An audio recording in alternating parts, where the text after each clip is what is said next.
Hello, my friends. Hello, and thank you for that sub. I am Commander Wacko. This is the Simstarr, and I'm glad that you're here today. The Simstarr is my 1.5 thousand-pound motion simulator, mostly built and modified by me. And today we are going to play a very special game of Elite Dangerous. Elite Dangerous is a flight simulator in the same kind of, spiritually speaking, that is, vein has Microsoft Flight Simulator or Euro Truck Simulator, where the actual gameplay is about getting the ship to go, rather than about the arcadey style, or rather than the lore. It's an excuse to fly ships in outer space. So absolutely perfect for my motion simming need. Today is special, guys. I am nervous and I'm not doing a bit.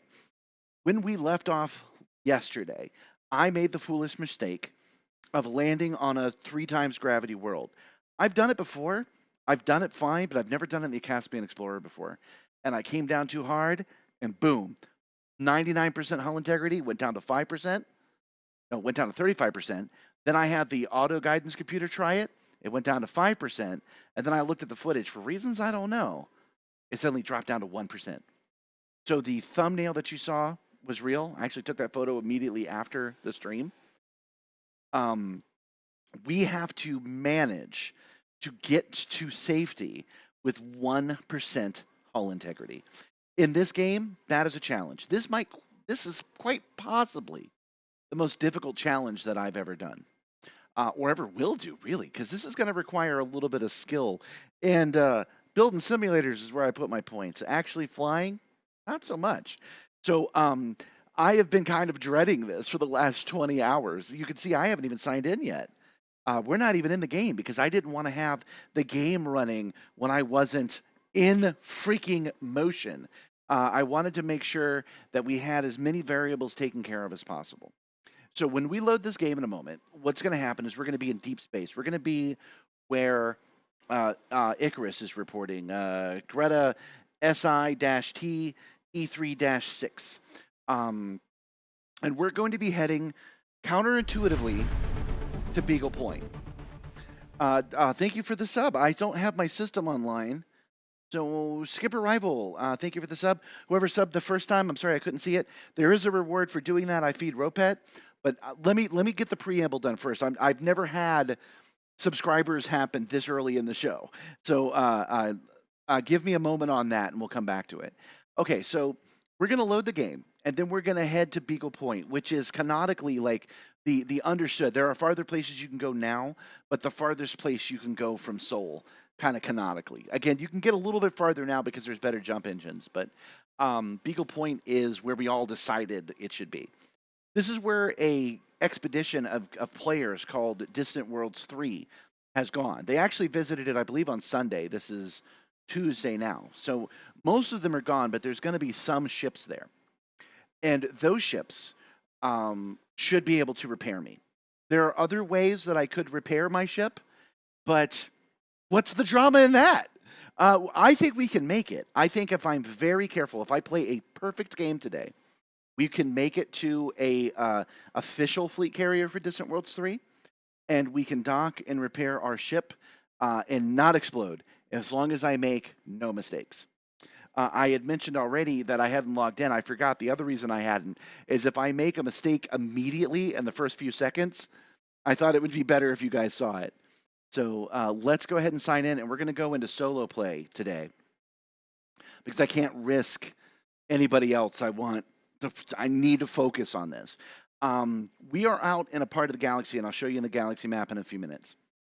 We are in a part of the galaxy that is completely barren. Okay, so let me get my bearings. Okay, so we're at 1%. We have 100% shields, which is going to help. And we're at 1% hull integrity. Now, I asked some experts about this, and they told me, oh, right, I forgot. I had turned the music off because the opening of the game plays really loud music, so I had muted it. Let me unmute it for us all. There we go. Okay, and they told me that as long as you're in Super Cruise or Witch Space, there's nothing that can damage your hull. So let's get there. Okay, now we are relatively safe. As long as I make no mistakes from this point on, up until I drop back into normal space, 1% is as good as 100%. This is what the experts told me. Let's take a look at the map. I am flying away from any obstacles. Let's take a look at the map and see where we are. Okay, right here is where we are.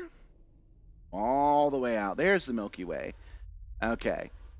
Over here is the nearest civilization, right? And over here is where Earth is. And we are headed all the way freaking over here. And we're doing it this way because, as you can see, we are right. We're in as middle of nowhere as you can get. Maybe if I was over here on this side, would it be more nowhere? But it's plenty of nowhere. So we are in the middle of nowhere, and it would take longer to fly back to civilization than it would just to continue on to our original course at Beagle Point. So it's the same amount of risk. It's the same amount of reward. We're just going to go to Beagle Point. And what that gives me, the extra advantage that gives me, is if I screw this up and I die, it's not the end of the stream. It's not a super letdown. There are stakes involved. We will lose the ship. We will lose the all of the stars that we charted in the last couple of days. But we still have a goal. And that goal is to get to Beagle Point. So if I explode, I will be super mad, and you guys will see a classic streamer fit. I'll take a break. I'll get back in the ship, and I'll go to Beagle Point no matter how long it takes. So we are going there today one way or another. And if I fly well, we'll do it in the next 2 hours.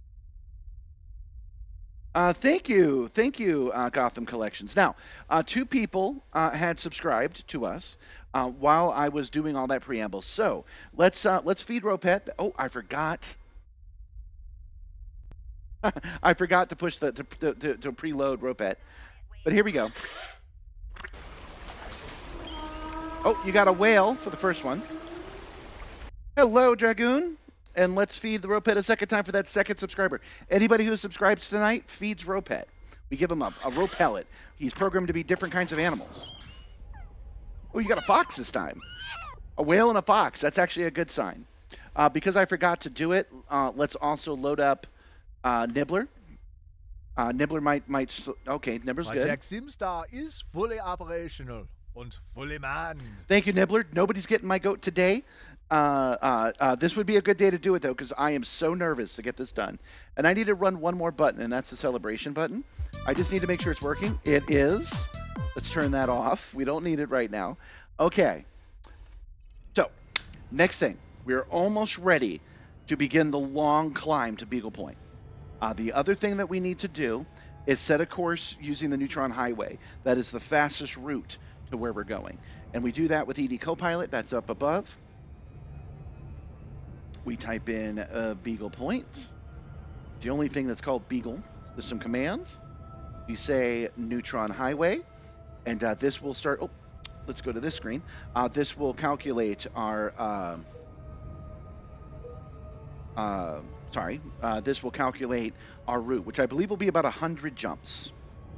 Yeah, welcome Dragoon, welcome Gotham Collections. I'm sorry I couldn't give a proper shout out to the guys that subbed before I started. That's a new one on me. I'll try to figure out how to fix that. Plotted. Commander, there are 67 neutron star boosts required and a total of 103 jumps required. 103 jumps, 67 of them are neutron stars. And will then plot to subsequent neutron stars automatically when you supercharge your FSD at each of the waypoints. All right, let's go. System is just 1 jump away. Frameshift drive charging. I hope you guys had a good night. Otherwise, other than knowing that this was going to be an unforced challenge on my part, other than this being an unforced challenge on my part, I had a pretty good night. Things are going well.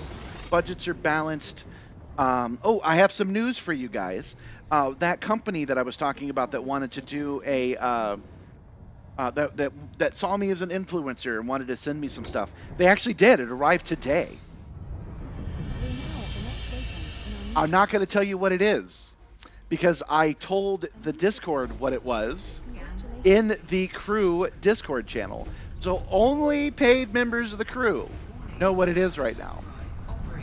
And I figure since this is an influencer thing, since it's a business thing, I figured it would be funny and appropriate not to tell you guys right away. So if you want to know, you can join the Simstarr Discord, and then you can also become a member here on YouTube. Setting course for You could technically drop a Prime sub over on Twitch. That will also work. System is just one jump. And you could join my Patreon, which nobody has yet. While I was talking about that, I forgot about an important step. The Neutron Highway run by ED Copilot automatically programs in the next route for us. That's what makes this possible for me to be able to focus on this, because it takes care of a lot of the mundane stuff automatically.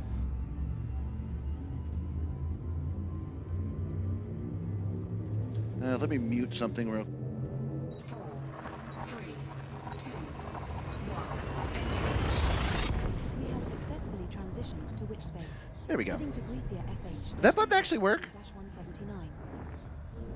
Yeah, it The did. star Okay. coming up is a neutron star. Whoa! It's a happy little boy, isn't it? Neutron highway route. And we're going to be nice and gentle on this one. We're going to be nice and gentle all night. This is going to be a stressor for me and a nice relaxing journey for the ship. Safety limits. Frameshift drive supercharged. Shit. Woo, just barely. Okay. Setting course for pre-IOSCs. UC-V D2-1621. Thank you, dear. The next stop in our neutron highway route. System is just one jump away. Okay, so we're doing okay with our neutron jumps so far, and I do expect to be able to do this. The real thing that makes me nervous is it's going to suck to lose all the data we have on our computer, all those star charts and stuff. That's going to suck because we found some interesting things. But what's really going to suck is I know you guys are rooting for me. We have that kind of relationship now, you know? You guys want to see me succeed. And so I feel a responsibility to not screw this up. And doing that, of course, adds extra pressure on me. 3, 2, 1. Engage. UC-D2-1621. There were a lot of planets at this last one. The Interesting. star coming up is a neutron star.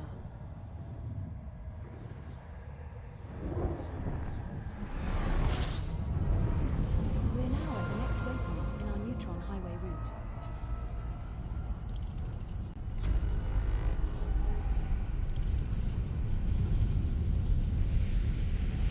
Warning. Frameshift drive operating beyond safety limits. Frameshift drive supercharged. And away. Okay. All right, so they said something like 67 jumps, and we've done 3 so far. So we're doing okay. Setting course for pre. The tricky one will actually be the stars, because we're going to have to scoop at some point, and I need to make sure I don't fall into a gravity well or overheat. I need to make sure basically not to lose track System is just one of what I'm doing, because if I forget to fly away from the star before we're outside of its corona, we'll overheat the ship and we'll die. We have 1 hit point. I believe, I want to say that I have landed with 0% before, so we might be able to make like half of a mistake, but probably not. If we screw this up, we're going to be kind of doomed. Thank you for subscribing, Xylent Bop.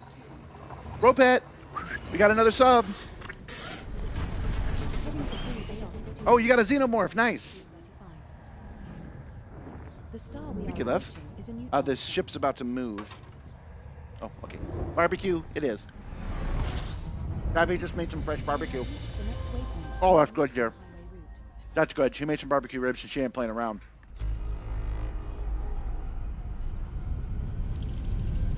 I'm always grateful for when Gabby cooks, Warning. Frameshift drive operating beyond. and I let her cook what she wants.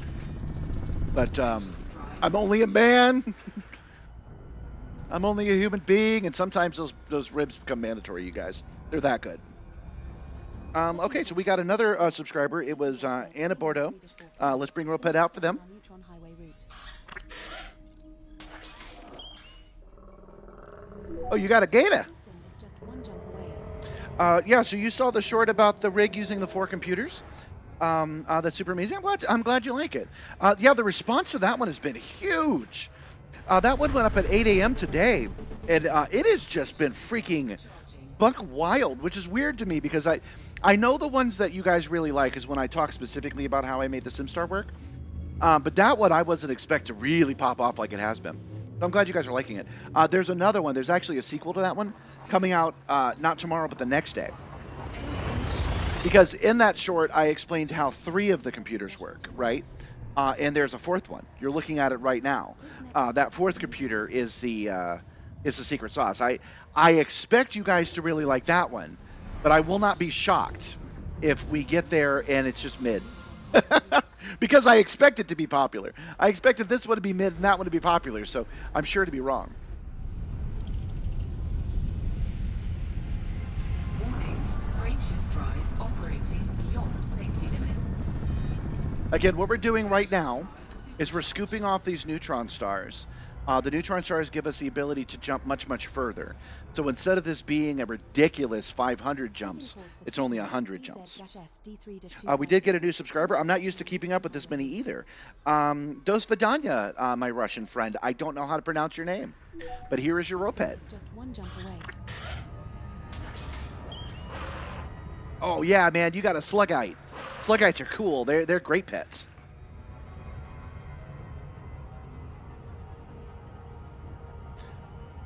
Okay, so is there a mission to Beagle Point, or am I going there just for kicks? That is an excellent question. The answer is a little bit of both.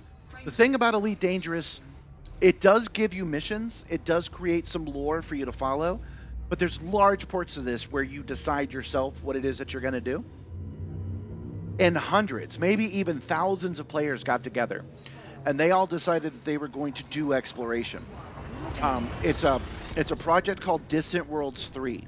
Which is an actual expedition where hundreds go out and they scan different planets and they bring back data and they try to triangulate more things about the game. Distant Worlds 3 went to a place called Beagle Point. Beagle Point at one time was the farthest known star from the solar system. Scan complete. There are others, but it's the most famous and it's the go-to. It is the farthest star from Sol that we could reach when the game first came out. Beyond safety limits. One moment. Frameshift drive supercharged. Okay. It is the farthest known star we could get to at the time. And it has become known as a pilgrimage place. It's a place that every pilot should go at least once. Okay? But Distant Worlds 3 is there right now. Well, they were. They were there on Sunday, and now they've moved on to the next big thing in their expedition. But let me show you the map, actually. So this is where we are. Got to zoom way out. I have a little scroll wheel for that, by the way. Okay. So this is where we started today. This is where Earth is. This is Sagittarius A star. This is the black hole in the center of the universe. This is a place called Colonia, and this is where we are. When I made the mistake that gave me 1% of hull, when I made that mistake, we were here. So my choices are to come down to Colonia, go to Sagittarius A star, go home, or go to where we were already planning to go, which is Beagle Point. And because this is a stream, I thought, why interrupt the trip? Let's go to Beagle Point. At some point between now and Beagle, we will encounter a fleet carrier, or we will encounter something that will help us repair our ship. So the way I see it, there's no extra danger in continuing the expedition, with the added bonus that if I die today, if I screw this up, which is very possible, and I die, which is almost certain to happen at Beagle Point, we'll respawn in Colonia, and I'll have to start over, and I will. So my promise to you guys today is we're going to get to Beagle Point one way or another. Ooh, that scared the crap out of me. The warning beyond safety limits scared me, because we weren't. That was just the message from before I opened the map. So we're headed to Beagle Point with 1% hull integrity. We're looking for a place to repair, and if we fail, that will suck, but there will be a comeback triumphant story in which I will still go to Beagle Point tonight. Even if it takes me an extra 3 hours, we'll do it. Number 1, the gravimetric sensors are indicating a slight... 4, 3, 2, 1. Yeah, the speaking of the algorithm, I'm looking at what Silent Bob was saying. Well, let me read the rest of the comments here. I have not tried using Star Citizen. There's a lot of reasons, but the number one right now is that Star Citizen does not work with the chair. They don't have telemetry. So I couldn't do this even if I wanted to. The second reason, though, is that I can't do what we're doing now. We can't go from star to star in Star Citizen, though. That would be kind of like asking, and I mean this non-derogatorily, if I've played Resident Evil in the chair. Resident Evil is a great game, right? But Resident Evil is a great game, but it doesn't do this. This is not a game mechanic Star Citizen has. It's not a game mechanic any other ship has that I know of. Setting course for Plio Orb, GI-B. Probably asked this a million times before, but you ever plan on making a tutorial for parts list? Yes and no. Let me come back to that. Let me circle back. System is just one jump. Did I check for DSS-8 carriers nearby? No, I have not, and I'm good with not. Thank you, Marcus, for suggesting it. I want to try to get there, man. I want to get to Beagle Point, and then I want to recharge. I don't want to use a third-party tool to find it outside of the third-party tools I already have. I just like the story. I like the challenge. This is the biggest challenge I've ever given myself, possibly ever will give myself. So I want to see it through. Welcome, Crispies. Welcome. Our next star is a neutron star. Whew. I think we're doing pretty good. I don't know about you guys. Now, that being said, if I stumble upon a fleet carrier, I will probably go ahead and dock. Well, you know, maybe I won't. Maybe I'll wait. I know for sure there's one at Beagle Point, right? That's why I'm headed that way. I'm feeling like one of the sailors of old. I'm in dire straits, and I am headed out. You guys have heard of the mutiny on the Bounty, right? And you guys have heard of Captain Bligh and how much of a jerk he was, right? Did you guys know that he was a super good sailor? When they threw him off, they gave him like a week's worth of supplies and a lifeboat with like 6 loyal dudes. And they sat in that cramped lifeboat, and they went all the way back to England. They stopped at a trading post to get some more supplies, and then they used that rowboat to go all the way back. He wasn't playing around. I kind of feel like that today, that I'm using the old school method. Well, I know where north is. I'll just keep heading until I find civilization. That's the idea today. 3, 2, 1. Gabby made me my tea. I forgot to make my tea, so Gabby did it for me. Thank you, pretty Gabby. The star we are approaching is a neutron star. Oh, okay, so yeah, swinging back to what WSS was saying, will I ever make a tutorial with parts? Yes, I will. Given how blown up today's post about the 4 computers is, I know what you guys really crave is more content about the Simstarr itself. Frameshift drive operating. And I know that I should be making regular videos, regular YouTube videos about this thing. But I really, really don't have the time. Everything I do is either on the stream or the shorts or working for other clients editing videos and stuff. I imagine that we're going to continue to grow. Looking at the numbers I'm getting right now, I imagine that eventually I'll be able to do this full time, and then you'll definitely see that stuff. But in the meantime, the best I can offer you is the story of how I built it, which is not a parts list. You cannot build a Simstarr just by going to the store and picking up the parts. I mean, you could theoretically, but that's not how I know how to do it. With the base of the model, you have to go to the Facebook Marketplace and see if there's one for sale. And just like a used car, you could find it for literally free. Please get this out of my yard. All the way up to about $3,000. And once you have that, then you start building on top of it. And everything I'm using is cobbled together. Now, even though it looks cohesive, that's just luck, man. Everything I have is built off of pieces I found lying around. We have reached the next stop in our neutron highway route. Well, welcome, Shimmy. I'm glad that you like it. But yeah, you know, I could see myself, doing the live stream. Oh, by the way, tomorrow is a daytime live stream. Just as a reminder, we're going to be doing this at 11 a.m. Eastern Standard Time. Going to do a traditional daytime live stream. That is because I have something to do tonight. Tomorrow night at 7. And I want to try how it does in the day. But what I'm trying to say is I could see myself 3 days a week doing the live stream, editing the shorts, and then spending the rest of the time making videos for you guys. that's more traditional YouTube-y. That day is not this day, however. So the best I can offer you is ask away. Ask any question you want, and I will show you any part of the Simstarr you want to see. I will answer the question live. Those will become shorts. That will help the channel grow. So if you have a question, let me know. Oh, that and going to my Discord for real. There's a channel on the Discord that is the history of how I found it and what I did to make it work Heading to Pruitt. from my point of view. It's like, hey, I found this thing. Oh my God, he's taking the trade. Oh my God, he's bringing it over. And then my good friend, I guess on there he'd be called admin, working with me through the problem as we encounter each thing and learn as we go. So if you really want to see the history, it's written down. Oh, shoot, coming in fast, coming in fast. Frameshift 1% hull, wacko. safety. Keep it together, bro. Frameshift drive supercharged. And not screw this up. For you guys that are new, I made a mistake yesterday that has made this an actual challenge by any gamer standard. I need to do at least 100 jumps no matter where I go to get to help because I have 1% hull. So if I make a single mistake tonight, it's game over, and I'll have to start over going to Beagle Point tonight. Frameshift drive charging.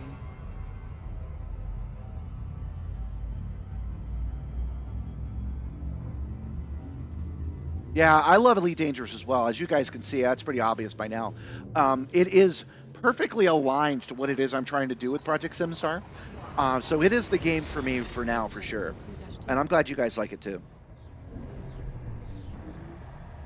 Have I done PvP and mining? I do PvE. I do hunting and bounty hunting and things like that occasionally. When I'm in the mood to do chaos, I generally do that chaos on the ground. There's a buggy called an SRV in this game. It's a little car. And that's when I get the feel of what it's like to drive a racing sim. And I prefer that combat to space combat. Frameshift drive. For space combat, for space I prefer to fly around like I'm doing now. And then for combat I prefer to drive a car around with a little cannon on the top of it. But I do, on occasion, go off and hunt people in my spaceship. There are some shorts about that, and there's also a short explaining what I'm saying now, that I just don't dig PvE. If you win, that's kind of frustrating. That's good for you, I guess. If I win, I feel bad that you lost. For real. Not in a super heavy way, just I don't get a thrill out of it. So I don't really do PvP. For mining, you might want to actually look at one of the old shorts, the Type 11. When we first got that. I used to not mine hardly at all, but the Type 11 has changed that. I really enjoy how it does mining. So I've done it recently.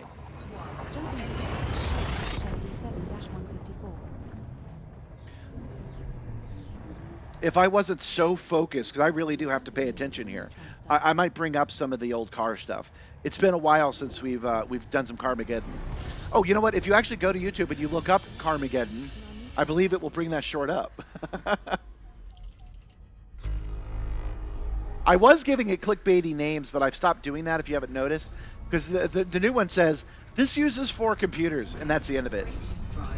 I don't say, you won't believe how many computers this uses. I just call it what it is now. That works out a lot better for me and for you guys, I think. I have been convinced that doing certain things in YouTube is not a bad thing. But the clickbaity names weren't really working for me. It made finding the archive a lot more difficult. And I should mention, clickbaity is just, you know, I ask a question that intrigues the audience to click on it. It's not a deceit or anything like that. Like, I could have called this one, can I make it there, right? But it's better just to say, I'm trying to get to Beagle Point in 1%. You guys don't, a lot of you guys won't know what that means, but you can keep up.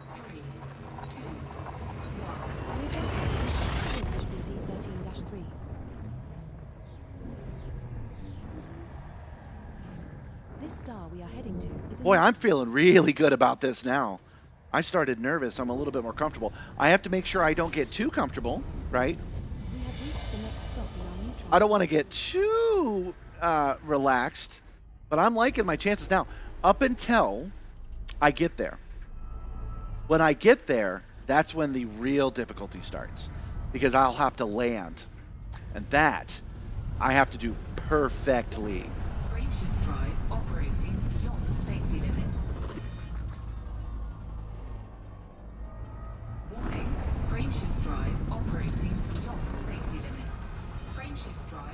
supercharged. In fact, I don't know yet. What do you guys think? Should I? And in fact, I think I'm going to start a poll on it. Setting course for Refueling. Start a poll. UO-X D298, the next stop in our neutron highway route. Let's fly away from System danger. is There we just go. one jump away.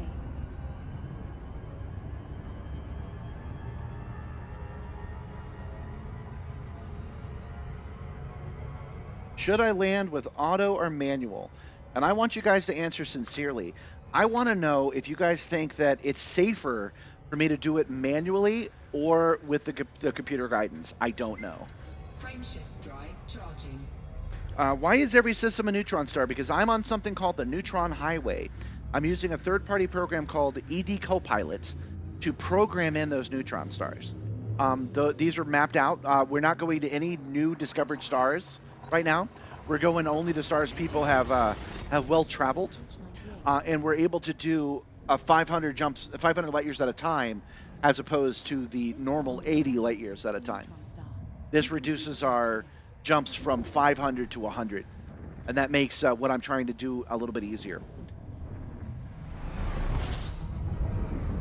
We have reached the next stop in our neutron highway. Oh, right, it's yes or no. You're right. You're right. You're right. Hold on. Let's do this.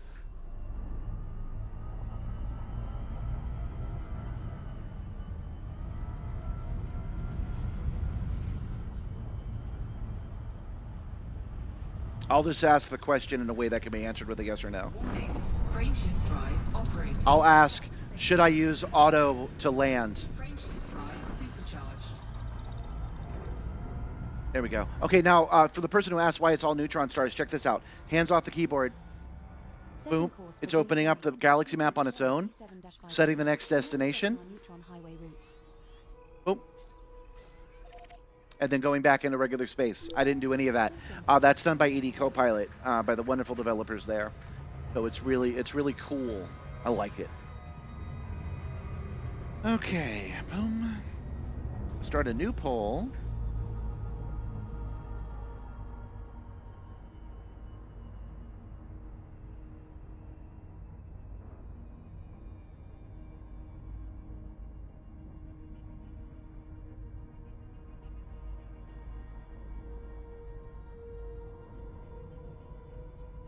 Yeah, that'll work. Should I land with auto computer?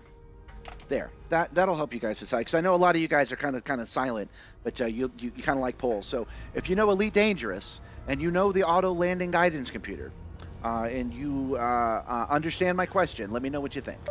Frameshift drive charging.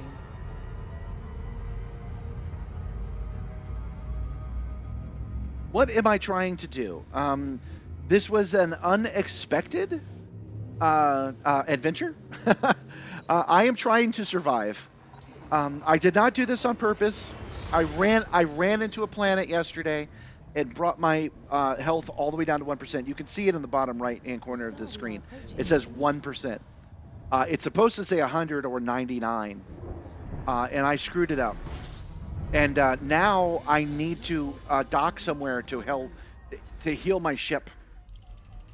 And instead of going home, instead of giving up and going home, we're going to continue to our destination because there will be help there. So we are flying to the farthest star from Sol, Warning. give or take. Frameshift drive operating beyond safety limits. Darn it. I didn't get enough that time.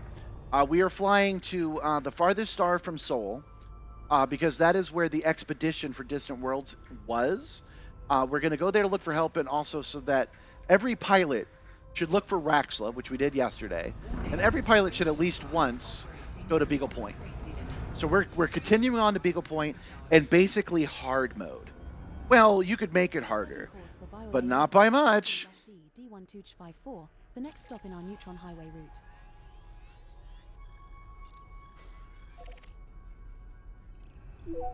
System is just one jump away. There are 67 total neutron stars. I've lost count of how many we've gone to. I know it's less than 10 because Edie will warn you when you've hit 10 neutron stars. And in between those, there's 100 total, so we're going to have a bunch of regular stars we have to jump to as well. Oh, in fact, it's time to start thinking about that. We need to refuel. Um, there were plenty of fuel stars here, so we will see if there's one at the next stop. This star we are jumping to is a neutron star. What if I went and I landed manually and then turned on the guidance computer?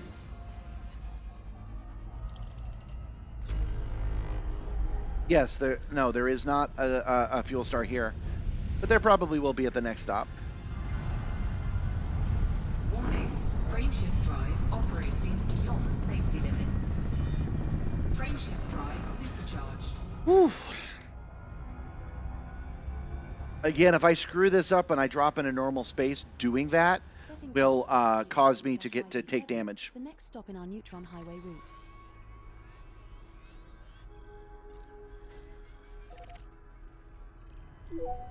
System is just one jump away. I'm curious. See how far we've jumped, because 500 years is no slouch. Oh yeah, look how far we've gone. This is where I started not 36 minutes ago. Where we are now. Guys, we're gonna make this. Whew. Okay, we're gonna make it there, but am I gonna be able to land and repair? That's the question.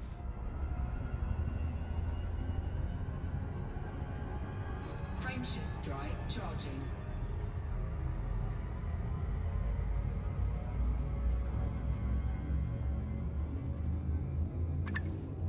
So I mentioned before that Warning. I don't think all of you guys were here yet. So I got contacted by a major manufacturer of things, Jumping to Hatchie and they were like, FG-YD7. "Hey, we think your stream's doing good, and we'd like to send you some equipment. Is a neutron star. Are you interested?" And I was like, "Oh yeah, that sounds great." And it took over 2 weeks, but it finally arrived. I have the equipment now. Next waypoint. What equipment is it? I'm not telling you.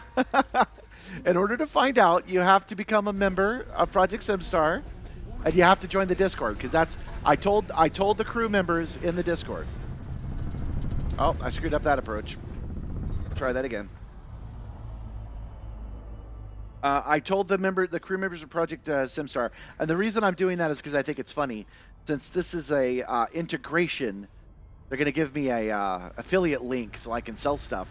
Since we're talking money, money, money, Operating beyond safety. I figure you guys should give me some money to find out. This is the PC version. PC is the only version that's supported. Setting at course this for point. Slatchu, XG-S. The console versions do work, but they're locked into whatever they were in 2020. To get the living universe, you have to use PC. System is just one jump away. I don't know. I don't know if I can use console with my chair. I don't know. Frameshift drive charging. Yeah, Odyssey is the newest DLC, but it's 6 years old now, and Odyssey does not work on console.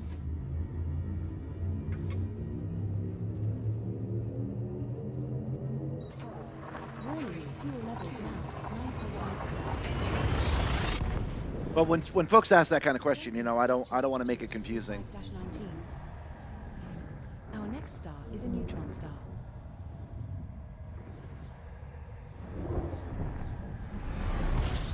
There we go. There's a star. Okay, so we have a regular star in the solar system. So we are going to scoop. Body CD1 in this system has unidentified biosigns. Commander. Warning, frameshift An astronomical discovery made. beyond safety limits. Frameshift drive supercharged.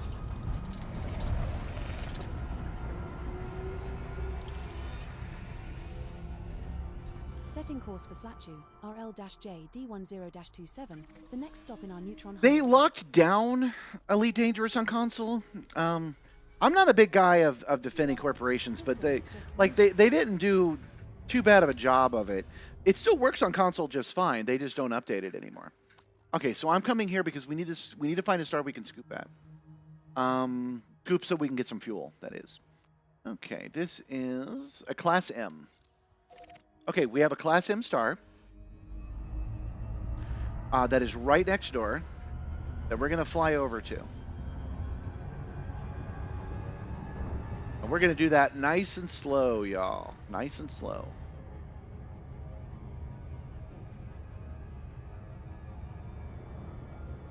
Please talk about that program. Which program? Sorry, I'm not sure what I ramble a lot. I'm not sure what I was talking about. Okay. So we're approaching this star as if it was an actual star and would bite us. I do have a haptic fan on this system, so I will feel the heat of the sun as we approach it. Yeah, David, tell me what you want me to talk more about. I'll be happy to do so. All right. Oh, the routing one. Okay, sure. Let me get. We're not even going to maximize our fueling ability here, because I don't want to have any chance of overheating. Oh, I feel the heat of the sun now because of the fan. There we go. We got a minute, y'all. So we're just going to wait. We're going to wait this far out of the corona. Any mistake I make right now would be fatal to the entire mission tonight. Again, for you guys that are new, it is not common to get your ship all the way down to 1%. Usually you kind of die before that happens. But through happenstance, I'm down to 1%. That means I can take one hit and that's it. I'm done. And we are flying to help. But we're doing it by also completing our mission of going to Beagle Point, which is a star far away. We are scooping at the star. We're pulling hydrogen off the corona of the star. That is making the hyperjet fuel that lets us jump from star to star. All of that blue twisty stuff, that's called a neutron star, and we're pulling some magic MacGuffins off of that, but it mixes with real gas. We don't get gas from those stars, so we have to stop at this sun and get some gas. I'm capable of pulling in a lot more than what this is, but I am not taking any chances. Although if it's gonna be this slow, like I could do 800 and I'm at 100 right now, so let's bring it in a little bit. Let's say 400. That's halfway. Oh man, I'm glad I turned the fans on. Feeling the heat of this star, definitely increases the tension.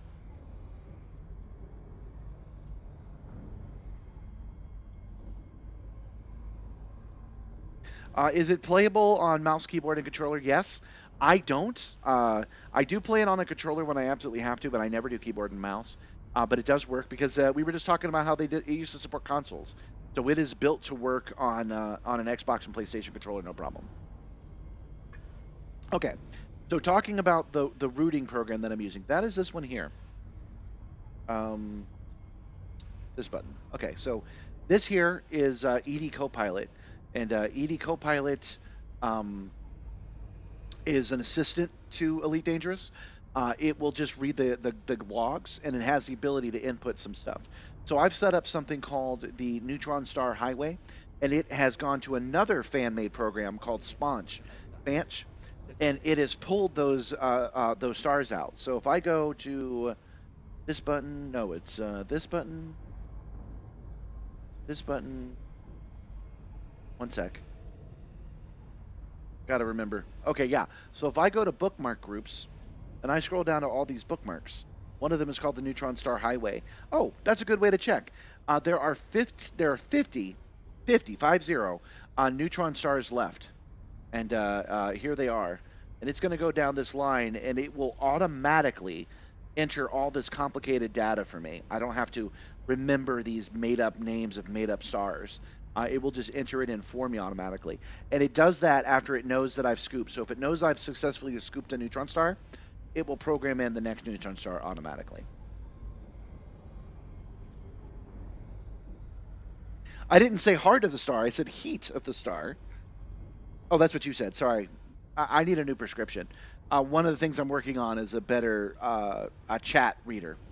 Yes, I feel the heat of the star. There's a short on that. Look up hot and cold running haptics on YouTube.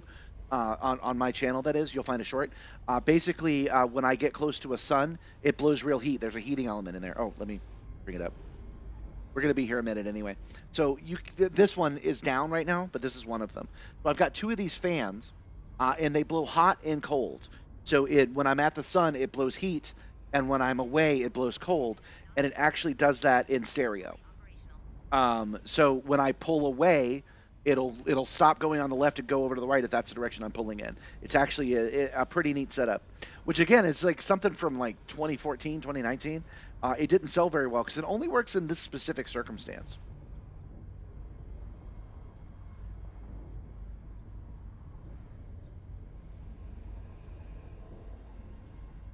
Have I used Star Citizen? No, I have not. There's a bunch of reasons. I already gave one, that it doesn't have the telemetry that moves my chair. But another reason is that I am using very obsolete hardware. That story I told you guys in the short today about having 4 computers, all of them are 10 years old, every single one of them.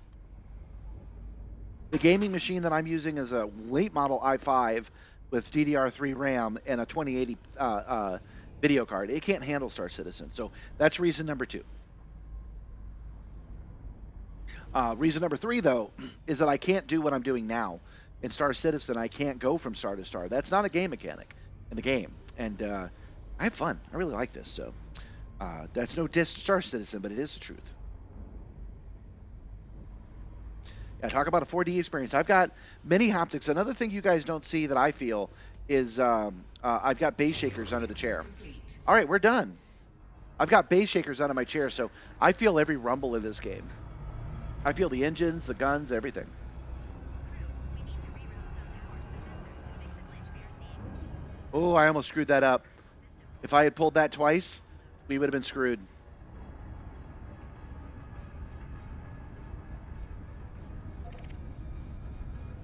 Frameshift drive charging.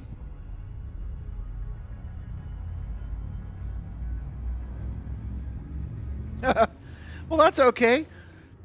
Facebook brings out the worst in people, honestly, man. And I mean from me, too. It's a very argumentative place, so no worries.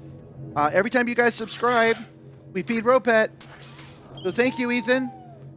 You got an owl. Who? You? That's who. Oh, shit. I need to align with the target, and that's a problem because it raises the heat. That's a mistake, guys. That's a mistake. That could have killed me just now. If I wasn't in the Caspian Explorer, I might have died just now. Positioned to which space? Heading to /JD10-27. This star we are heading to is in Welcome, Vectra. Don't make fun of the Star Citizen guys. They're doing the best they can. This is the next waypoint in our neutron highway route. Actually, I do have a backup. I have 2 heat sinks remaining. So if I do lose concentration and we overheat, I believe I can be saved by the heat sinks, but that's not a guarantee. The 2 ways that I could screw this up today, the 2 ways I could do that would be overheating the ship or dropping out of Super Cruise, either manually or being forced out because I got too close to a gravity well. Either one of those will make me lose my last percent.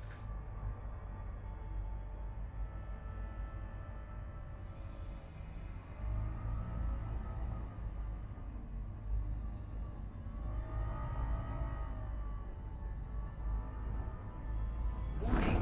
Frameshift drive operating Done. beyond safety limits. Frameshift drive supercharged.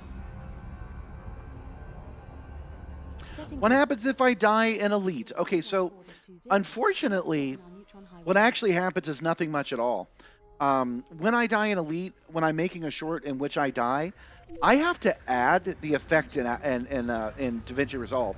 I have to drop in Flame number 3 from Action Movie Essentials because it's not clear what happens. I have to add my own effect. Basically, it just goes to black. I die. And I respawn at the nearest spot. Now, tonight is a special night because I would respawn like 60,000 light years away. I would respawn all the way back in Colonia if I was to die today. And I would lose all of the star chart data that we've gotten. So we've gone to hundreds of stars. We have cataloged at least 75 new solar systems. All of that data would be lost. We would lose the money that we would get from it. But more importantly, everyone else would also lose the data. It wouldn't be saved in the game, which would be a real shame. So those are the stakes of dying tonight. If I die, which I think there's about a 49% chance that I'm going to die tonight, if that happens, We have a mission. That's why we're headed to Beagle Point. We have a goal.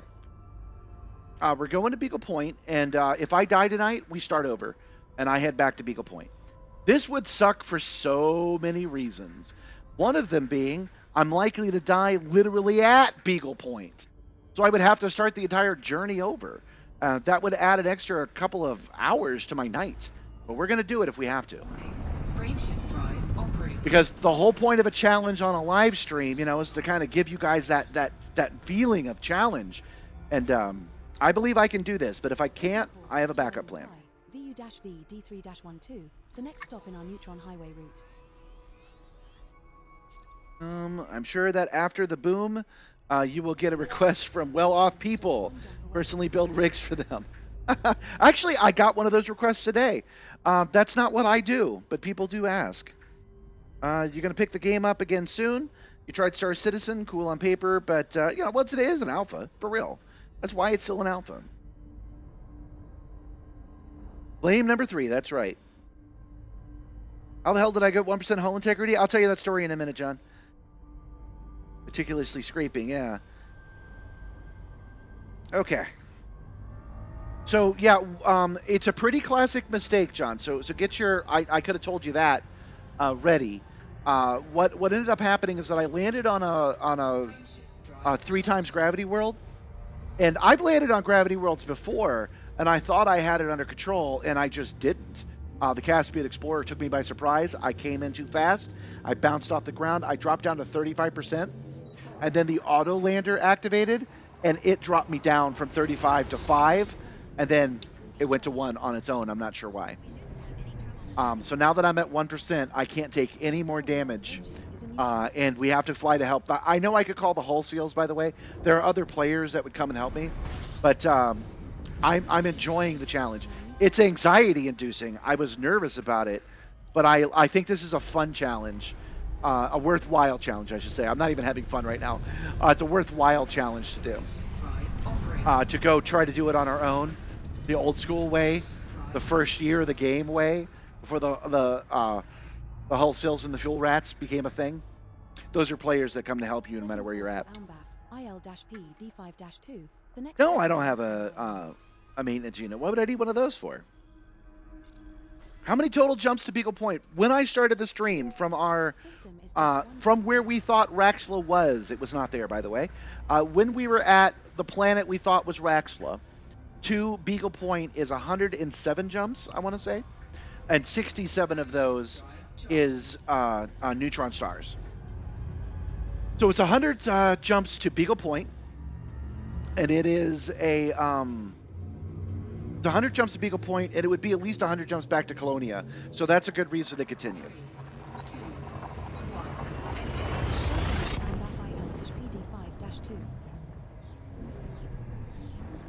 Oh, I've called the fuel seals before. It's fun.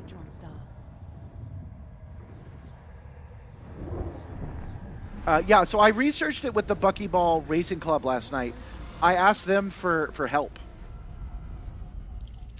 I said, hey guys, is this possible? Or will the game just take a percentage away as programmed wear and tear? And the answer is, it does not do that. You don't get any damage while in witch space to your hull unless you drop out of Super Cruise involuntarily or through emergency, or you overheat. Those are the 2 ways to get damage. Thank you for subscribing, Mr. Martins. That's the best I can do. Julio, that's the name. You get to feed Ropet. Let's see what you get. Oh man, yeah, you get a Snarg. Snargs are big and they're stinky, but they're really lovable. Wow, look at all these subs. Let's see what you get, Jay-Z. Oh, you get a whale.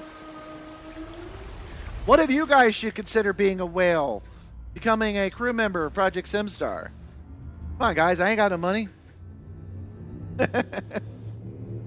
And the final one. This one is for Shoki Loco.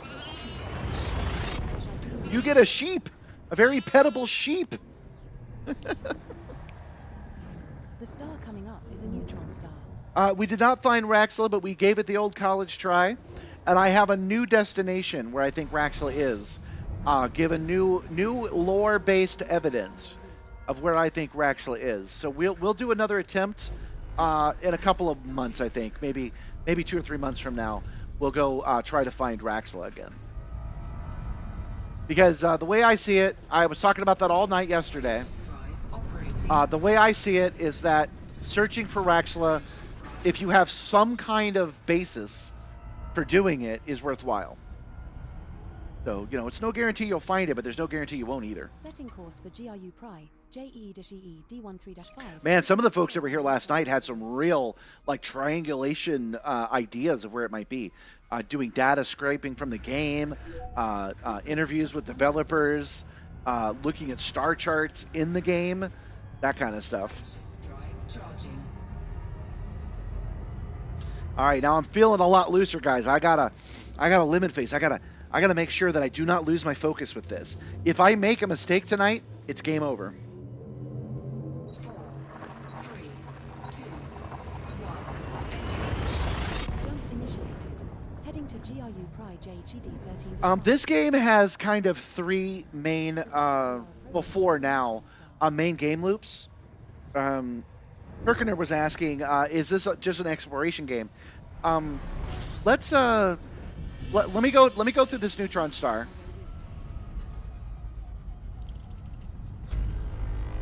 Warning. Oh, I did not do that one right. I came at that at a seriously bad angle. Hold on. Yeah, you can tell I'm getting a little bit more punchy, man. This is going to be hard. We're going to take a break before I try to land, that's for sure. Frameshift drive operating beyond safety limits. Frameshift drive supercharged. Okay, let the computer do that. Okay, so the guidance computer is opening up and typing in this next destination on its own. This is the galaxy map, and it's zoomed in too much to answer the question. But the question is, what are the game loops? What is the gameplay of Elite Dangerous?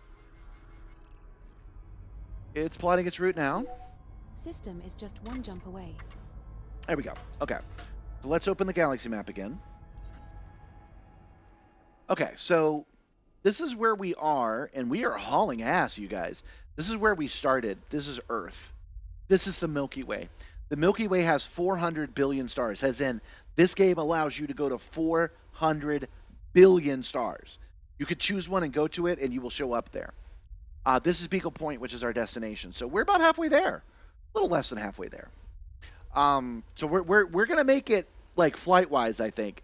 The hard part's gonna be when we land, but we'll come back to that. So exploring the universe is a really big thing in this game. The next thing you can do is just combat. So you can get in a ship and you can find pirates and you can blow them up, either players or enemies, or you can be that pirate, right? That's all kinds of gameplays you can imagine. Which guns do you use? Which ship do you use? Which enemy do you go up against? All that kind of stuff. So you got combat. You can also come over here to the bubble, and even though it looks small on this map, there's hundreds of different stations you can go to, and you can pick up some beer, literally, from here, and you can fly that beer over here, and they'll pay you for it. So you could just be a truck driver driving, hauling stuff back and forth. The final thing is you can go to asteroids and you can mine them for their resources. So there's mining, combat, and exploration. It's the core gameplay with variants thereof, but they also added on-foot play with the Odyssey expansion. And the Odyssey expansion, the fourth thing it lets you do is scan for life forms. So you could do combat, piracy, you can do exploration all on foot as well. But you can't really scan for life forms in the ship. You can only do that on foot. Okay, let's see what you got here. Boy, you guys are chatty tonight. Yes, the Dark Wheel does not have to take me out today. Jumping to rotation 22-13. Do I get off and gather resources often? Not really, not me. I do a lot of hauling, I do a lot of exploring, and I do combat when it's on the ground, but I don't do a lot of resource gathering. You get rewarded by stuff, though.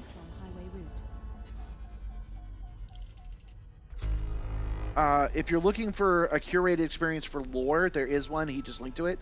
Elite Dangerous, that's what I call it.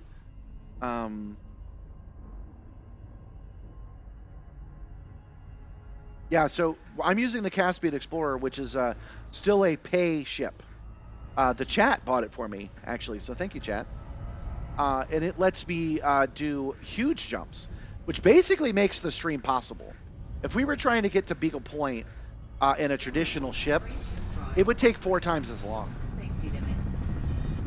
The Caspian Explorer combined with ED Copilot makes this possible on a live stream, so I'm very grateful for that. Setting course for Rutia. And yeah, why not? Join us on the Discord, guys. The next stop in our Neutron Highway route. If you join the Discord, you can find out what major manufacturer sent me some gear today. System is just 1 jump away. You can only find that if you're a member, though, because since we're talking about influencing, I might as well lean into business. You know me, big on business. I love money. The caveat, the disclaimer, that almost everybody positively comments on my stuff, just about everywhere. So I only point out the ones that don't, because I'm a human, I'm a monkey, and we like aggression. I had a guy on YouTube today say he's got 4 computers running this and he claims it's not expensive. Come on now. And I just want to point out, because it's bugging the crap out of me, that everything I mentioned was 10 years old at least. I believe I might have cut it from the short, but I did say that there was a GTX 750 in the 3rd computer, and I did mention I got it from the Simstarr. It came with it. So I mentioned I got a free PC that was low power, and he's all, obviously I'm rich.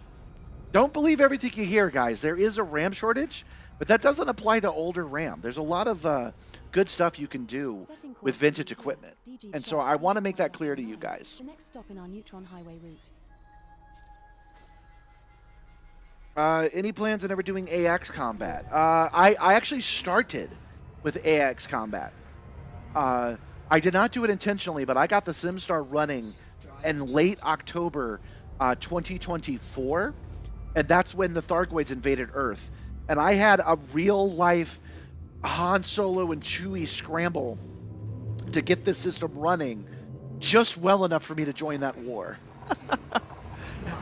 It was really hodgepodge together, but I did get it done. You can actually see that if you go to the YouTube, to the VODs.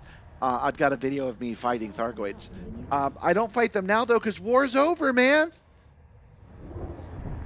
David, war's over. Thargoids are gone. You can come in out of the cold now, bro. You have made 10 jet cone boosts. System Perhaps scan it is time to complete. repair your FSD. Warning. Frameshift drive operating beyond safety limits. I don't think I cut. No, I need 1 more second in there. Give me a moment. 1 second on what you're saying, Vector.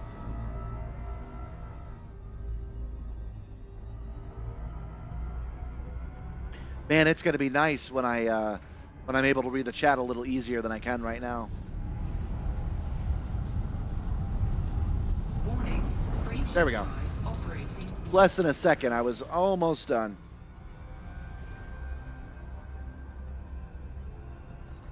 Setting course for Swino, LC-B D1-15. The Caspian gets an additional 100% boost. There's a ship setups where you can get around 300 to 400 light years, but you need very special builds. Do you? I'm doing over 400. Hold on. I didn't really try that hard. I've got 462 light years right now on my Caspian. I do have the Mark II engineered for Neutron Star engine, and I have a Guardian frameshift booster. But I didn't really try that hard on the ship, I don't think. I might have. But I probably put in all the lightweight alloys. You're probably right about that. D1-15. This star we are jumping to. You just bought a new bed and you're only home 12 days a month? Man. I actually have, that's where I did splurge. I have a really fancy bed. It's got an 18-inch memory foam on it, and it really helps my old man body sleep. I used to have back problems all the time until I got that bed. operating beyond safety limits. Frameshift drive supercharged. Yeah, you're feeling your role. Nibbler, how are you doing? Everyone knows Nibbler is not the goat to frack with. Yeah, don't frack with Nibbler, you guys.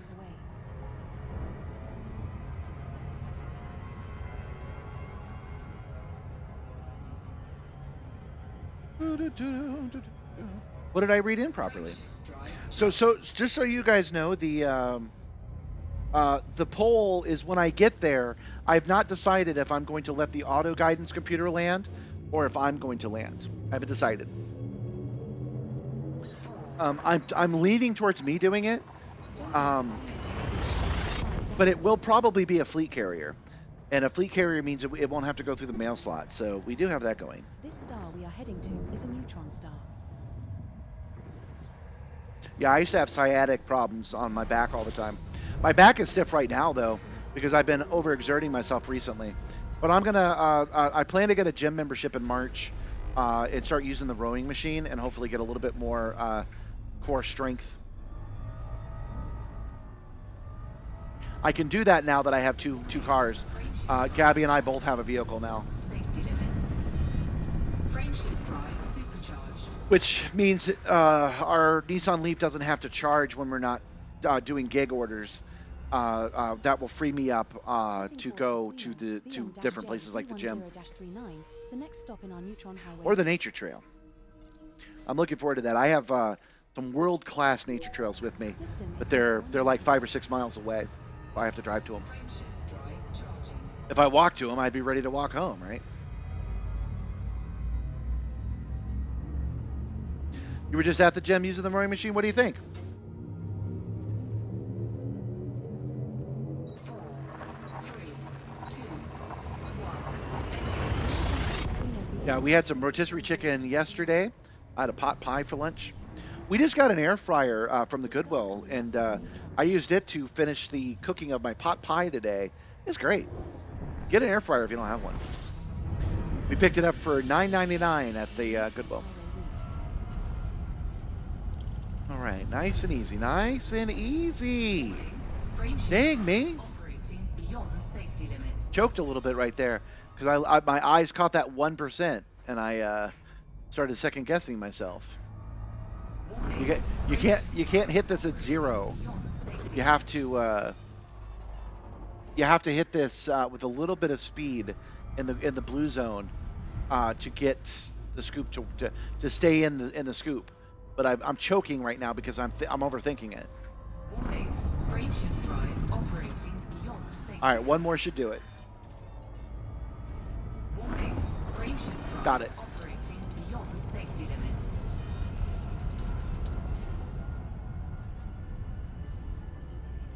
Setting course for Prey Blue, IA-C D14-23. The next It's stop- funny that you were just on the rowing machine. You get home late because you were on the rowing machine. And I'm like, I'm thinking of doing that. That's a fun coincidence. System is just one jump away.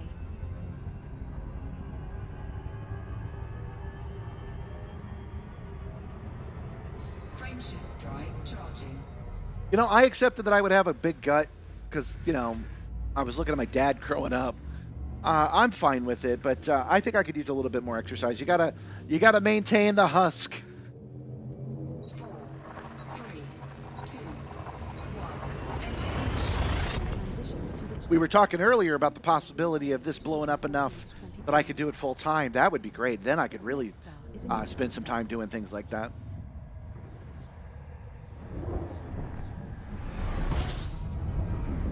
we have reached the next waypoint in our neutron highway route. Man, you guys were into looking for Raxley yesterday, by the way. That was a record number of people. It has 900 views. Operating. That's good for a live stream on YouTube. Frameshift drive supercharged. All right. Setting course for Ploy British am- English, PS-U D270, the next stop in our neutron highway route. Here, bookmarks. System is just one jump away. Well, I wanted to see how many neutron stars is it we had left. I think it's 40 at this point. Oh, bookmark groups. There we go. That's why it didn't work. Neutron Highway is now 37, so I got that right. All right, go.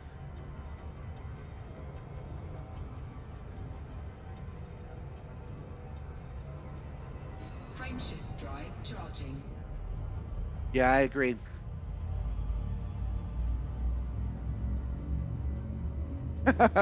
Well, thank you, Caleb. Thank you for saying so. He says that he hopes it blows up for me. I don't know about that second part. You know, if you put the work in and you get the consistency. Oh, you know what? I didn't finish the thought we had earlier. Somebody said that the algorithm had brought them here, so it is kind of magical. That is true, but the algorithm is simply connecting like-minded people. So if you see a streamer that you're like, why the hell are they so popular? Well, for one, they were probably streaming during COVID. But for another, the algorithm found people that liked them. You didn't like them. And it doesn't know that unless it shows it to you. Operating beyond safety limits. Frameshift drive supercharged. But there's room for everyone.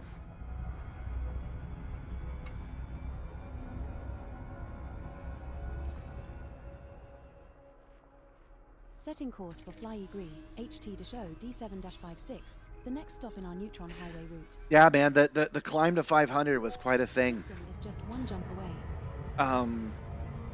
We were better than 50 though, because I brought this channel back from the dead. It was an old That Guy with the Glasses style review show, and it had 125 people, I want to say. So we started with 125 from the first day we started streaming.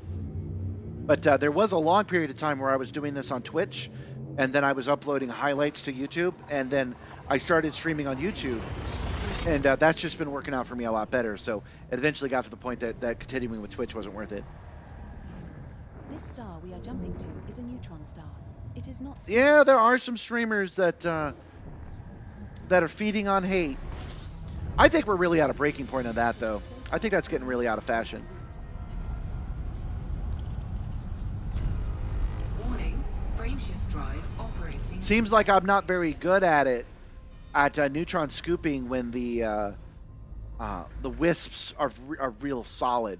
When they're tiny, it seems like bounce right off of them.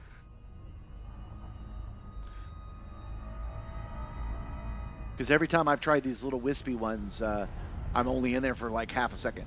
Warning, frameshift drive operating beyond safety limits. Frameshift drive supercharged. There we go.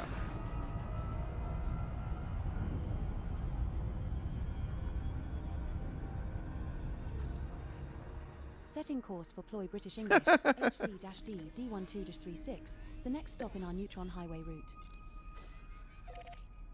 Hey man, I'll give you some money when I have some. System is just But one yeah, we're not there yet, man. The reason I bought a car was because I took a predatory loan.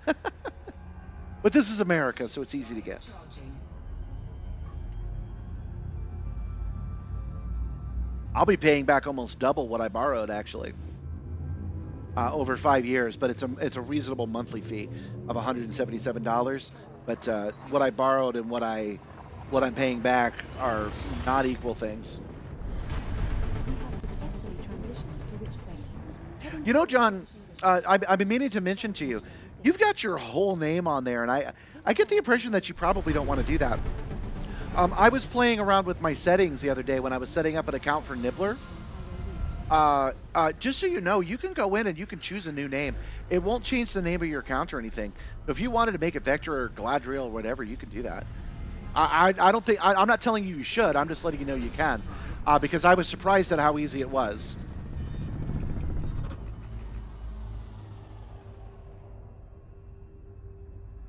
Warning, frameshift drive operating. There we go, and out again. Frameshift drive supercharged. Oh, I'm sorry, I missed the subscription. Thanks for subscribing, Lavish. You get to feed Ropet. The next stop in our Neutron Highway route. Oh, you got a shark. That's a good one. I forgot. I made the shark roar. I made the shark roar like in Jaws 3. I forgot about that. And thanks for subscribing, Tristan. You also get to feed Ropet. Ropet's going to get fat tonight. Got a fox. These are randomly assigned. But we're probably going to see all 38 tonight.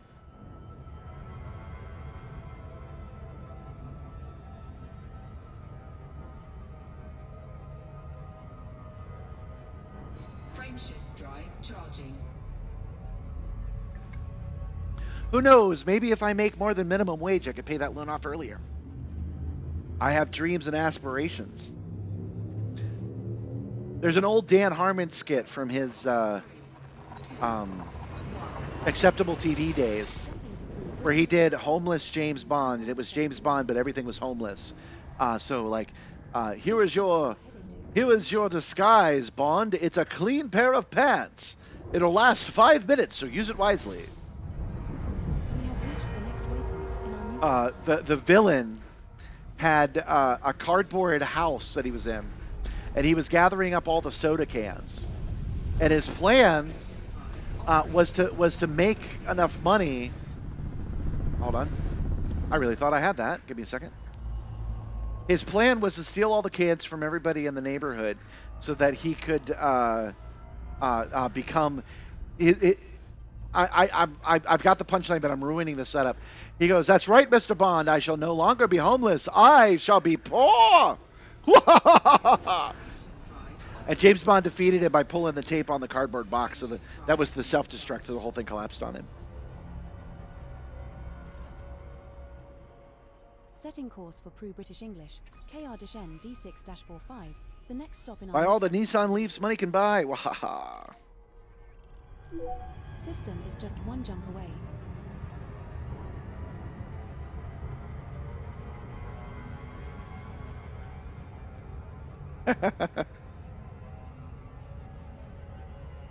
Well, I'm feeling pretty good about the 1% thing, because we're at 1% hull, just so you guys know, because I know some of you guys are new. You're not supposed to fly with 1% hull. This is not something I did on purpose. I ran into a planet. It had too much gravity, and I bounced off of it. And now I have 1% hull. So we're turning it into a challenge where we are headed to a distant star, and we're going to land and repair on a player-made ship at our destination. And if we fail, we have to start over. It's going to start the whole stream over. It is not the easiest thing to do, but I'm feeling pretty confident at this point that we're going to get there. Unless I make a mistake, and I could, but I've got some safeties in place to stop me from doing that. But unless I make a serious mistake, we're going to make it. Warning. Frameshift drive operating beyond safety limits. Frameshift drive supercharged. The hard part is going to be once we've made it and we get in a normal space. That's when everything and their mama can hurt us. And we're going to have to be very careful about what we do at that point. The next stop in our neutron highway route.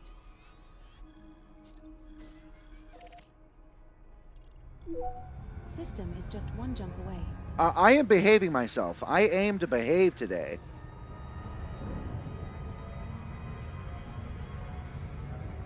Do I want you to call who for me? The Hull Seals? No, definitely not. This is because I'm a streamer, I've turned it into a challenge. We have reasonable amount of challenge, we have reasonable stakes, and we have a exciting conclusion either way. Either I will die or we'll make it, and if I die, we have to start over. So we'll go into overtime on the stream to actually land.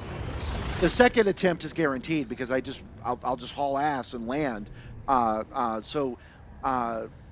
We have a goal today. We have a storyline, and we're going to see it through. It's going to be great.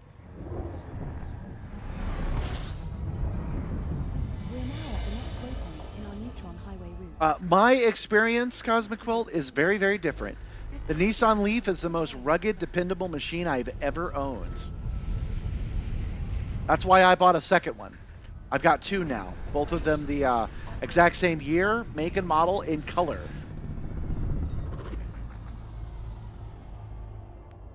That one up.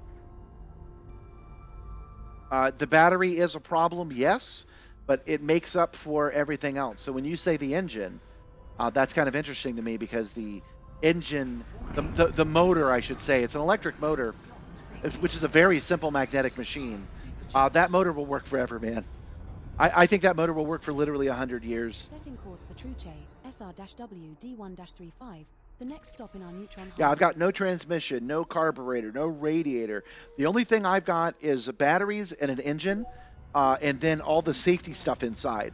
I do have, I guess you could count brakes and rack and pinion steering and stuff like that, but I am as simple as a modern vehicle can get. It can't get any simpler than the Nissan Leaf, and that's why I like it. Frameshift drive charging.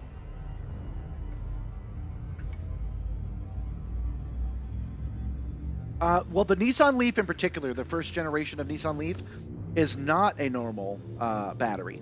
It is a badly designed battery that depreciates over time in a way that none others do.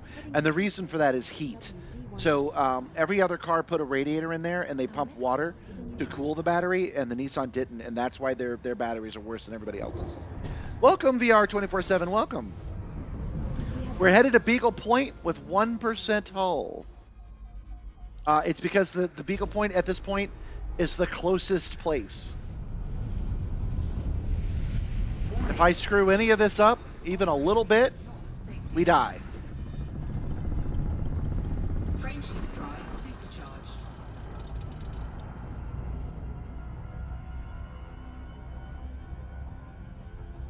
Setting course for Truche, KQ-P D5-65, the next stop in our Neutron Highway route. Well, I appreciate the warning, but I've had my first Leaf for 5 years, and I plan to have both of them for the next 10. And one of the things I will not have is an engine failure. Nissan Leafs for the win. I might have a battery failure, though. Frameshift drive charging. Yeah, I'm doing Distant Worlds. We went out looking for Raxel yesterday, for real. We didn't find it. And I bounced into the planet I thought Raxel was. I bounced right onto it. It was a simple mistake, and I made it. And I'm lucky I'm not dead. So we have all of that cartographic data on our ship now that we may lose if I screw this up. Our next star is a neutron star. Thank you, sir. Thank you. We're now at the next waypoint in our Neutron Highway route.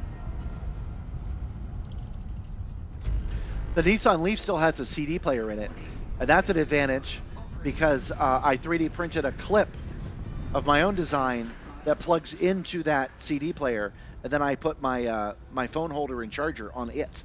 So I have it aligned perfectly center. It's great. Setting course for True Key, RU-G D10-97, the next stop in our Neutron Highway route. Oh yeah, sorry. It's hard for me to read the chat. I'm working on it. I should have a solution soon. Frameshift drive charging. I don't trust any gas-powered car, you guys. I would recommend electric. The Simstarr is electric. It's running on a on the same plug my EV uses. 3, 2, 1. Jumping to True Key, How far out from Beagle am I currently? I don't know. I want to say something like a total of, we are heading to is a neutron star. I want to say 50. No, yeah, maybe 45 jumps remain. So we're actually doing really good. This is the next Let's scoop here, get this taken care of, and then we'll take a look and see where we're at. Warning, frameshift drive operating beyond safety limits. Frameshift drive supercharged. The system will automatically open up and Setting scan course it. for Perivo, AC-B D1-91, the next stop in our Neutron Highway route. It's about time to stop for some fuel. I might take a break at this point. System is just one jump away.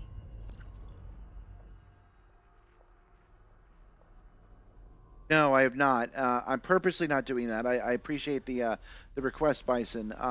But you know, this is a YouTube streams work better, or gamer streams work better when there are stakes and there's a goal and there's a story. And I think I can make it to Beagle Point.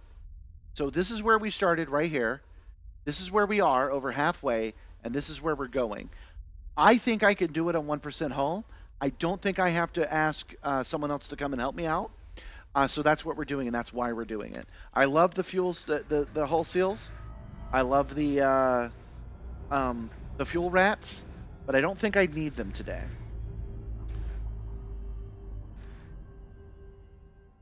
We're gonna head towards a nearby star. It's time to refuel. This is a Class M.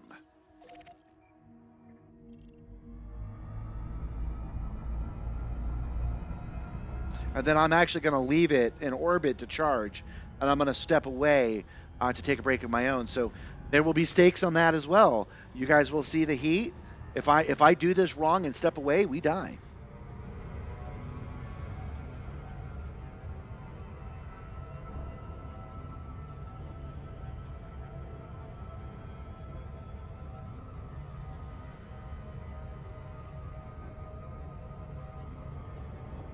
Well, you guys should watch Technology Connections. That'll explain some of that stuff to you. I'm not going to bother. Oh, this one's kind of far away, you guys.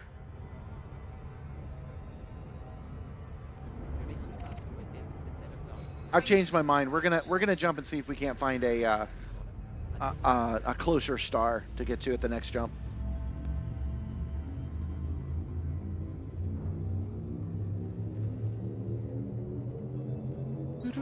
Warning, 2 levels now. That's true. Jump initiated. There are Heading to Paris. no. I hear you. I hear you, but I'm still. When I crashed yesterday and I realized that this would be difficult but not impossible, I decided to give it a try. I'm determined to get to Beagle Point and then dock with whatever fleet carrier is there, and you know damn well there's going to be a bunch of fleet carriers there. So that's what we're going to do. I'm still pretty happy about it. Operating beyond safety limits. Frameshift drive supercharged. No extra star here. Setting course for Perivo. VG. You're right, though. I should have considered that. The DSN is a series of fleet carriers designed specifically for this. You're right about that. But I just didn't want to. I didn't want to look it up. I have no disrespect to any of those hardworking people. I just wanted to get to Beagle Point with 1% hull. Why not? Oh man, did you guys see? Oh look, there's picture Mixie. Let's look at that. Did you guys see the most YouTube thumb I will probably ever do? I took this picture last night with a roll of gaff tape because I don't have any duct tape on me. The Caspian's on fire. I really like that one. As far as YouTube thumbs, I think that is the most YouTube thumb I'm capable of. The only thing I really should have added was a red circle around the 1% in the bottom right-hand corner. Warning, frameshift drive operating beyond safety limits. Seconds. I'm having a lot of fun making those thumbs at this point. I've gotten over having to look at my own face. Warning, It's not so bad anymore. Stare at it enough. I guess I see how Gabby got used to it eventually. Setting course for Perivo. QL-J D10-4. Yes, that's a good point. Put 4 pips in SC before I try to dock. We'll work on this together, guys. Let's see. You guys are so far. I know it's 59-41, but you guys are basically saying that's about 50-50 on this, on if I should use the guidance computer or not.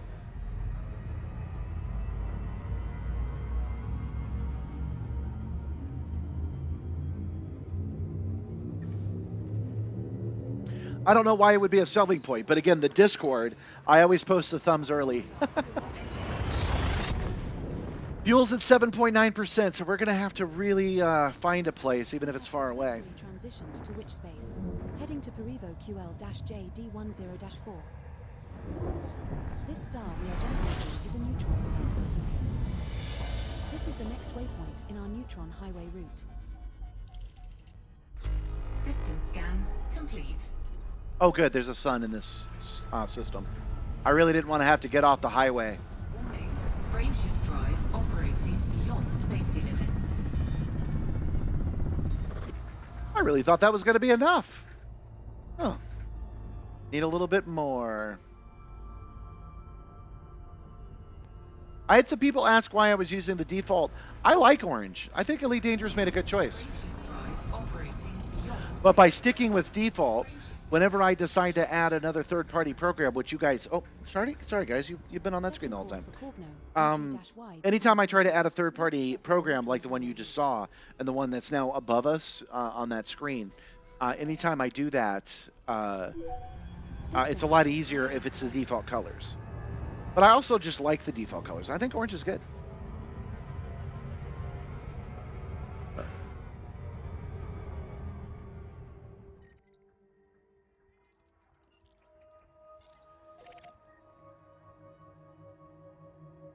Yeah, at least manually it'll be my fault if I smash it. That's a good point. Computer will most likely do it fine. Yeah.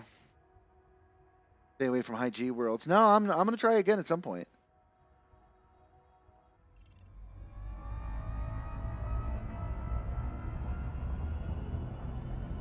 I try to use defaults on anything whenever I can. When I get a new program or something, I don't like to stray from their default systems. Crap, guys, it's out there. I'd have to use Super Cruise Overdrive to get to it. So let's open the Galaxy map and just jump off the highway real quick. We'll still head towards where we're supposed to go. This is an M-type star. Setting course for Perivo, MX-B. And then we'll jump back on the highway. System is just one jump away.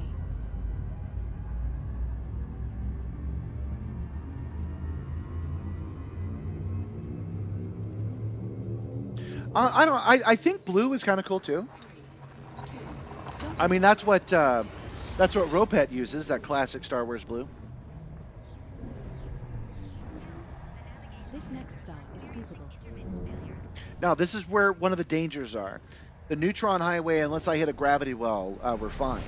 But this star, we need to get close to it. So not only do we have the gravity well, but we also have the heat that we have to deal with. And again, as a reminder, I actually feel that heat. All right. Let's make sure we're stable. I believe we are. I could get a lot deeper, but I'm not chancing it today.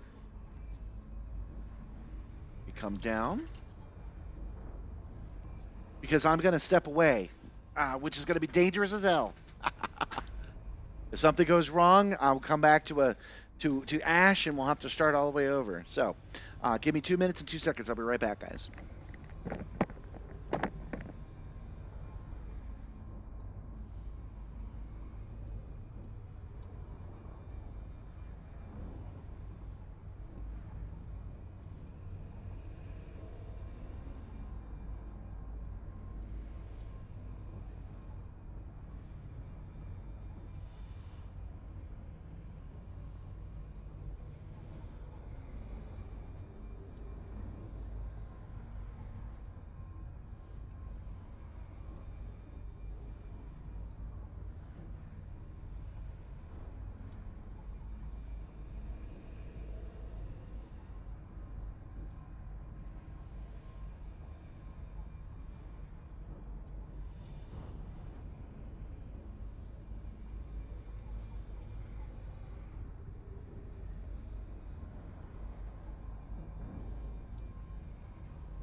Keep an eye out for gravitational lenses, which occur when the gravity of a massive object, like a galaxy, bends the light from a more distant object. This can make the more distant object appear distorted or magnified.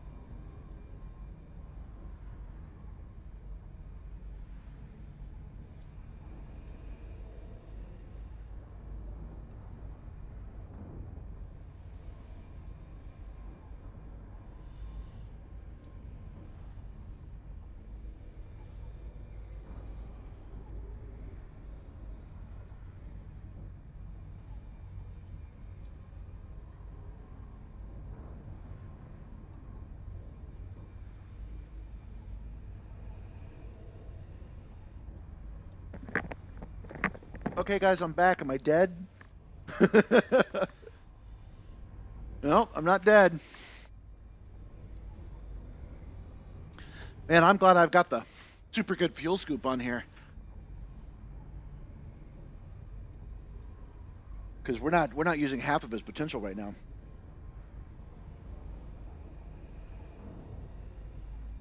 Let me check my look here.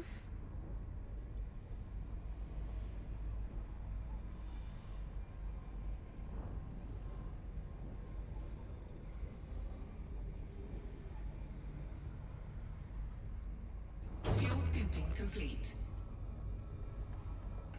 I don't like fuel scooping and doing FSS while I'm at it. And we're done here, so we can fly away. Let's do that. I don't like doing that. I prefer to fly away from the star and then do the FSS because it annoys me that one planet that's always on the other side of the star. Did you know that there are neutron stars that rotate up to 700 times per second?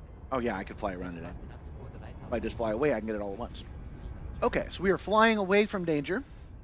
Is this a new system? Has nobody never been here before? Hold on, let me look.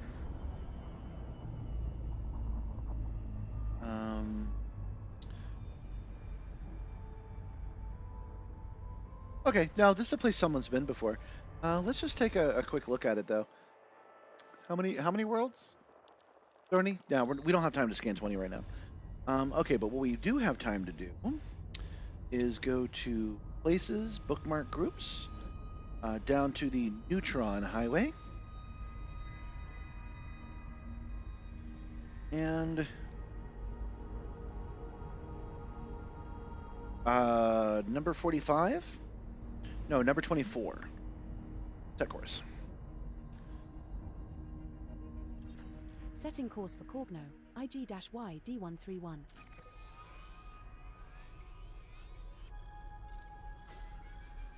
But I'm a brute force kind of guy. I prefer to Reach our destination. do like one thing at a time. But I can get a lot done. But I'm like, okay, I'm just gonna focus on scanning, on fuel scooping. Then I'll focus on scanning and so on. All right, guys. So we're back on course. We went off of it to scoop at this star, and now we are back on course. We have 24 neutron jumps to go, but that doesn't mean we're done jumping. We have at least 15 jumps, maybe 10, of regular jumping in our future as well. We have successfully transitioned to which space?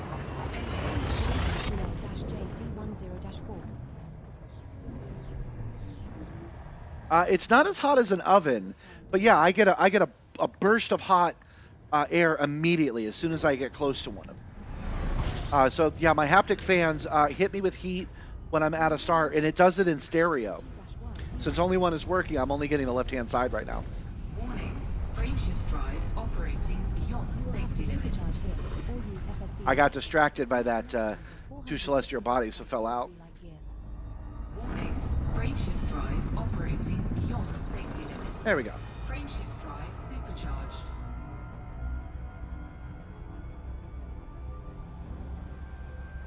Frameshift drive charging. Oh, that was interesting. The neutron star I just went to was not part of the neutron highway that Edie had in mind. Interesting. I might need to recalculate this. Oh, this was last visited 6 minutes ago. So we are definitely on a highway. We're at a place that people come to all the time. For there to be 2 visitors in the last 6 minutes, we're close to civilization. We have reached the next stop in our neutron highway route.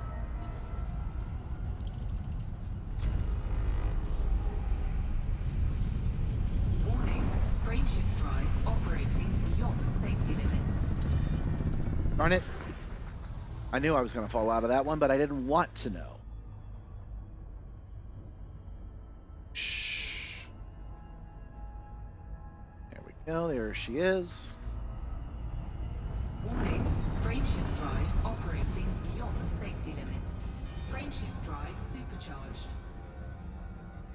Setting course for Northu, BC-S. I couldn't keep my eyes off her celestial bodies. That's right. No, it said 2 people in the last 6 minutes. It said 2. System is just 1 jump away. Oh, I jumped back 1. I hear you. I jumped back one. Okay. Yeah. Well, I'm curious about this one then. Last visited, never, number of visits one. Oh, that's me. Okay. Yeah, I feel you. I feel you. That makes sense. Drive charging. That's neat.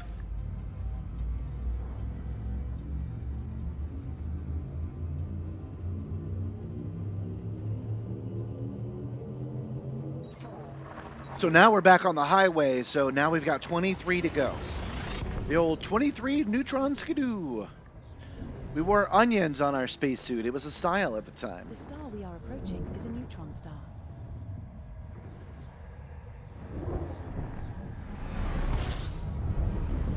We have reached the next stop on our neutron highway route. System scan complete. Warning. Frameshift drive operating beyond safety limits. Frameshift drive supercharged. And done. Hey, that was a good one. There's a lot of stars here, too. Setting course for Northu, XG-J D10-36, the next stop in our neutron highway route.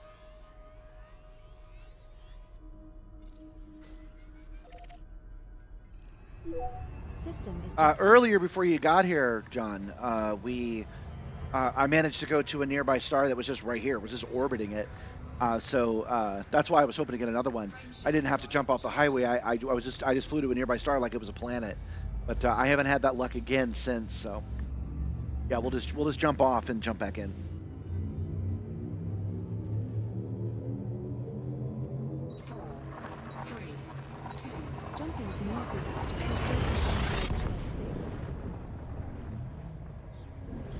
XG-J D10-36. Our next star is a neutron star. Anyone having problems with YouTube? Not that I know of. I actually watch the show via YouTube. We've reached the next waypoint. I'm watching it right now. It's playing fine for me. You have made 10 jet cone boosts. Perhaps it is time to Frameshift repair drive your investment. operating beyond safety limits. Frameshift drive There we go. supercharged.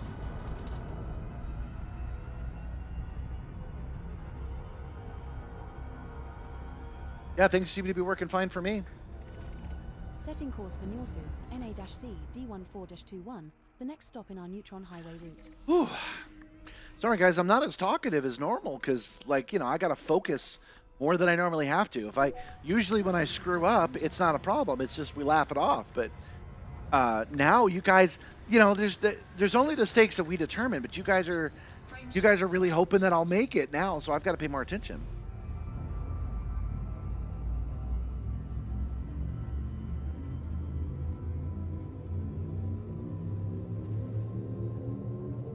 You're having trouble bringing it up on your phone? I think that's probably a phone issue. Jump initiated. Oh, there was an issue in New Jersey. Oh, okay. D14-21. Our next star is a neutron star. We are now at the next waypoint in our neutron highway route. So tomorrow, we'll be headed back from Beagle Point all the way back to our home system of Yama. We're going to try to do it in one stream. Since it's a special daytime stream, that's pretty much going to be the content of us going back and exploring space a little bit more. And then after that, that'll be it for this week, of course. And next week, we will do something else. Because I've had enough exploring for a while. We'll go probably just do some missions of some kind.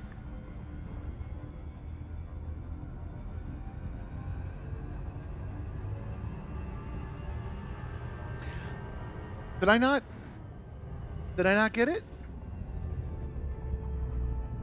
Thought I had gotten it. Did I not fill it up all the way? I must not have.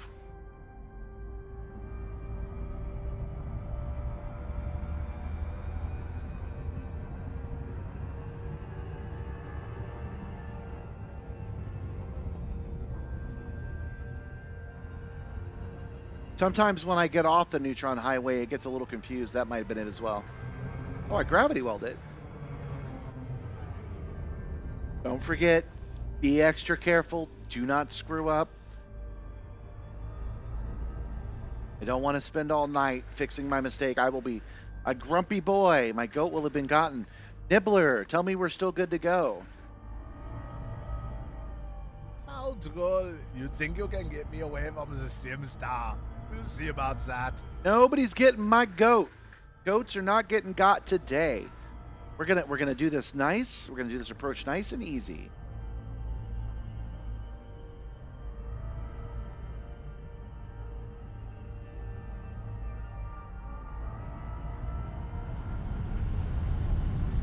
Warning, frameshift drive operating beyond safety limits. And now I'm choking. Well, that's how it is sometimes.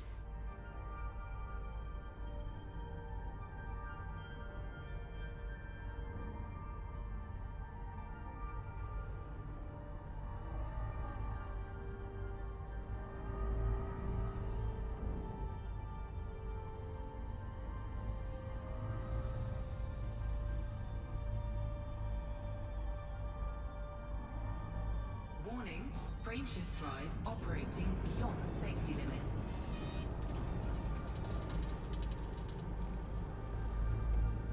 Still no? Do I not have it? Hold on. Ah, not connected to ED Copilot. I think I do have it. It's just not. It's a little confused. Give me a second, guys. My bearings again. This takes me a second sometimes.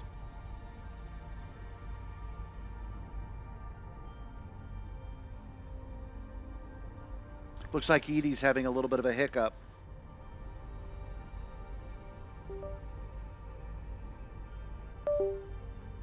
I was pretty sure that I had gotten this one. Let's close and reopen it.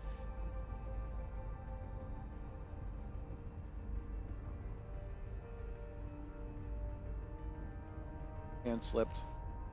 Oh, this is kind of a pain in the butt because it minimizes itself. Oh, good grief! Get out of here, Epic. Nobody likes you.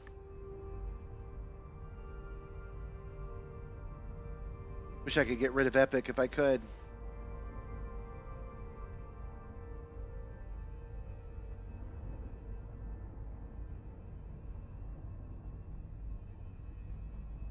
One moment, guys. Sorry. Something ain't right.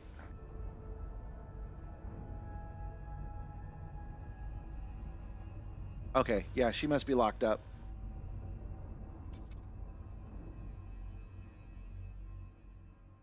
This either? No.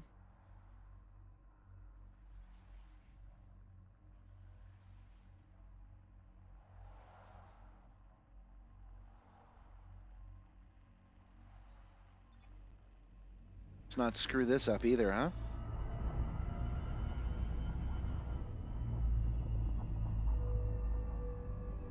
Yeah, I can't even get it to close properly.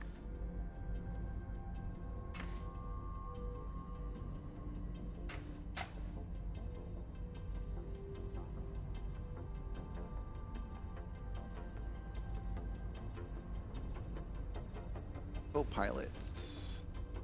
End task. That finally shut you down?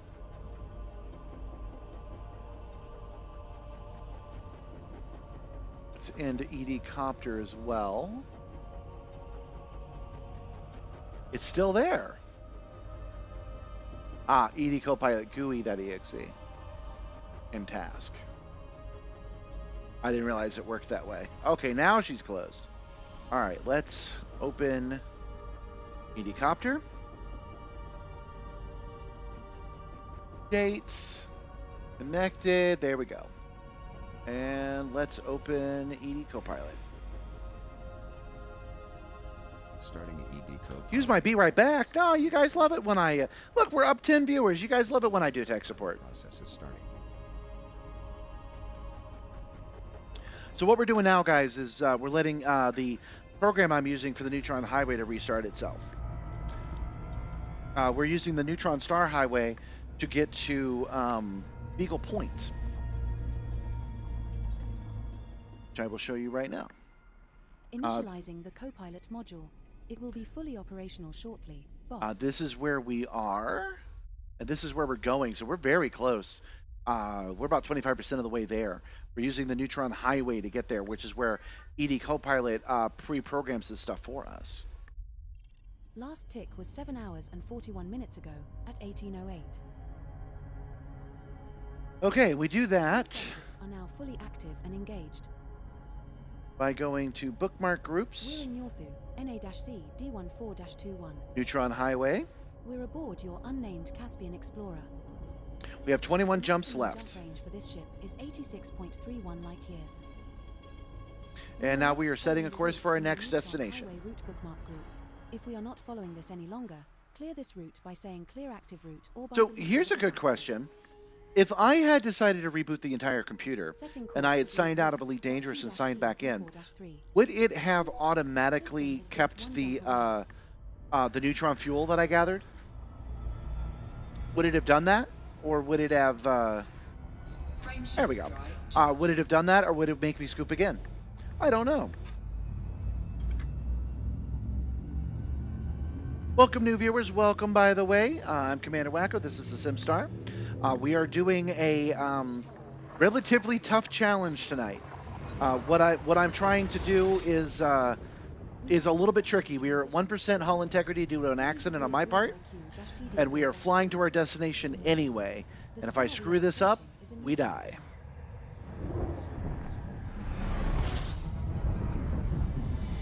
This is the final stop in our My current supercharged state stays. Okay, that's good to know. Makes sense that it would. System scan complete. You can charge and then store your ship. That's interesting. Warning.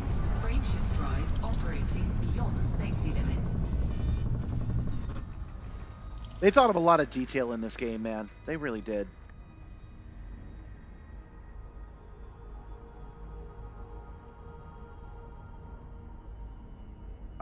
For them to think about stuff like that when there were no stations Drive at neutron stars for you to dock, they put in that rule anyway. That's pretty cool.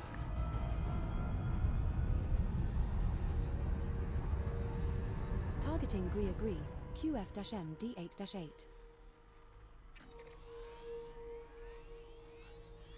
Looks like our subtitles bar is broken now.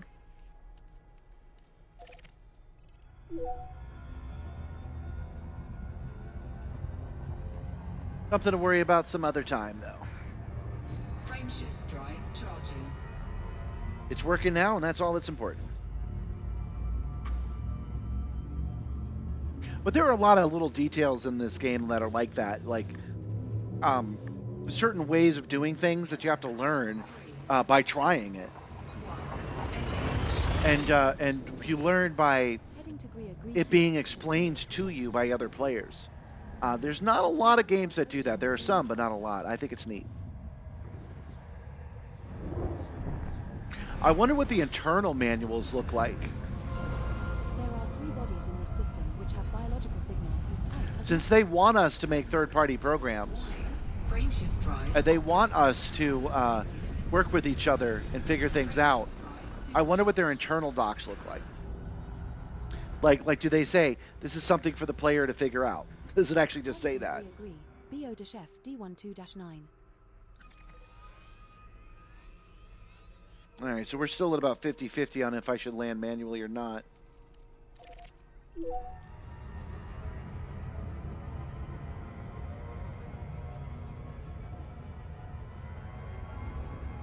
Frameshift drive charging. Whew. Back again to feeling a little bit of the strain of trying to do this. Because we've obviously gotten in the groove of the Neutron Star Highway, and we're gonna do okay with the regular stars. And then before I know it, Star coming up. we're gonna be at a star carrier landing manually, or meaning landing automatically, and it's putting a little bit of acid in my stomach thinking about it. All this journey, 2.5 hours of travel, all this thinking about it, is gonna come down to like Frameshift drive a minute of my time. safety limits. And I am not going to pretend like I'm not nervous. Frameshift drive supercharged.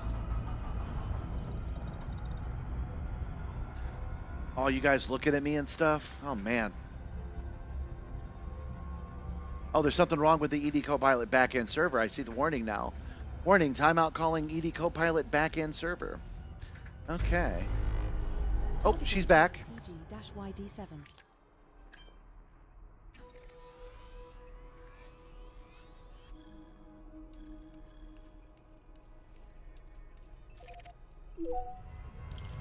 I do wonder if I should. Reboot the whole machine at this point. I don't want to screw this up because of that. You can see that I'm headed towards this star real quick. It's not even out of my way to hit up this star.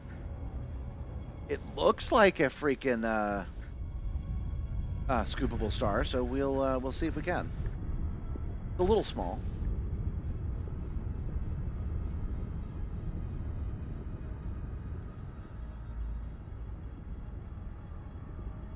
It's the Dark Wheel. They heard we were looking for Raxla. Okay, I wanted to put eyes on the gravity well to make sure I didn't run into it.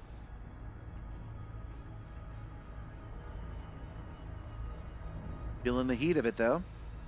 I have to say that out loud so you guys know that's happening. All right, I don't think this... Oh, it is a scoopable star. Okay, we just had to get close to it. I could always check the star type. Oh, you know what? I should do it right from here. Yeah. This is... I didn't want to select it because I didn't want to even do that. This is B. That's this one. All right, main sequence fuel star, class M1. Okay, so we can dare to get a little. No, we're not going to dare.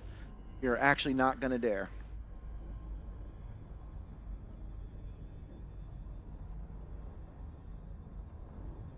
Welcome, Lord Whiskers of Floofyburg. Welcome, welcome. YouTube is broken? Huh, maybe the internet's broken because ED Copilot was giving me some trouble.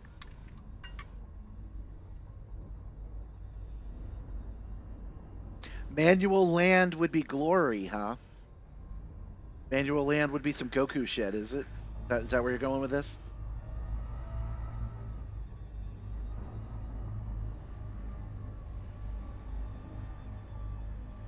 Alright, we're going to stay here for just a minute. We might as well. Let me go to data, bookmark groups, and let's take a look at this neutron highway again. Okay, there are 17 jumps left to go. The neutron highway.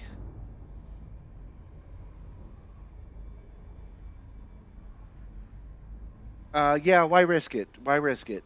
You're right. We're good. We're good. You guys would be very disappointed in me if I got sucked into this gravity of the star. We will. I think it's definitely worth stopping and scooping here. Fuel scooping complete. Because that's probably the last time we'll have to do it at all.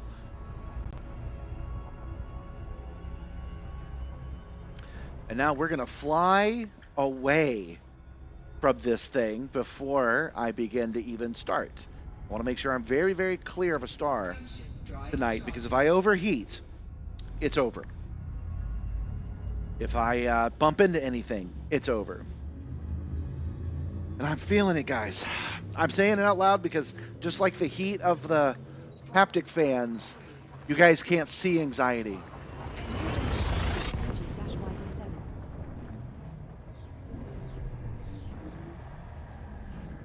This star we are heading to is a neutron star.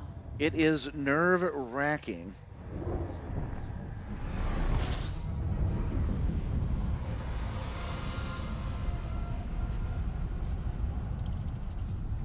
System scan complete. And into the star we go. Frameshift drive operating beyond safety limits. Frameshift drive supercharged. There we go. Is this a real voice actress, do you think, or you think it's a computer voice? Targeting Chotha, QR-N D6-6. Keep in mind, this route was probably calculated with fuel consumption in mind. So you do risk putting a jump out of range by fueling. But in this case, just SEO a bit, and you bring the fuel down. Okay, that's good to know. Oh, you know what? Beagle Point's only 36 jumps out, 36 light years out, so we'll make it.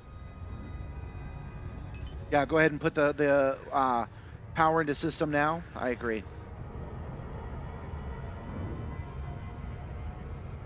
Frameshift drive charging. I forgot, we do have shields.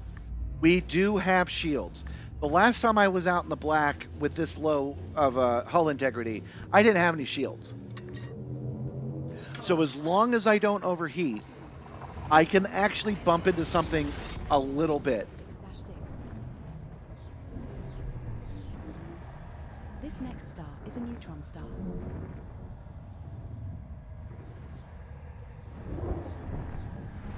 Yeah, I'm actually more comfortable with manual landing as well, because I've been doing it for a while.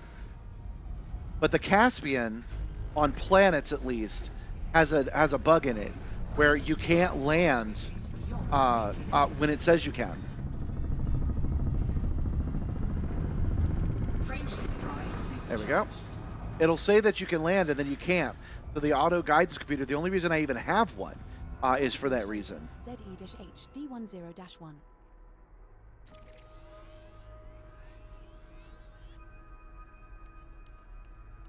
Semantics, man, you're having a pedantic argument again.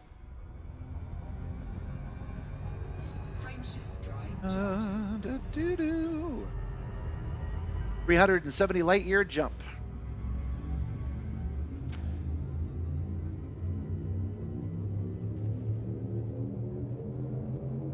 Whew. Jumping to G. I'm curious what my numbers are going to be tomorrow when I start streaming at 11 a.m. Neutron star. If you guys end up watching me, make sure to say so. Say hi.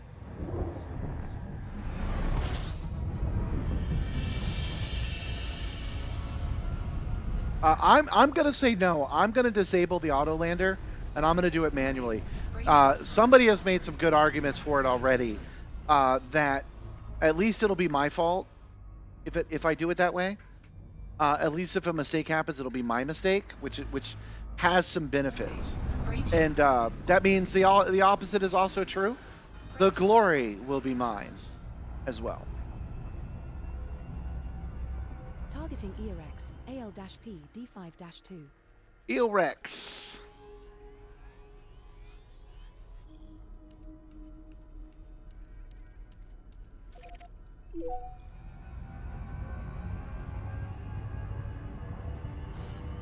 Oh, it's 1,000 light years.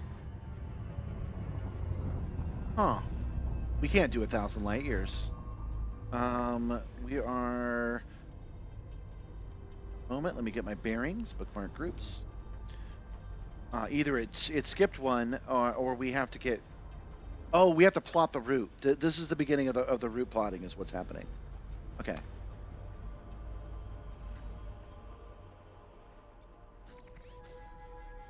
Plotting route. There we go. We will reach our destination in 9 jumps. All right, guys. So now we are in the... well, actually, let's look at it. Let's look at it before we move on. We are way out here now. The neutron stars are no longer plentiful. So we have 9 jumps between neutron stars now.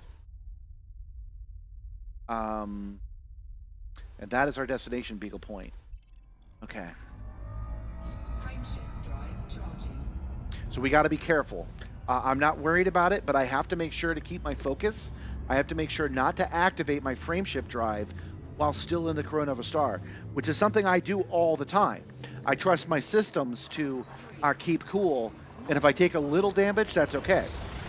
That is not okay today, so I have to make sure to stay out of my own habits. Did I break YouTube? No. What's going on with YouTube, guys? Everything looks fine on my end. Welcome, Thanos. Welcome.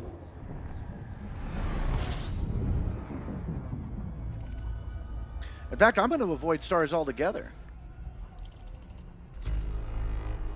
Wow, look how black it is. Do you guys remember when we started, the whole sky was bright white with all the stars, and now we've come out so far, it's black. That's wild. But yeah, we'll just skip over these stars. Let me take a look at Icarus. Look at our flight route. Every star we're going to is scoopable, so we'll scoop at the last star. We'll only do it the once. Frameshift drive charging.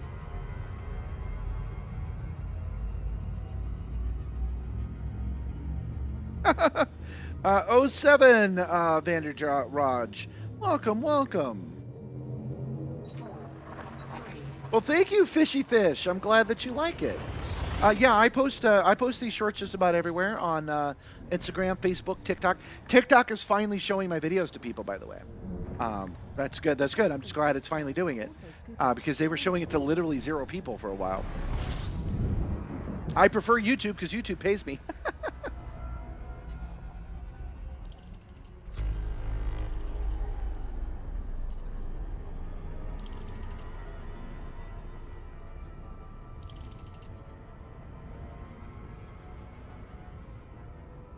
Frameshift drive charging.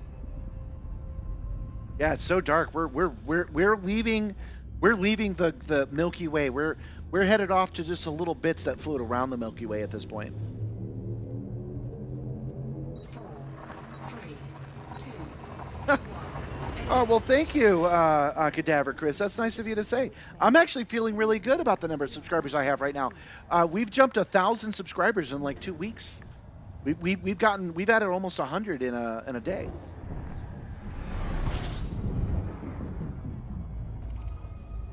We're now 6 jumps from ERX, AL-D5-2. So what we're doing right now, guys, is we're at the end of the challenge. I really do have 1% hull integrity. If I make any mistakes, we die.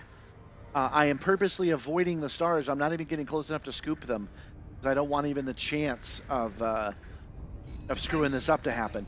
We've got 6 regular stars jumps ahead of us. I think there's 5 left. Hold on. Yeah, there's 6 stars, so 5 jumps left. I'm pretty sure that's how that works. And then we'll be at another neutron star, and we'll be back on the neutron star highway. But I don't know for how much longer.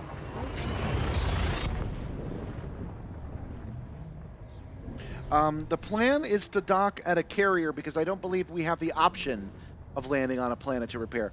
I do not have an auto field maintenance unit, so we have to dock with somebody. And that's where it's going to get sticky, you guys. That's where it's going to get freaking hard because I'm going to have to, I've already decided we're going to manually land and, oh, a little too close, we're going to manually land and then we're going to repair, and that will be a celebration. In fact, let's go ahead and take care of that so I don't forget. As you were saying, doing things in advance is a good idea. Advanced docking computer off. Okay. Frameshift drive charging. There will be carriers there. Yeah, I have not looked. There are tools I could have used. There are people I could have called. I could have even asked you guys in the chat to help me, and I decided not to. I thought, okay, think about this like the old stories of sailors at sea. I've damaged my ship so much it doesn't work anymore. We can limp to safety. Where is safety? Get out your sextant and say we're going to head north. So that's what we're doing. Beagle Point, believe it or not, was the closer of all the options that I knew of in that rule set. So Beagle Point is where we decided to go, and it's a popular tourist destination. It was always our destination. It is a rite of passage to come here at least once. I've been meaning to do it for 10 years, so I'm excited to be there. But we chose Beagle Point because it was the relative safest one to get to. Frameshift drive charging.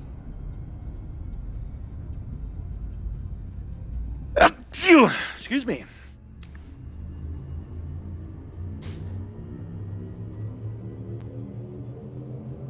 Looking at a comment we just got over on YouTube. Whoa! What the heck? What the heck? That is so many people.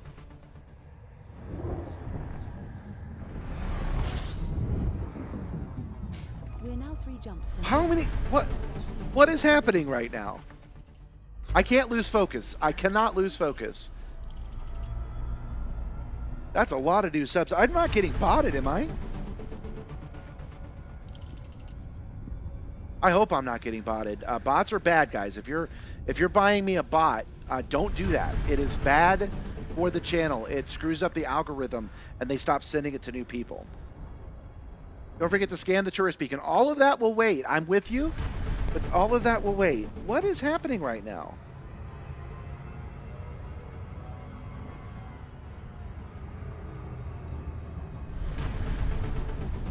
Okay, we're safe, so I can take a look. How many subscribers do I now have?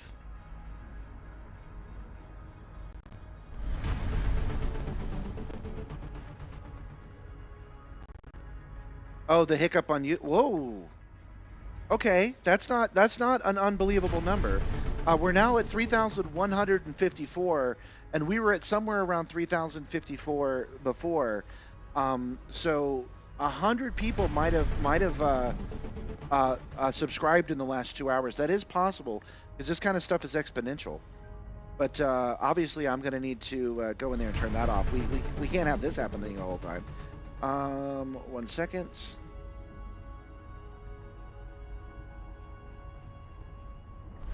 Overlays. Edit overlay. Oh, I'm doing it through Stream Elements, and I could just mute all the Stream Elements. Here we go. Off. Save. Okay, that should stop that from happening now. 1 moment, let me get my bearings.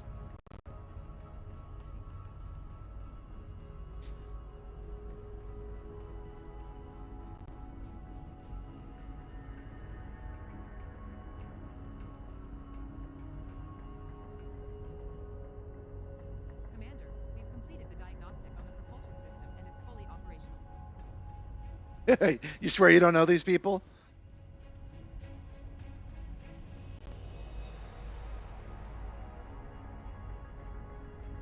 Okay, yeah, I think you guys are right. You guys were saying that YouTube was acting strange. You guys were saying YouTube was acting strange, that there was some kind of hiccup. And I am not shocked to see this is a reasonable number given the exponential growth we're seeing. 25, 30 people suddenly getting updated to Stream Elements does not surprise me. Now, I think at least one of those is real. So we're going to do a mass welcome by feeding rope at once. A snargle again. Nice. As is the subsequent star, so only scoop here if you feel the need. Yeah, if you guys are watching now, welcome new subscribers, welcome. One of the things that Stream Elements does, I've noticed it do it, is it will ignore subscribers that are not currently watching the stream. So what we might be seeing is all the subscribers that were just passing by, seeing the shorts, and Stream Elements getting a little confused. That could be that as well. I have turned off the notifications, so if you subscribe and you're real, just say something in the chat, and I will feed Ropet for you. We have that many. I'm going to feed Ropet one more time. Yeah, we got a wolf that time. That's a good one.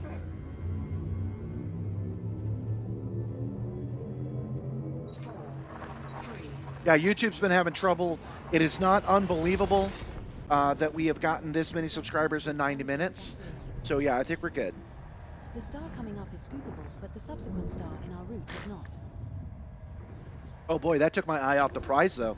I just did those last 2 stars without taking the extra care I need. We're now 1 jump from ERX. Okay. Oh, we're 1 jump? We're 1 jump away? Alright, this is... No, we still have enough fuel. We still have enough fuel. We're not going to scoop. Like you said, we can scoop, we can jump a little bit further when we have a little bit less fuel, so we're gonna take advantage of that. We can always, oh wait, out here it's a lot harder to jump to a nearby star, so we'll let it get down to a thumbs amount. I want to say that's about 25%. We have successfully transitioned heading to ERX-PD5-2. Since you guys are watching right now and YouTube's having trouble, don't forget to like. Yesterday I said, hey, it really would help if you liked. Usually I get 23 and I get 28 when I ask. Come on, don't leave me hanging. And you guys actually stepped up. We ended up with over 40 likes yesterday. So if you're watching the show and you're having a good time, the like helps the algorithm. Please do it, especially when the algorithm is broken. Evidently, I'm the only show on the internet right now. Frameshift drive operating beyond safety limits. Warning, frameshift drive operating beyond safety limits. Got it. Frameshift drive supercharged.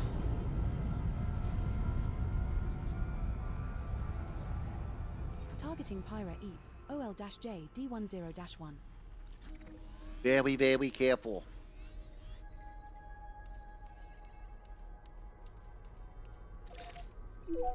This will probably be the same idea where we have to jump to stars in between. Nope. Nope, we can make that jump. Frameshift drive charging. Wow, look how black it is out here now.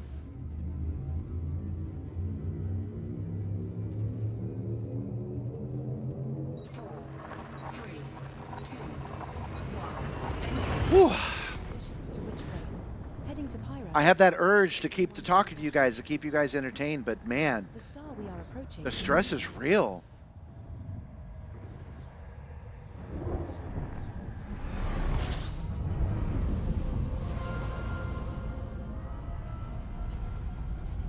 So I gotta just make sure I don't fall into a gravity well. Make sure I don't overheat. That's all I gotta do right now. Oh, thinking about it made me nervous. Oh no! Oh no, I'm choking. I'm choking. That's on me for sure. Had a mini panic attack just thinking about screwing this up at this late juncture.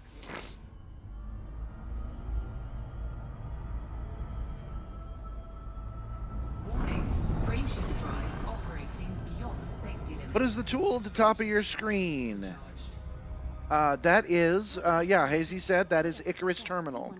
I have a third screen on my console that lets me jump between all of these. And Icarus is the middle one. I was about to show you all three, but I remembered that there's a non-zero chance that if I touch something on this console that you see here, it'll drop me out of hyperspace. I've had that happen before. Cannot afford that, so we'll wait until we're in Super Cruise, and then I'll scroll away from it.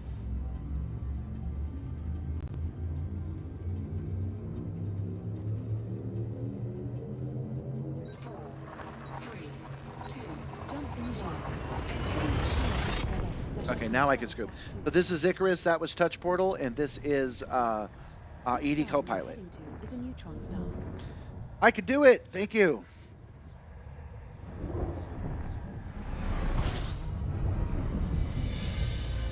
Well, I appreciate you wanting to cover it, John, but I have to be entertaining. It's part of my job.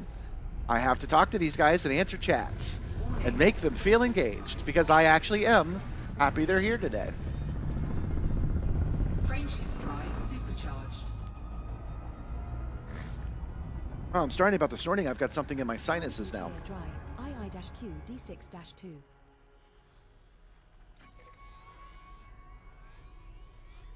Since I've decided to do it manual, I will go ahead and end the poll. Oh, Stream Elements is still telling us about them. That's cool. We'll assume those are real, even though it won't do a celebration on screen. And we will feed Roped again.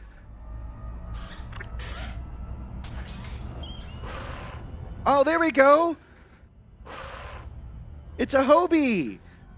Man, I've been trying to get a Hobie to spawn this whole time, so that's a good omen. Good job, you guys. You guys got a Hobie for subscribing just now. Because there are two of you, and I believe that you're real. Here's another one. Oh, you got a seagull that time. Nice. And you know what? It's a gimmick, but because I'm nervous, I want to make sure my goat's still with me. Nibbler, can I get a status report, please? You may have tried to get me, but we win the day once again. Nobody's getting my goat today, y'all. Yes, it does. Being entertaining totally means dying. Oh, it's 1,000 light years away. Hold on. Yeah, 900 is a bit far. I just wasn't paying attention. Not a problem. We just plot a course. It's 9 jumps away. Destination in 9 jumps. Frameshift drive charging. That would normally take care of itself, but ED Copilot had a little bit of hiccup, so it's not automatically plotting the next course. You have a history with seagulls? I don't really. I just hang out with seagulls sometimes. Successfully transitioned to witch space. Heading to Chea Dry LD. In Tampa Bay, there's a lot of seagulls. They seem pretty The cool. subsequent 7 stars are also scoopable. Command. I like geese. Geese are cool birds. cone boosts. Perhaps it is time to repair your FSD. We've made a lot more than 10. I am scooping this one on purpose. I do want a little bit of fuel. I didn't like how when I did the 900, it showed how much fuel that would cost. So I want a little bit of fuel as I go around.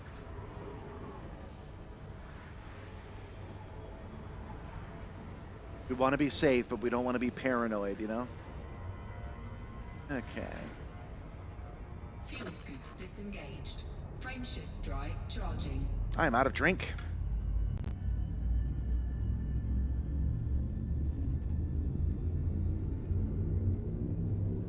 Idea. Get Gabby's attention. 4, 3, 2, We're jumping to chair drive. engine.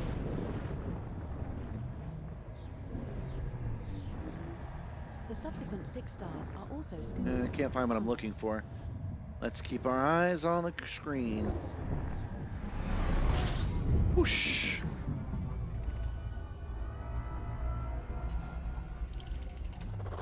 Fuel scooping. Fuel scoop disengaged. 2 astronomical discoveries made, but this is a place many people have been to before. Frameshift This is a drive well-trod path at this point. I see I'm getting even more viewers. Welcome, welcome. You've come at a good time. This is the difficult part of our journey. This is the part where if we're gonna screw it up, this is the time we're going to. 2, We're jumping to chair drive. Don't feed freaking seagulls Alka-Seltzer. Welcome. Yeah, it's going well. We have managed to do, at least 70 jumps, I think, of the 100 that we have to go.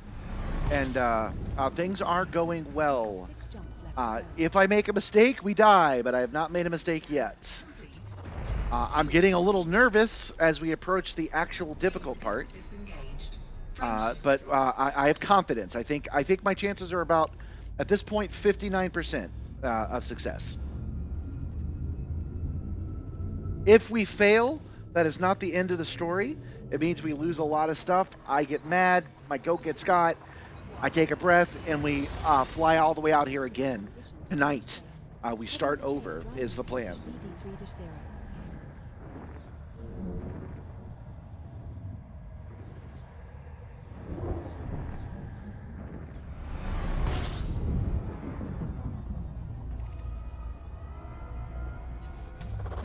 Fuel scooping.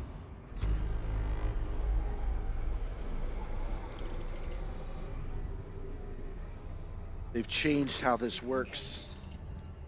Can I search? Hold on, guys. I really need to do this. I don't want to screw this up, so we're just going to fly away.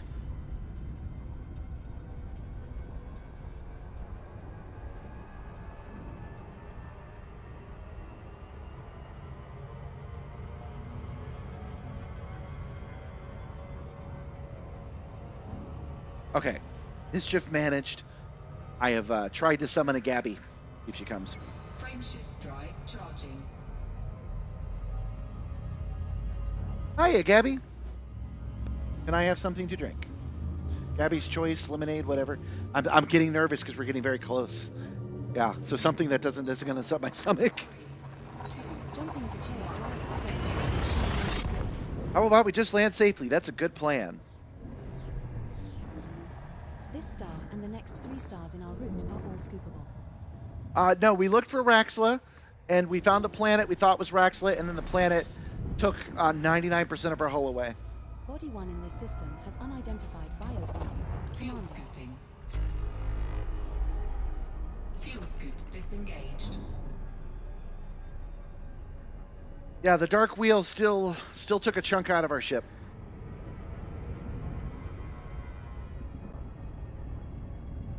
Frameshift drive charging. And now we're headed to Beagle Point. We're almost there. I'm not sure how many jumps we have left. Let me see if I can figure that out. Boom, boom. Neutron Highway. 3, 2, Jump initiated. Good choice. Good call. Dryzard shoe Oh no, defense. I can do the bottle. It's fine. Gabby's got just the drink for me. She bought this for me yesterday, I think. Boom. Cherry vanilla, Schweitzer soda. I think it's Schweitzer. Spreitzer soda. Excellent. That's gonna be smooth.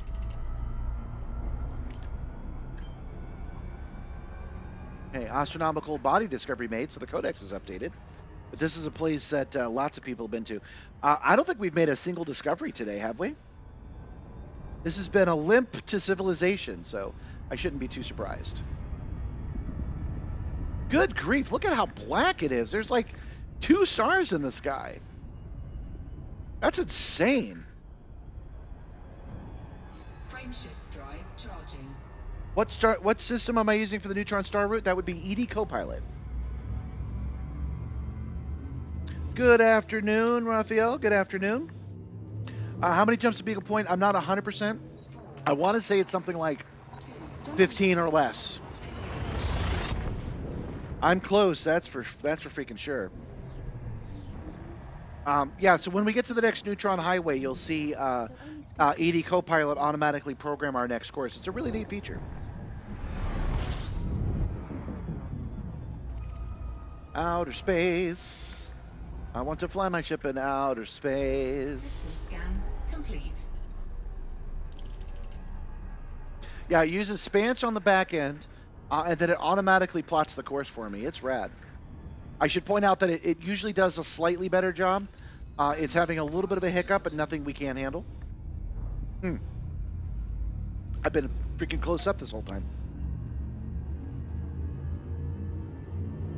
I was looking at the feed, and I was like, why does this feed look weird? Oh, it's because it's the pilot cam.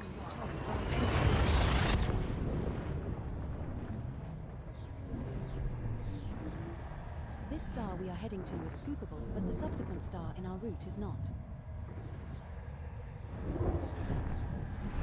The next star is not scoopable. You guys think we should get a little bit of fuel? Just a little bit. Fuel scooping. Body 4 in this system has unidentified biosignals. Let's stop and get a little bit of fuel while I take a look at the bookmarks and I see how many we have left in the neutron highway. Okay. Yeah, 10 jumps for neutron stars. How many jumps that actually is a little bit unknown.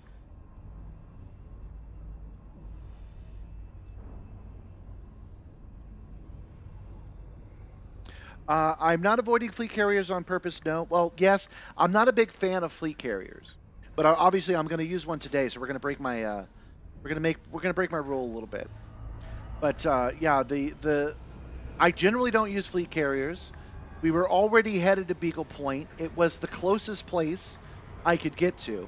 So we have set up the challenge of doing it how I would do it if I was by myself. If you guys weren't watching me, I would have risked it anyway. So I didn't want to look it up. I didn't want to bring in one of you guys in the chat. I know for sure I should set up the lore properly. Imagine that I didn't have any other computers except for the ones that I have on my desktop right now. And I was in deep space and in serious trouble and needed to find some assistance. I knew if I set a course for Beagle Point, there would be people there. It was the closest place, so that's why we're going there.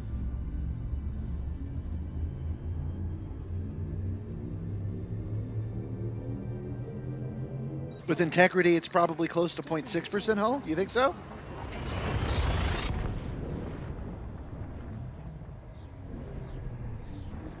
What does that mean, Raphael? Farming aura? I don't know what that means. Whose aura? For what? Man, you want me to farm aura? You know, we do accept tips here at Project Simstarr. D4 in this system has unidentified biosigns. Commander.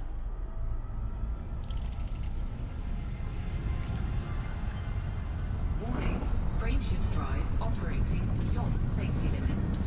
Man, I screwed it up. I'm definitely choking on these now, guys. I'm too scared to pull up the throttle, and I'm just like, yeah, I'll come back and do it again.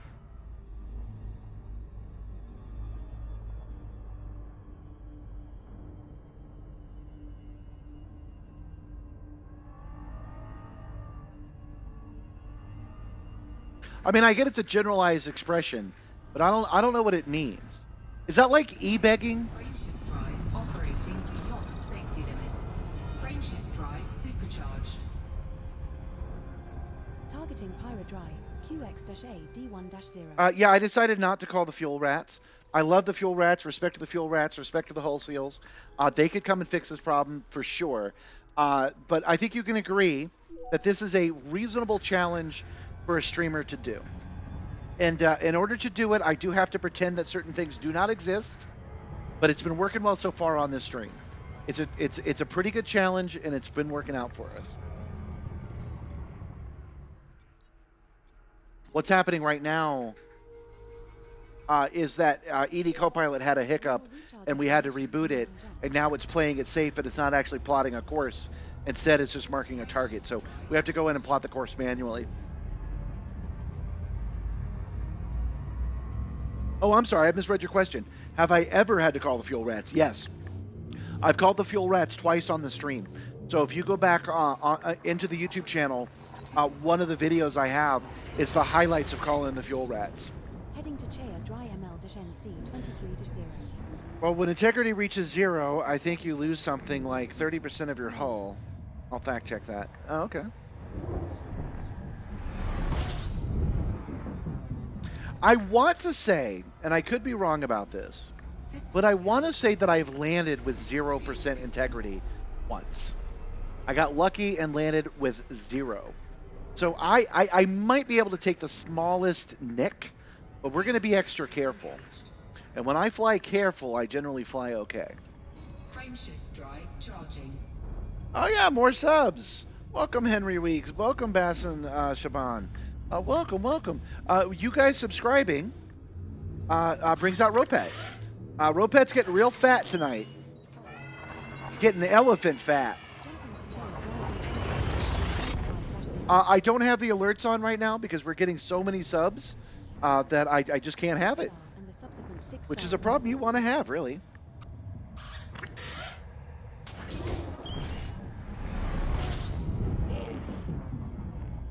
Oh yeah, a hippo and an elephant. Very appropriate.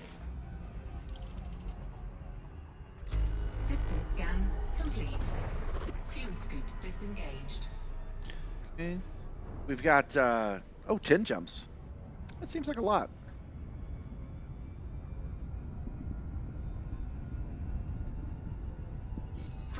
It's definitely possible that happened because of the way that it rounds things. Okay.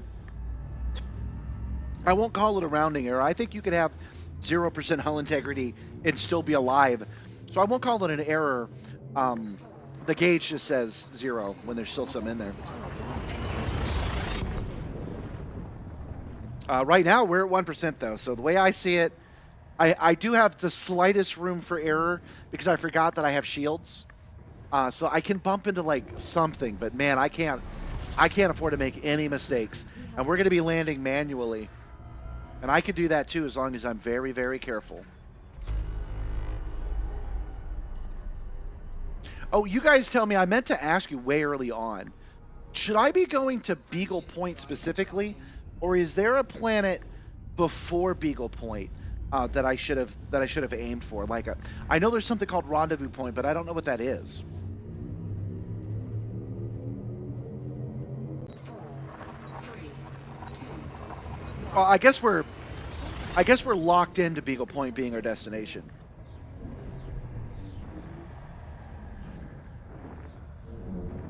Yeah, I wouldn't know if well, yeah, I think you can. I want to say you can do it at 0, but getting enough points from where I'm at right now to go from 1% to 0 and not go over, I think would be at the very least difficult. System scan complete. Fuel scoop For you guys keeping track, I'm swinging way wide of these stars. Frameshift drive charging. I don't want to get anywhere near their gravity well and anywhere near their heat.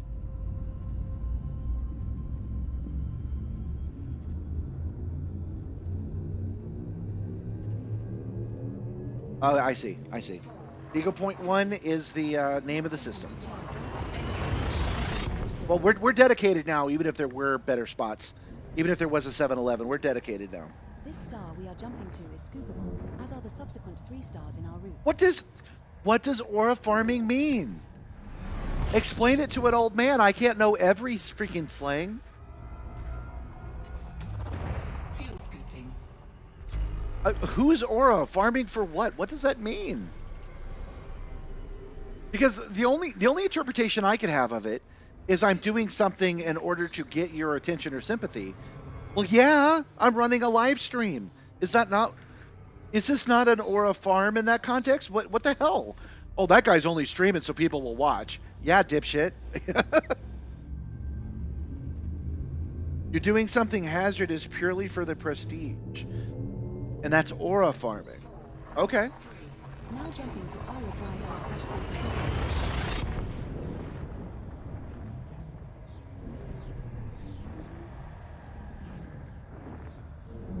I don't understand why it would be bad.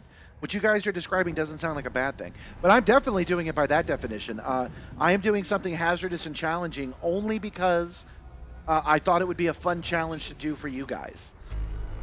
Well, you know, I could have called the Hull Seals.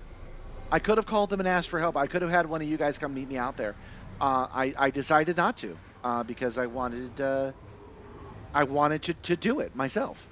That is definitely something I'm doing, knowing that there are risks. Fuel scoop disengaged. Frameshift drive charging. Man, you know what we used to call having a business online? E-begging. If you made videos on the internet and you were like, hey, join my Patreon, we used to call that e-begging. 3, Jumping to Aura Drive ZTH. That's freaking ridiculous. This one's scoopable, as is the subsequent star. My favorite streamer, Stormfall33. They call her an e-girl humorously now. But that's what they used to call just girls on the internet. Oh, you're just an e-girl. You're just being a girl on the internet to make money. fuel scooping. Like, what the hell does that even mean? Does that make me an e-girl? I'm here. Frameshift. I'm here to make money. I'm here to entertain and turn that entertainment into rent. Does that make me an e-girl? I think it does.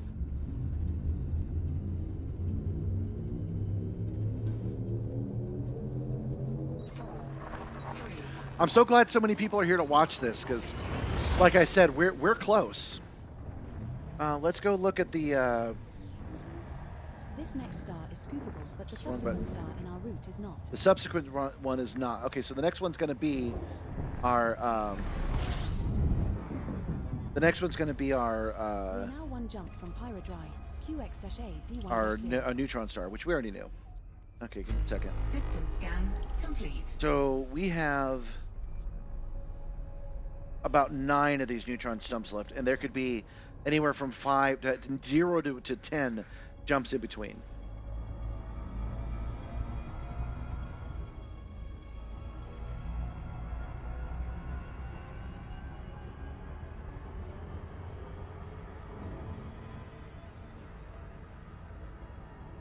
Well, if I die in a stupid way, we'll make a short out of it, right?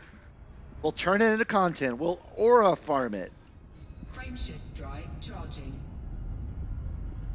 And have a good night if I don't see you. This is a soda, by the way. This is a German soda pop that I'm drinking. It's cherry vanilla. Gabby bought it for me because she loves me. 4, 3, We have successfully transitioned to which space? Pyra Drive QX-AD1-0. The star coming up is a neutron star.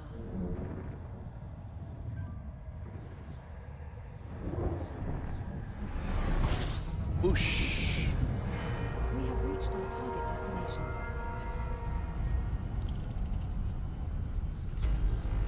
Oh, you know, I was asking earlier if the computer voice was a real voice. drive operating beyond Because that means that they probably would have recorded everything they could think of, even things they hadn't implemented yet, so that they would have that voice later, all sounding the same. Targeting Pyre JQ-P D5-2.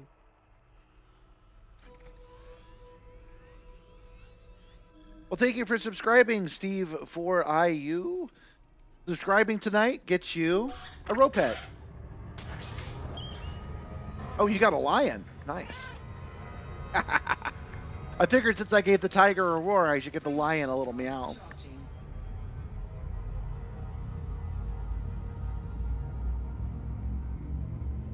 You know, I'm going to take that really brave because if I'm afraid and I'm doing it anyway, that's bravery, right? And I am very much afraid. 3, 2, We're jumping to high. If I knew there were some stations nearby, we would have taken care of it last night.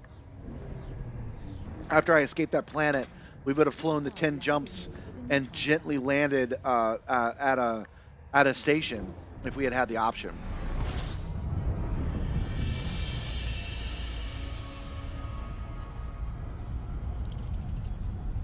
But we don't. We're deep in the black. operating beyond safety limits. 1 sec. Frameshift drive There we go. Got it. supercharged. But we are out in the black so deep, so Targeting I've got no pilot choice but to journey forth, and I might as well go to Beagle Point. Going backwards doesn't make any sense.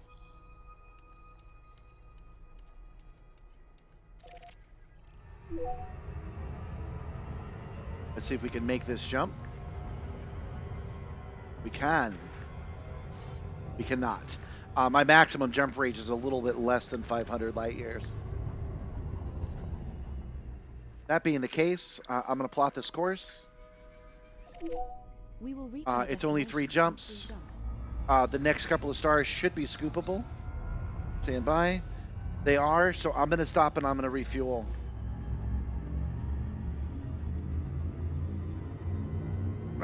No, I won't buy any repair limpets. I generally don't need them. This was a mistake that was avoidable. I definitely did this to myself, but I learned what not to do. I don't think I need any repair units out here, so I'll continue not to use them. Only scoop here if you are low on fuel. I mean, it wouldn't have helped anyway, right? I would have died. Had I gotten 1 point of damage more, I would be dead. So the out-of-field maintenance unit would have done nothing for me. System scan complete. Okay, guys, I've decided to refuel here. Let me make sure that I'm not going to overheat. I'm gonna step away for a second again. Gulping down this soda, so I don't want to be doing a dance while I've got a fog anyway. Woo! No, I don't want to fly the proper build. Besides, I'm teaching you guys how to do it. There's a lot I don't know about this game. There's a lot you guys teach me. Exploring ain't one of them, son. I've been doing this for 11 years now, exploring the deep black. I generally don't take shields with me. The only reason I have shields on me now is because you guys keep pulling me back into the bubble. I wouldn't have had shields. Yeah, it would have killed me this one time, but that would have been 1 out of like 2,000 to 3,000. So give me a second. I'll be right back.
Keep an eye out for supernovae, which are the explosive deaths of massive stars. They can be incredibly bright and can briefly outshine an entire galaxy.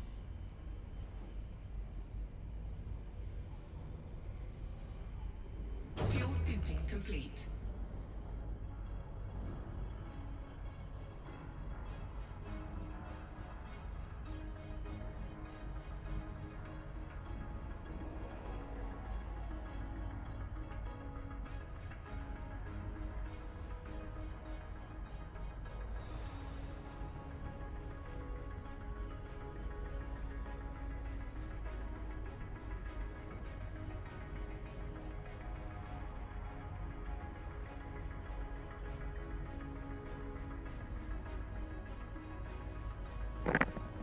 guys, and I'm still alive. Awesome.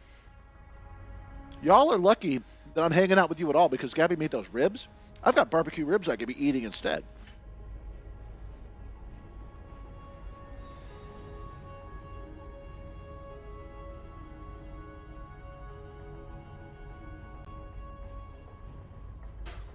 I can land on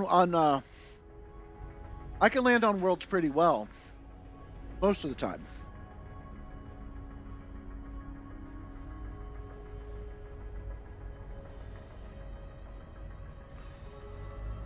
A shield booster reduces you by like a light year, man. When you're exploring the deep black, you don't need any of that.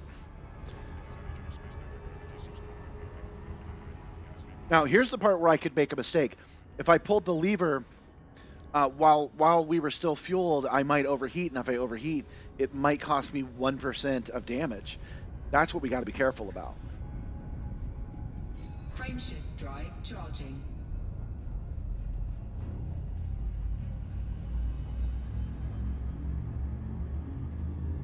Yeah, keyboard and mouse.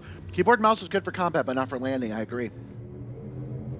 4, 3, 2. You know, one of the reasons we actually had some trouble To which space? doing this Heading to Pyro Drive is because the auto lander engaged and did it wrong.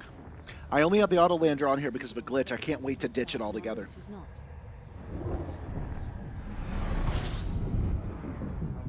Usually insist on having a repair limpet. GC-J. That's just extra weight, you guys. Wait, what did she say? Fuel scoop disengaged. Oh, we're one jump away. That's what she said. Frameshift drive charging.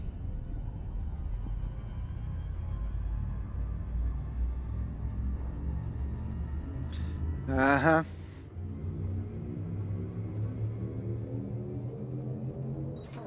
4, Uh-huh.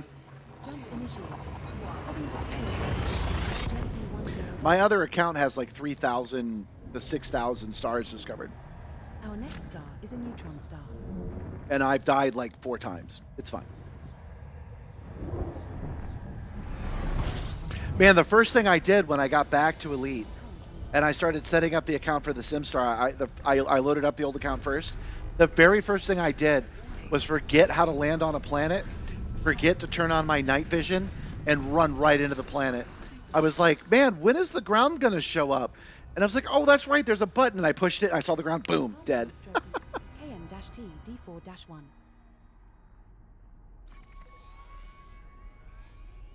D4-1. I mentioned it that way because I probably have died on the stream since I started doing Project Simstarr. I probably died 2 or 3 times more than I ever died playing in the 10 years previously, because I would just be out here not messing around.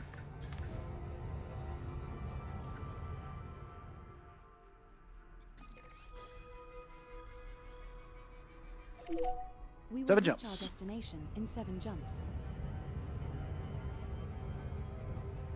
Frameshift drive charging.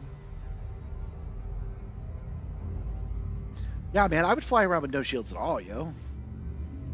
Again, I only have shields because you guys can't be trusted. 4, 3. Jumping to stroke QB-VC2.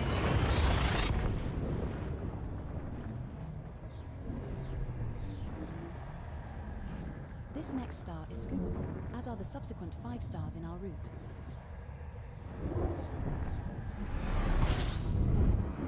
We have 6 jumps left to go. I don't know why I thought since we were getting close to the end of the Neutron Highway. Biosigns. Oh, you know what? Maybe it's time to get off the Neutron Highway. It might not be the best route because the Caspian Explorer can calculate neutron stars. It might be time. Let's get away from this sun. It might be time just to program in freaking Beagle Point, y'all. I mean, it wouldn't calculate it before, but it should now, right?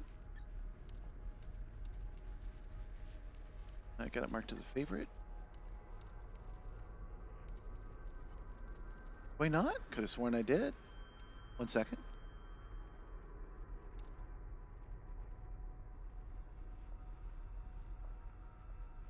Beagle Point. They're both Beagle Point. What's up with that?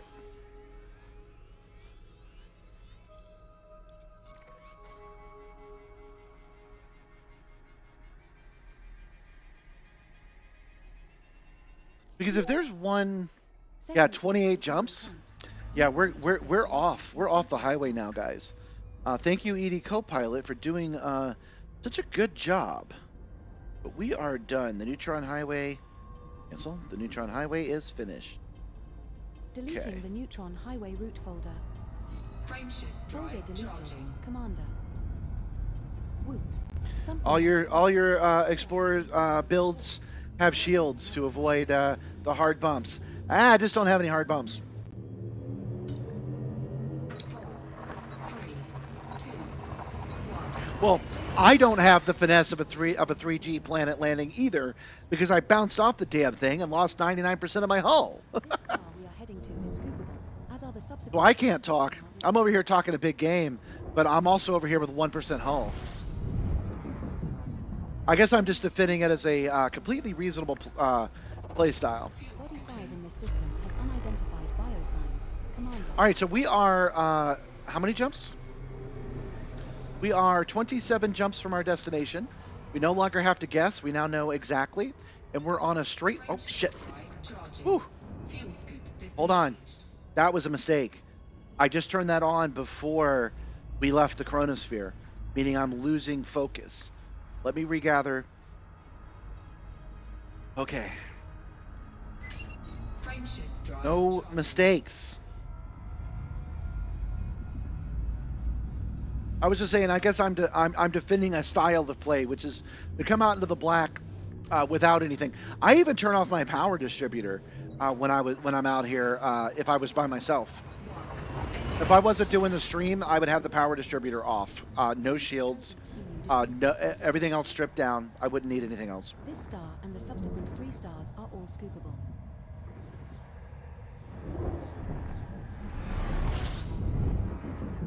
We've got plenty of fuel, so we're going to do the whole avoid these stars altogether thing for a while.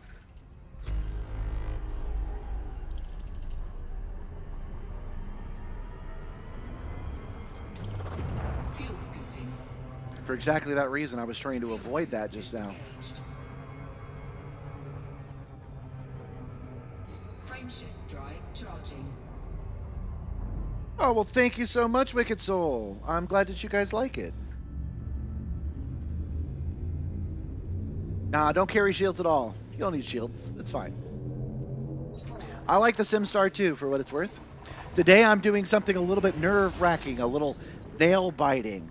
The thumbnail in the description is correct. We are 1% hull, and I'm going to the closest place to get it fixed, relatively, and that was 106 jumps away. Body AB4 in this system has unidentified Fuel biosigns. scooping. Commander. Fuel scoop disengaged.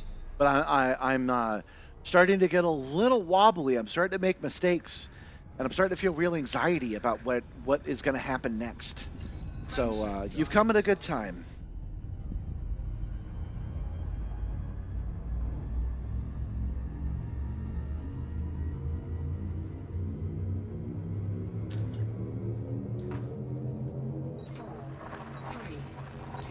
We're jumping to straight up.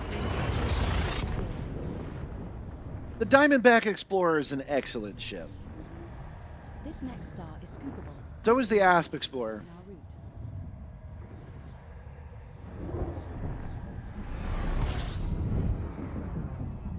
We're now 24 jumps from Beagle Point.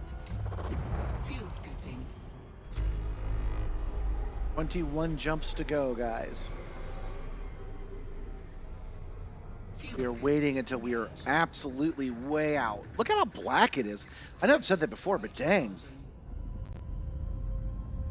Well, thank you for joining, Wicked Soul. I'm sorry that the pop-up doesn't happen, but when anybody does do that, I've got to dance. Thank you, Wicked Soul. Your soul is actually pretty cool. Thank you for joining the crew. We are almost there. We have to really care. And you'll also feed Ropet. Come on, Rumpet. Star in our route is not. Thanks, buddy. What is that? Oh, that's one of the aliens.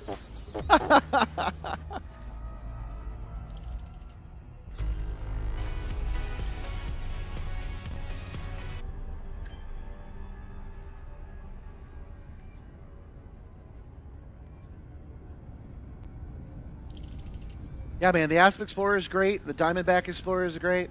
All the original ships are kick-ass. Frameshift drive charging. All right, 23. 23 jumps to go. I thought she said 21 earlier. I must have misheard her. If you want a cool dance, you should also become a member of the show. Nibbler. I am Jumping perfect. mission. Heading to straight. Totally fine. Oh man, Nibbler's feeling the anxiety too, you guys. This star isn't scoopable, but the next 22 stars in our route are all scoopable. You like the Cobra Mark V and the Dolphin? Oh! System scan You will have to complete. supercharge here, or use Oh. FSD injection to make the next. Guys, I'm gonna have to start ignoring the chat. 71 light years. I'm gonna have to start ignoring the chat, y'all. I almost ran into that star. This is exactly what we're trying to freaking avoid. I didn't check where the gravity well was of this neutron star.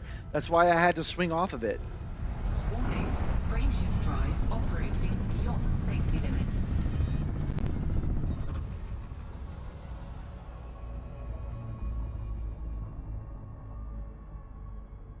Hold on. I will like it when I've got my new chat system. That's gonna hopefully, it might happen next week, but I can't guarantee it.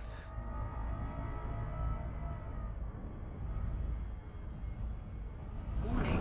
Frameshift drive operating beyond safety limits. Frameshift drive supercharged.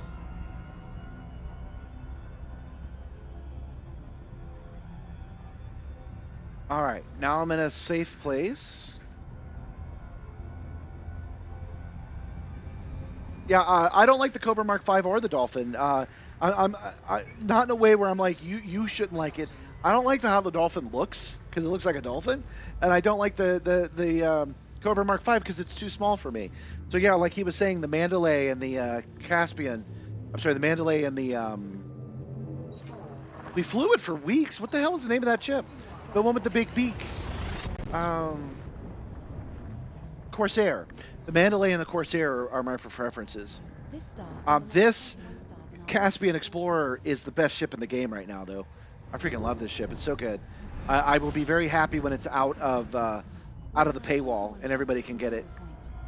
All right, I'm scooping this one on purpose Fuel scooping. because it will help me focus to not have to swing so far out. Fuel scoop disengaged. Frameshift drive charging. All right. So I do see we have quite a few new folks here. What's happening is what it says on the tin. It's 1% hull. We're headed to a place called Beagle Point, which is way, way out on the other side of the galaxy. We're jumping to star. And this part isn't so bad, although I did almost screw it up. This part isn't so bad. What we're going to do once we get there is manually land, and that's where the danger is. So we're about, I want to say, 30 minutes from the actual, like, exciting part.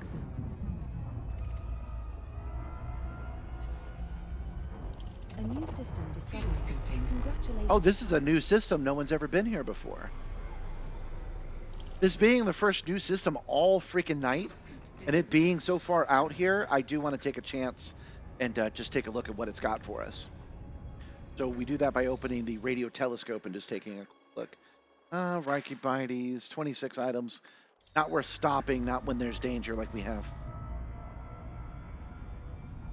Frameshift drive charging.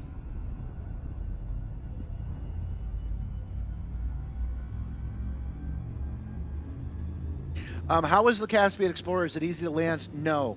One of the problems with the Caspian Explorer is that it is not easy to land. It's supposed to be. The brochure says that it is, and it turns blue like you can land, but then it doesn't actually do it. That's one of the reasons we got into trouble like we did on the planet to get us 1%, because that part is not working. I expect like this next update on Tuesday to fix it. I think they know it needs to be fixed, and I think it's on their list of things to fix in the near future. But it's a little bit of a pig to land on planets because of software reasons, not for in-game reasons. In-game reasons, it's supposed to be great, but it's not in practice. Frameshift drive. Yeah, the approach is really smooth. It's the best approach in the whole game for sure. That makes that part fun. Just like the Type 11 makes mining fun. The Caspian makes approaching planets fun. 3, 2, And as John was saying, it's great. It's the best ship in the game unless you need something smaller. But even then, because most of the time I can land right next to the thing I'm trying to get to. Are also scoopable. But yeah, it being medium size would be nice. But that's that's the whole point. They got to try to balance this a little bit. We're getting a lot of power creep with these new ships, but since they're doing shit I want them to do, I can't help but like it. disengaged.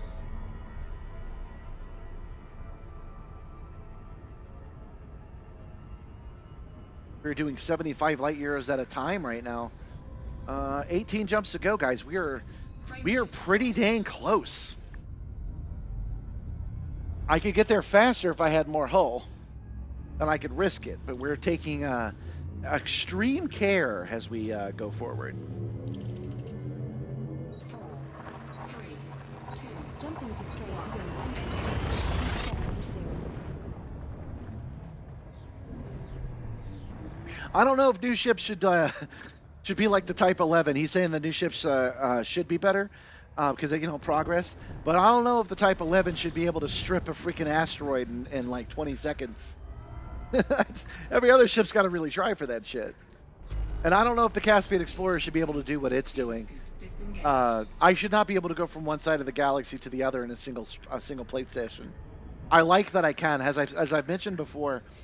It being a shortcut in the middle allows me to do fun things on the stream. Charging. If I had to earn Beagle Point, we wouldn't be going to Beagle Point right now. So being able to like haul ass towards it is a nice feature. And it also frees us up to go where we want to go and then explore those stars. 4, 3, 2, Jump initiated. Yeah, that next fighter looks pretty interesting. I might give that one a try. It's a medium-sized fighter that's supposed to be super maneuverable. I think I might give that one a whirl.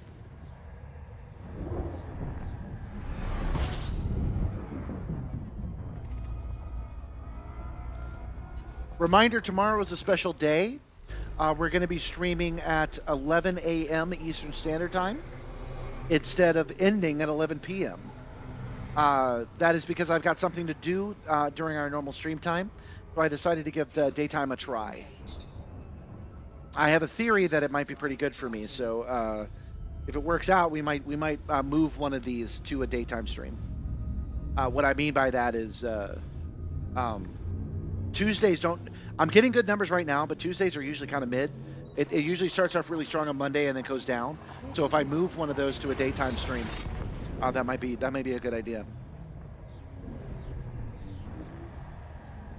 The subsequent 15 stars are also scoopable. Commander. There are Anaconda builds with a better uncharged jump range, but with the same charge range as your current build. Is there? We have 15 jumps left to go. Yeah.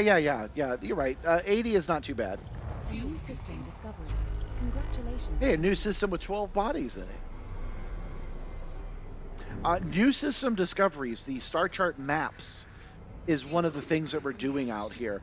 That's what we're risking losing. We really don't want to lose that data because it's bad for the player community if I lose this data. We don't want to do that if we can help it. Frameshift drive charging.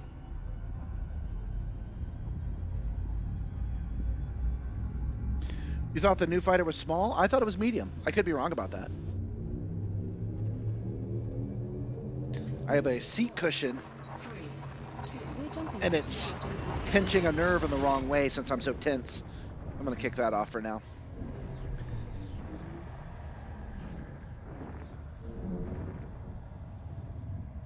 He asked because I said it was medium.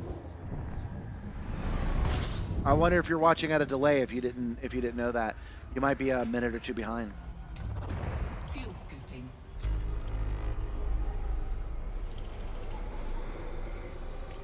Man, I don't know how to properly explain to you guys how cool it is to pass a star and have that star actually hit me with some heat. That's a neat haptic. I really like it. This is not a new location, right? Yeah, no. Frameshift drive charging. 14 jumps to go, guys. We're almost there. Lost my screen for a second. 4, 3, 2, 1. Heading I to thought Galnet News and Burpit said it was medium. I must have misunderstood. That's not going to be a ship I'm going to be too interested in then. I don't like the small ships. They're just not big enough for me.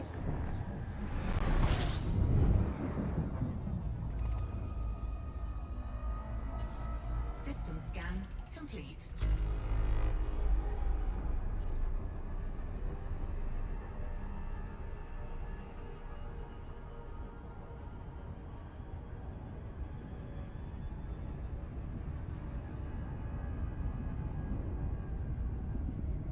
Frameshift drive charging. 13 jumps to go. I noticed that I'm not hitting any neutron stars anymore. It said there were 10 neutron stars left. But, you know, I only had 23 jumps to go, and we haven't actually hit a neutron yet. 4, 3, 2. Now jumping to Sequel-3. Oh, you actually recognize the system. The subsequent 12 stars are also scoopable. Commander.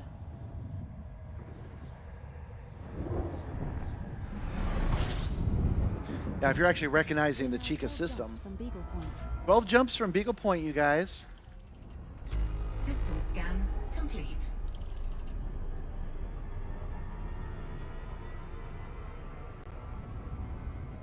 I do not plan to turn in my stellar cartography data, by the way. I'm not going to do it. We're going to fly all the way back to the bubble, and we're going to turn it into one of those stations that we need to reinforce. That's what tomorrow's goal is going to be, is turning in that data.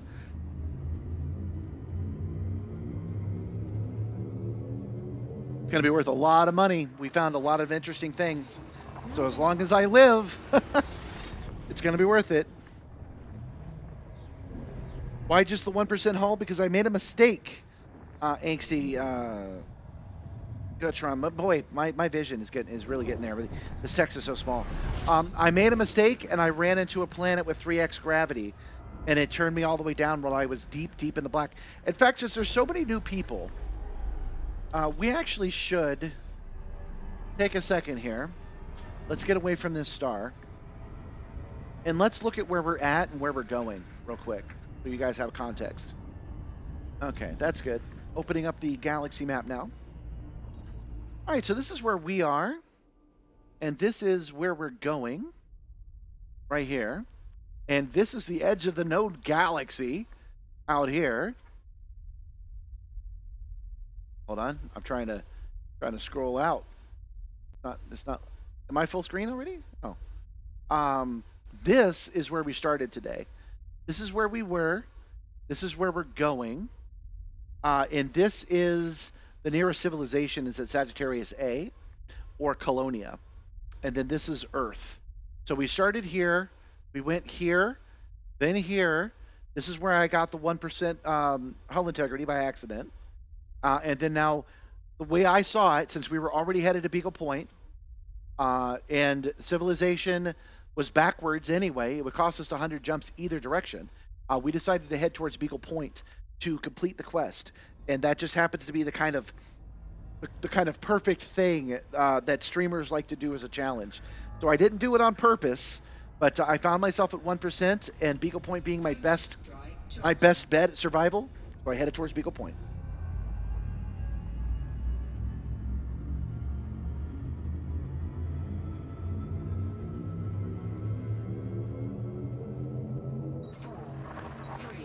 Now jumping to Sequel-3.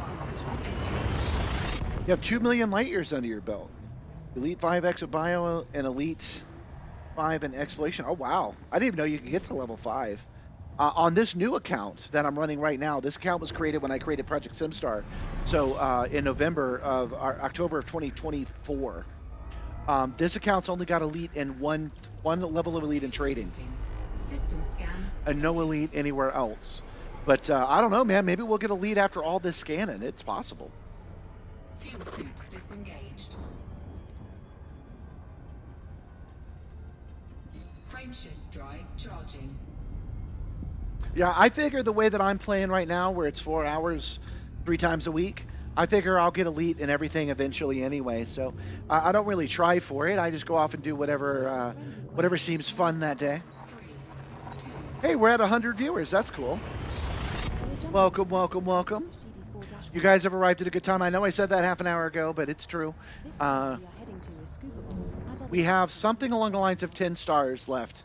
And then we have to do the really difficult part. So all I have to do right now is not fall into the gravity well of any stars and not overheat by getting too close to any stars. system scan. That's it. That's all I got to do. And we'll survive. And then once we get there, I have to do the really hard part, which is to physically land the ship manually.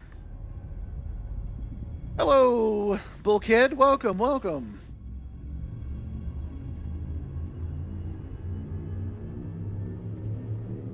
Assuming I won't die, I probably will get Exploration Elite. I seem to recall my first serious exploration run and back did it for me. Well, we've been to Colonia and back already. Well, I'm glad that you are enjoying the stream. Welcome. Welcome, Professor Kyle. Welcome. Let me know if you subscribe today, guys. Oh, there's one right there. Welcome, Keeper. We don't have the big announcements right now because we got too many subscribers, but you do get to feed Ropet. Fuel scooping. That is the sound the fox. What does the fox say? That's what the fox says. That's a real sound. How many jumps left? Disengaged. 8 jumps. All right, I think we should probably fuel at some point. Welcome, Doc. Welcome. You guys are here at an exciting time. I will probably step away one more time because I am nervous. When I'm nervous, I do the body dance. So we'll get close. We'll get like one jump from Beagle, and then I will step away, and then we'll come back and we'll do the landing. That sound good?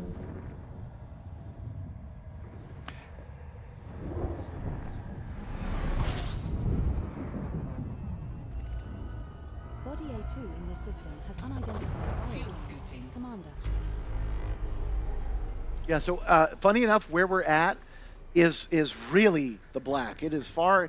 It is as far out as you can go. There's hardly any stars in the night sky, but everything's been discovered because Beagle Point became the rallying point for explorers. So like every star around it has been touched by somebody. Frameshift drive charging.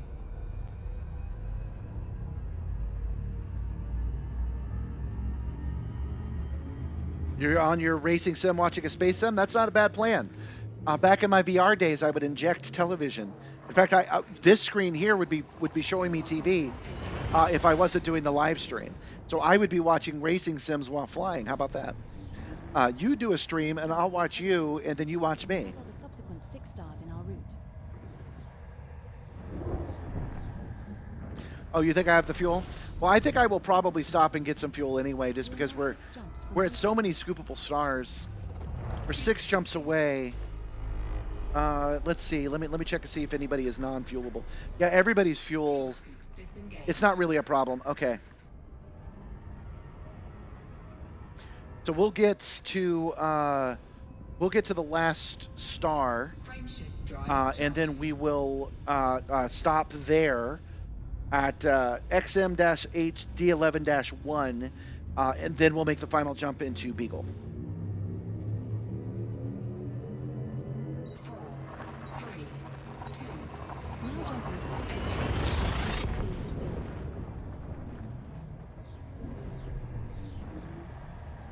And again, Beagle is historically relevant. I've never been there on either account, so this is going to be cool for me.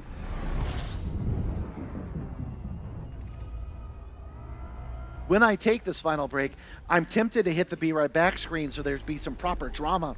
But since I'll be fuel scooping, and there's always a chance I could overheat and die, I'm going to leave it running because if I die, I want it recorded, y'all.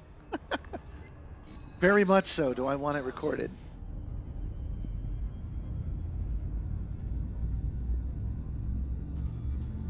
Five jumps to go.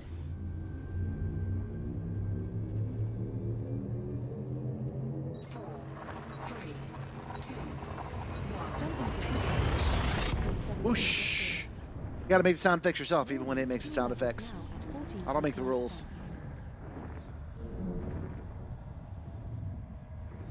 Oh, thank you. I knew there was something out here I should do. Isham's Reach, that's the one that's even farther than Beagle Point, right?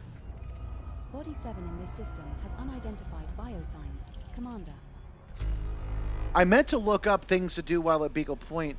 I just forgot. I was so anxious about getting out here with this 1%. Oh, thinking about it gives me butterflies again. Frameshift drive charging.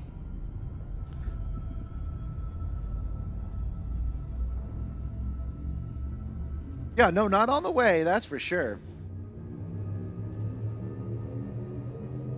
4, 3, 2. Yes, I will. Thank you for reminding me. We will absolutely do a time trial.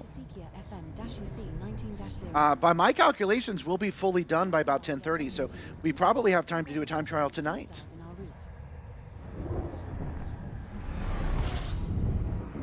We have 3 jumps. Oh yeah, there's beacons to scan, right. So we won't do a time trial tonight. We'll do a time trial tomorrow before we start heading home.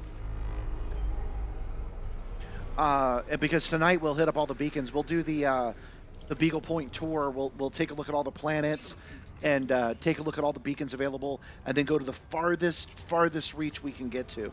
Like you said, it was something reach, and that's where we'll end the night. And then when we'll start tomorrow, we only have this one chance really, because I don't think I'm ever going to come back here.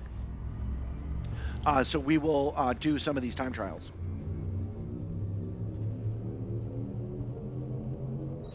How come I don't have repair limpets? I don't need them. I don't need them. It's fine.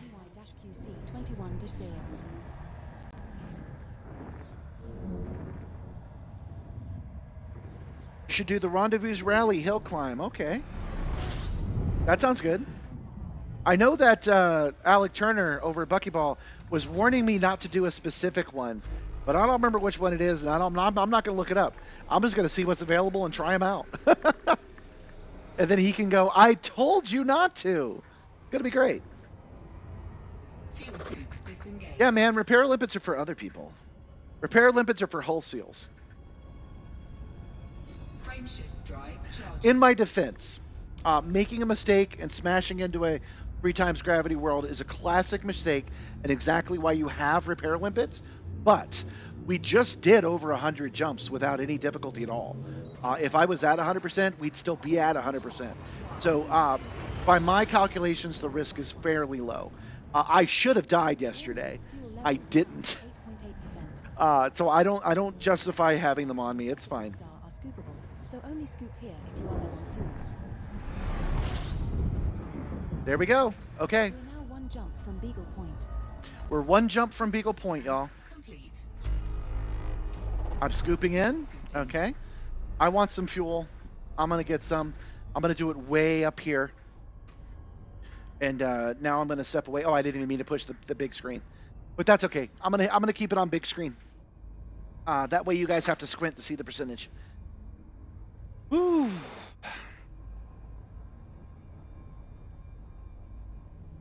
I'm going to go pee one more time so I don't wet myself as I try to land.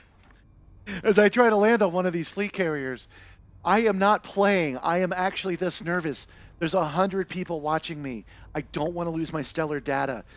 It's going to come down to my skills, which I am not confident in. So this is going to be, for me, this is going to be an exciting moment of anxiety and fear until I land. So let me go. I'll be right back.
back. This got Gabby's attention, so she's watching the stream now. And I was just telling her that if I fail to properly land on a fleet carrier in Beagle Point, that I have to start over. We're going to end up in Colonia, and I will have to start doing all these jumps again. So this stream is either going to end at 11 or it's going to end at like 2 or 3 in the morning. No pressure on me, though. All right, let me see what you guys have been saying. You have faith in me? Oh, well, thank you. Actual, thank you. I am not the world's least competent pilot. No, it didn't cost me my marriage, man. Dixie's right over there. $100 if I don't blow up. Oh, don't. Oh, no, that adds into it. Okay. Okay. Yeah, I see that. Okay, I'm glad I read the chat before I moved on. Honest opinion, guys. 82 light years on the Mandalay, kitted with everything possible. Repair limpets. No, man, you know, I'm proof right now. I'm proving that you do not need repair limpets. It's fine. It's gonna go great. Fuel scoop disengaged. Whew. Nibbler, your status, please. This goat is staying put. Okay, we've got our goat on board. No one's getting our goat. We've got Beagle Point directly in front of us. Frameshift drive charging. And we are headed to the nearest star. Once we get there, I'm not sure what I'm going to do next. I don't know exactly what to do because I don't land at fleet carriers often. We have successfully transitioned to Beagle Point. I'm going to land. It's going to be fine. This is going to be anticlimactic. You guys are going to be disappointed because it's going to be such a good landing. What am I freaking out about? It's just a video game. You've turned it into your goddamn job, but it's just a video game. It's going to be great. Boy, I didn't scoop much at all. Guys, we've made it. We are at Beagle Point. That in itself is a landmark moment. Okay. There's lots of fleet carriers to choose from. Distant worlds, there we go. In my personal lore, oh wait, why is it orange now? Services. Okay. In my personal lore, the distant worlds count as canon, like carriers of the game. In other words, they are not fan run. So they don't count as fleet carriers. They count as fan run cannon ships. Okay, let me read what you guys are saying. Just find one that allows all visitors. Okay, I'll double check that in a second. Exploration is more than pure jump range, but I prefer to fly dangerously. I'm going to double check that and make sure that they allow all visitors. It's weird having no stars as a guide.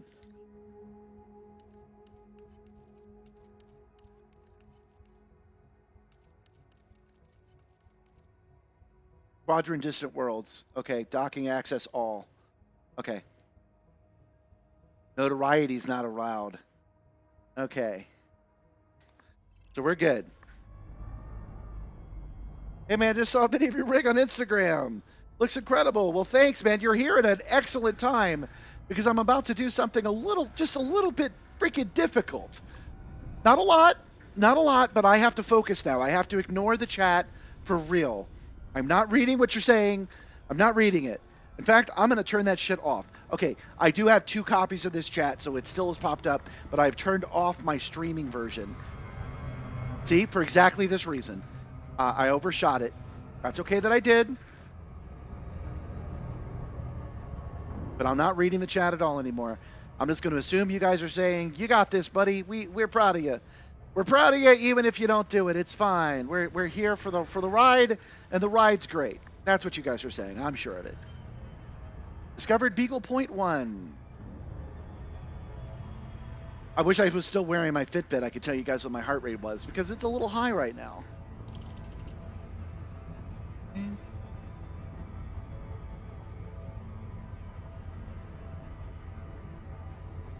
almost there. We're 6 seconds out. Once we get to the mega monkeys, we actually have to do this with care. What I mean by that is I need to make sure I don't accidentally pull the lever twice, because if I force myself out of a jump right now, that would kill me. I have to make sure that I don't get stuck in the gravity well of this planet. I have to treat this with extra care.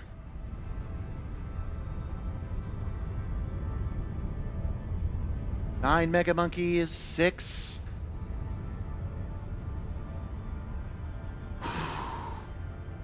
I've already turned off the auto lander. We're going to do this manually. And disengaging. Okay. We are now in regular space, and that means that anything I bump into can hurt me.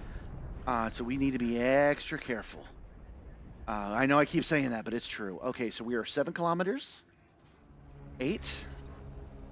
I'm sorry, we need 7 kilometers. There's 7, 7.5. Got it. I'm coming to a full stop first. Contacts. Request docking. Docking request granted. It is pad number 4. Edie, tell me more. Docking request accepted. Maintain an appropriate speed during approach.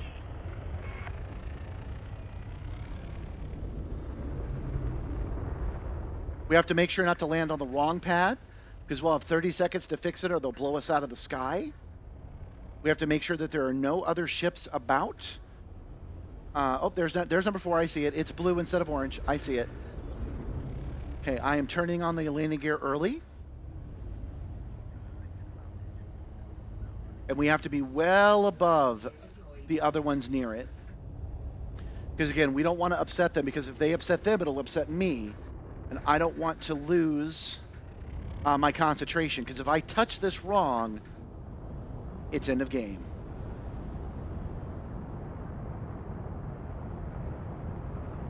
This is just a landing, and I'm treating it like, I wish I had some suspenseful music. I'm treating it like the hardest thing in the world, but God, at 1% it kind of is.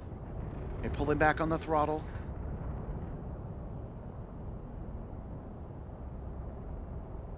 Pulling back on the throttle some more. Even out, even out, even out. Okay. Down, down, down. Okay. I'm going to turn off flight assist in a second. I think. Do I want to trust it? Okay. We're going to come down manually.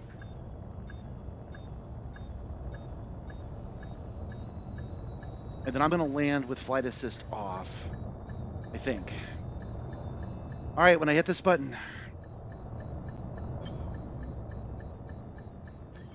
Nope, that didn't work.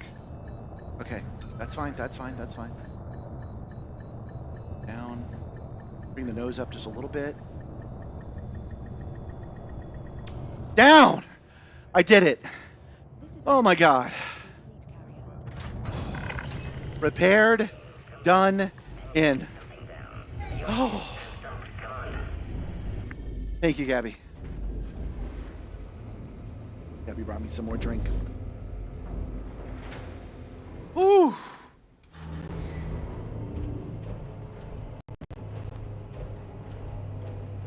Oh. Let me see what you guys were saying now.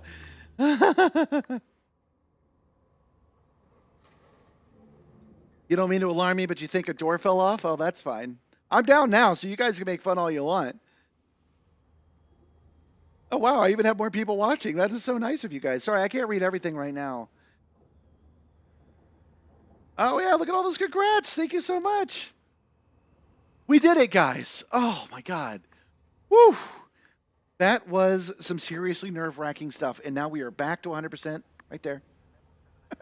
We are back to 100% health, and we have made it to freaking Beagle Point for the first time ever. I've never been here before. Here's where we are. And here's the rest of the freaking universe. This is where we started tonight, but we actually began our journey last week here, Pluto Sagittarius A. Then we flew out here to look for Raxla. It turns out it was actually over here, so we'll do a search over there for Raxla at some other point. But this is where we were when I made the mistake and got the 100% hull. I'm sorry, I got the 1% hull remaining, and then we flew over 100 jumps. It was like 107 jumps because I did it so carefully. It took me almost exactly 3.5 hours to do all the way out to Beagle Point. And for you guys that are new, Beagle Point is a special thing in Elite Dangerous. It's got special significance to the players in the game alike. So, whew.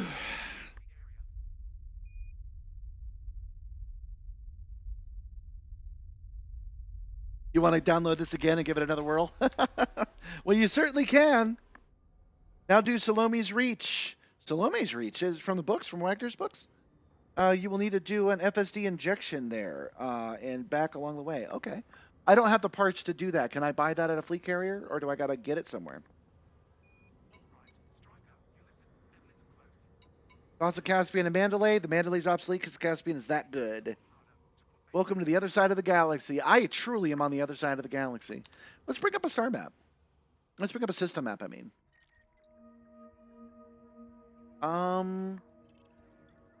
Okay. Go point 1, 2, and we haven't explored those, so I guess we'll go hit those up. Let's take a look at we'll probably hit the nav beacon next. Whew. Let me filter this out. We want settlements, stations, points of interest, and signal sources. Oh, there's only 2. The Memorial and Beagle Point. Okay. So we are going to... There's one that's like really, really close by. So we're going to select that. And then sight unseen, not knowing what it is. It's probably just a comm beacon. We're going to go scan it. Check your synthesis materials. No modules required. Well, I don't think I have the parts I need. You do. I do have the parts I need. Okay. Never. You've never heard of this game before? This is Elite Dangerous. Elite Dangerous is a flight sim game that's a little bit more like Euro Truck Simulator than other sci-fi games that you might have seen. Those other games have the same idea with like space capitalism, but Elite Dangerous is closer to a flight simulator than it is the action adventure of these other games that you've heard of. Okay.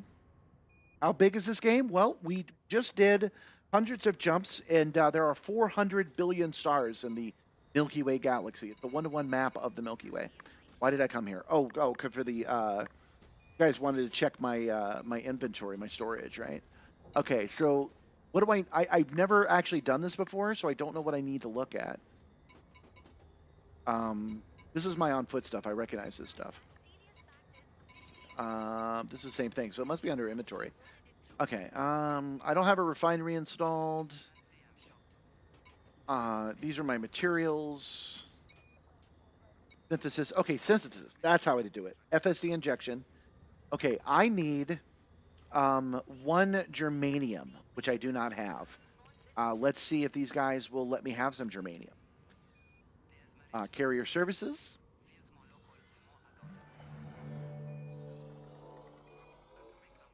I've never done this on a fleet carrier before, so I have no idea. Commodities market. And no commodities, so I can't buy any geranium. Crud.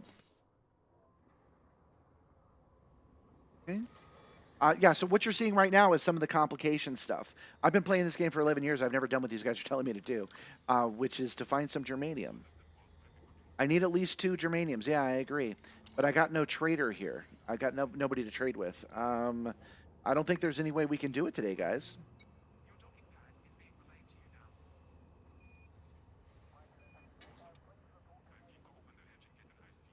Is there a material trader nearby? No, you cannot purchase materials. You can mine the geranium. Let's table that for now. I don't know how I'm gonna mine in a Caspian Explorer.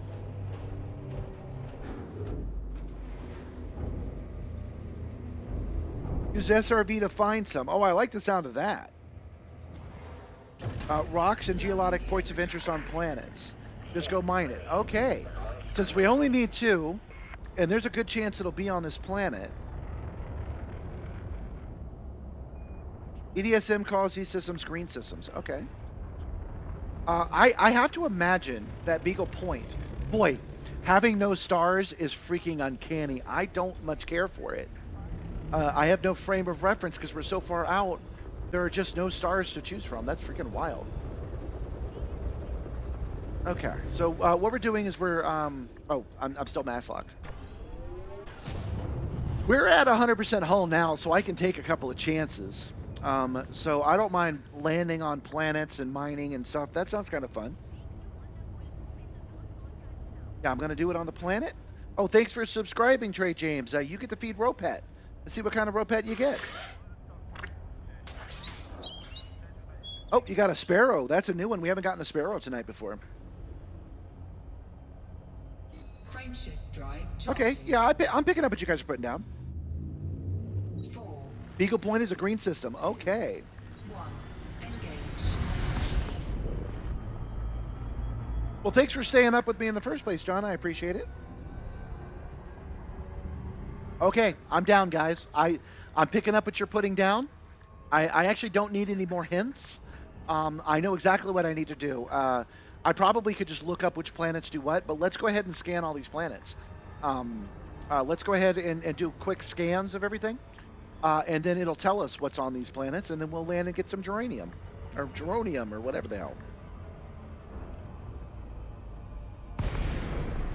Yeah, and we can use the sonar on the freaking scarab, something I never actually use. Okay, so we're going to scan this memorial. Oh, we're going to run into this memorial. That would have cost me 1%. We're going to scan this memorial, and we'll probably get an email about it. Scanning, scanning, scanning. Done, and there's our email. Tourist spot 0712. Zai the Beagle. Oh, I thought it was Max. Zai the Beagle was the epitome of the phrase man's best friend. Endlessly loyal and loving, Zai made sure his commander was cuddled relentlessly after returning from a long journey, whether it was to another system, nebula, black hole, or just a local shop. He spent his days dashing around, making friends with anyone who came near him, and accompanying the commander, Crispy Toast, on an official exploring buddy on his adventures through space, often wrapped in a blanket. To all commanders who find this beacon, raise your hand and salute. 07 to Zai. Seriously, 07 Zai. We're a good pup. Maybe he run wild and free. I'm choking up because my dog is now 10 years old. Not even what I wanted to show you. I just think that's kind of funny. Me and the and today's thumb I thought was very funny today. Okay. Yeah, I had Mixie's picture loaded. So this is my pup, Mixie. This is an older photo, but she's 10 years old now, and I know it would really touch me if I could get a planet named after Mixie. That would be freaking awesome. Thanks for being a good pup, Zai. 07. Okay, we're keeping that email for sure. Okay. This is all there is to do here, I'm pretty sure. So let's go to the other one. There's a Beagle. There's a Beagle Point nav beacon. Let's go to it. Frameshift drive charging. It could be a minor issue, but I recommend we investigate. 4, 3, 2, 1. Holy shit, Darren! Darren wasn't playing around, man. He actually said, "Hey, I'll give you some money if you do it," and I did it, and he did. You get a real money dance. Thank you, Darren. Nibbler, come out and thank Darren. I'm thinking of doing karaoke night for the crew. I agree, you I'll let should. You know how it goes. Thanks, buddy. Thank you, Darren. You're the best. Thank you, Darren.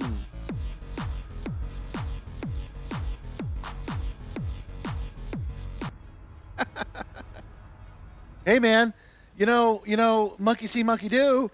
There you go, right there. All right. We're off to the Beagle Point nav beacon.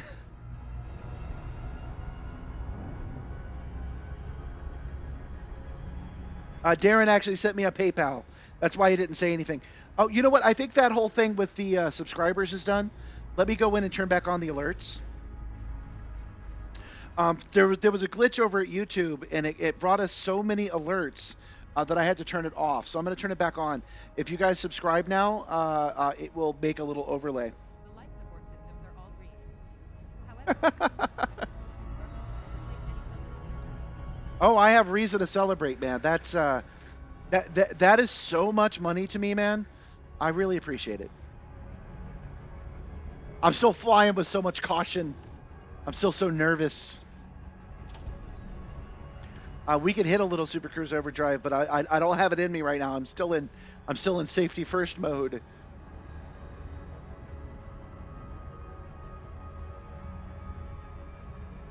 Well, thank you, man. 07, sir.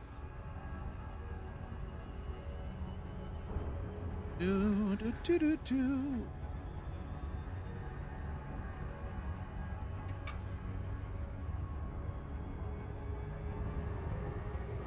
Again, the next stage of business, after we've scanned this nav beacon, we'll scan all the planets. We'll mine what we need to mine, and I think we'll hit up that planet. Yeah, we might as well. We'll hit up the furthest planet, which is Salome's Reach. Tonight, and then we'll stay at Salome's Reach, and tomorrow we'll do a little bit of racing, and then we'll head back into the bubble. But remember, tomorrow's a special day.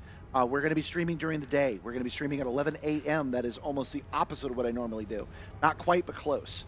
So we will be back in like 12 hours. Yeah, we'll be back 12 hours from now to do a daytime stream because I can't be here tomorrow night.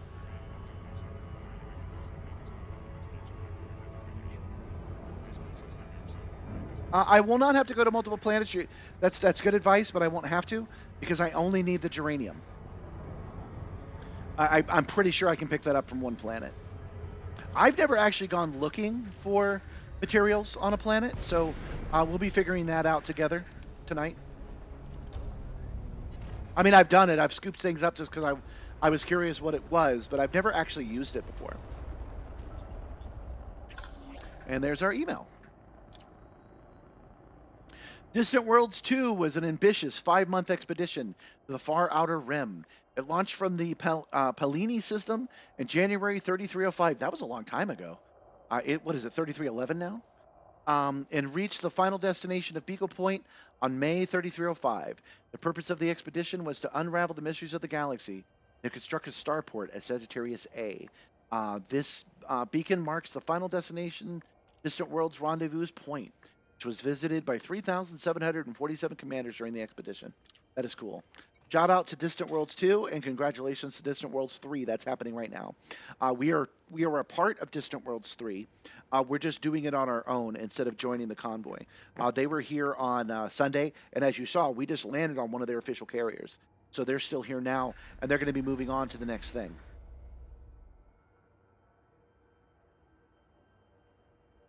You keep saying you're going to get in the shower, man.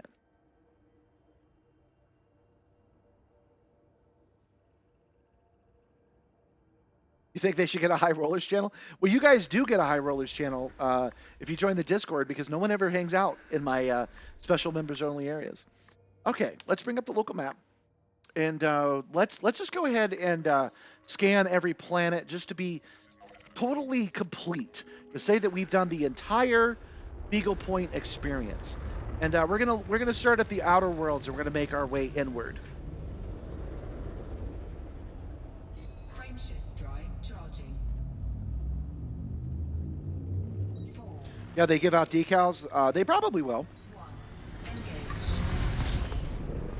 We've been following Distant Worlds. We haven't done many of the side quests, but because of the Neutron superhighway that Spanch and Razafrag and ED Copilot have set up, we're able to go from the bubble to these destinations in a single stream. So we will be joining them or wherever they go next. I have to admit that the way that they're doing Distant Worlds is just a little bit unclear. I knew that like Beagle Point was one of the main places, but I don't know what the in-between stuff was. And since it wasn't clear to me, I just didn't do it. I know that I'm participating in it. There's no hard deadline for Distant World, so we're definitely by coming in a couple of days late is not a problem. Man, it was cool to see the numbers spike up like they did. I see that we're coming back down now, and I totally understand that. I don't know how you guys found out that that was the time to sign in, but I'm glad you did. So anybody that that hung out just to see if I would land, I really appreciate it. It means a lot. Thank you. I hope my actual landing wasn't too anticlimactic for you.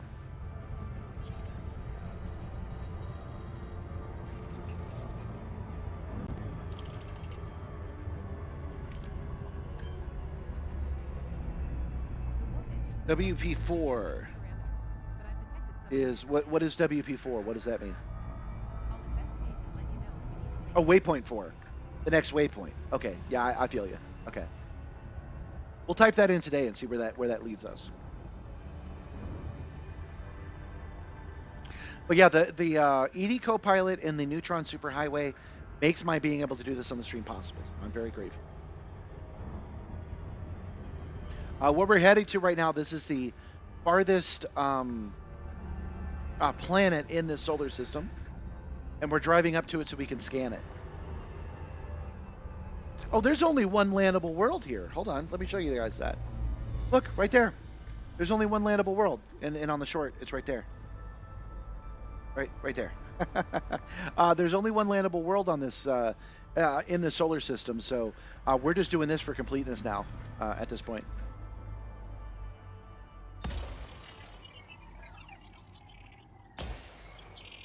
It says 6 probes.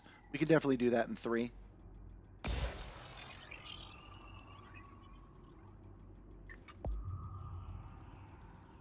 Oh wow, good timing.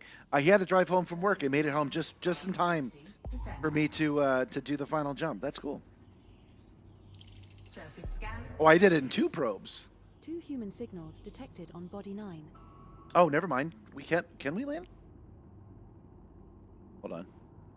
Oh, interesting. One second. Let me get my bearings here. The shields have taken some hits from space debris. But they are Ah, still at 90%. I see. I see. It would take a few minutes to reinforce them. It doesn't happen very often, but Icarus is a little confused. This is not Beagle Point. That's the problem. This is the previous system. That happens sometimes. Sometimes it gets just a little bit confused.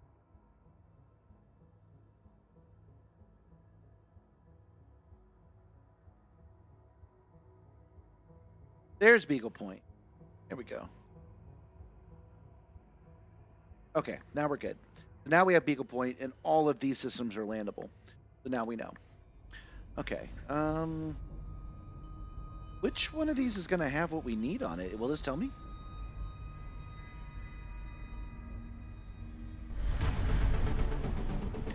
Oh, there we go. We got our subs going again. That gets a feed from Ropet. Sorry, guys. Just trying to figure out what I need to do exactly. So they said 2 signals, 2 human signals. Really? 2 human signals detected? What was detected exactly?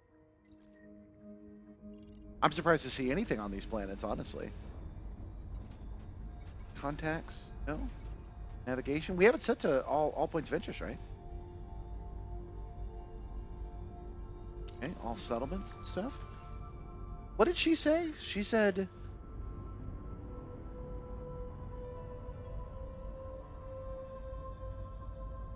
Two human signals detected on body 9. Interesting.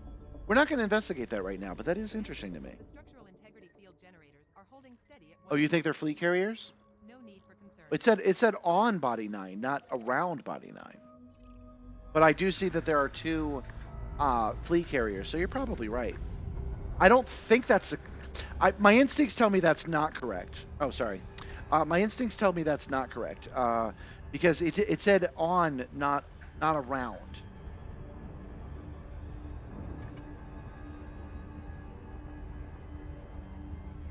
All right, so we're just going to go to number 8. We're just going to keep scanning. And then maybe I will ask for another clue to figure out which one... well, I shot it with the probes. There's a crash site or something. Okay. I think you're right. I think it was a crash site, and I think I just wasn't close enough for it to show up on the map. Okay, they can be carriers. Well, carriers show up on the map, so that's probably what it was. All right, guys. So what we're doing now to end our night is we're looking for the piece of unobtainium we need, so that I can make a farther than normal jump. Wait, do I actually need to do that? 1 second.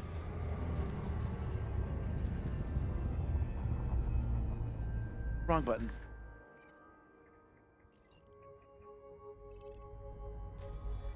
Let me think this through. Hold on.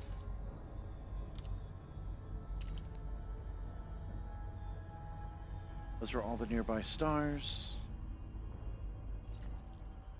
But I'm looking up. I don't know how to spell Salome. The power grid is stable and all generators are running without issue. How do you spell? Oh, you guys said it, but it's been a while. What was it called? Salome's Reach, but how do you spell that?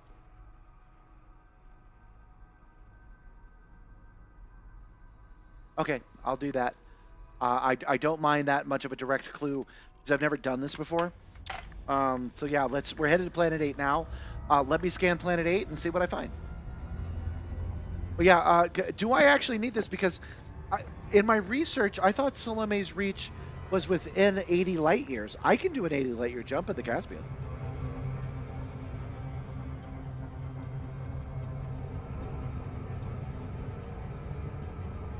Salome's Reach, thank you. I'm curious enough about that I'm going to do that first. Salome. Salome's. Nope. It's not coming up. All right, we'll figure out what the deal is with that in a minute. Oh, it's also known as. Thank you.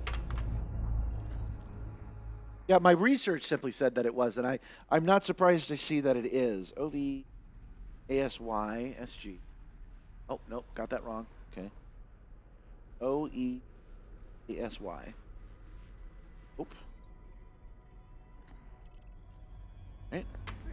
The environmental control system is functioning optimally. Yeah, I'll need 2, and I've got everything I need for the FSD injection, something I've never done before. I've got everything I need with the exception of one element that I can pull off Planet 8. He knows this Planet 8 because he's been here before, but we're gonna figure out together. Knowing that doesn't stop the excitement and the joy I'm gonna feel by figuring this out. It just means that I don't go down wrong rabbit holes. I now know which rabbit hole to go down. Anyway, we're gonna get up the material. We need 2 of them, and I have everything else I need. I have 23 of everything else I need in order to do an FSD injection, which again I've never actually done before.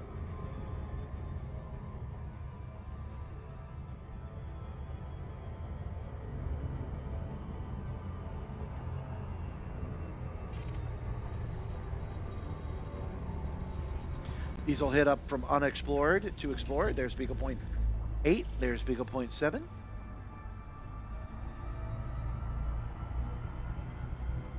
Beagle Point 8 happens to be our destination because it's next in line, and also because he said that's the one we want.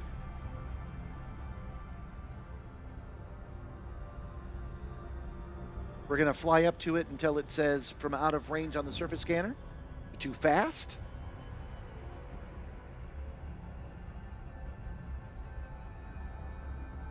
And then we'll hit it with the probe.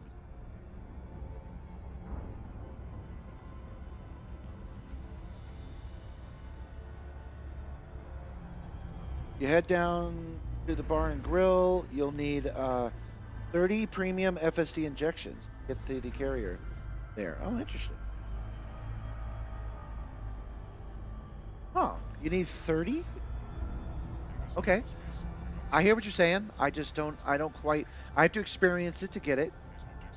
What, FSD injections must not work the way I think they do?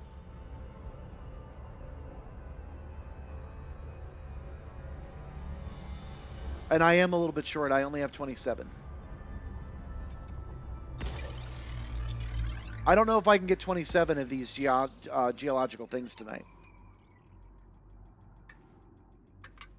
This may have to wait till tomorrow. The entire trip home may have to wait if there's so much to do, if I've got 5 races and a whole different planet to go to tomorrow, and I have to farm all this stuff to do it, we might be on Beagle Point for a whole session.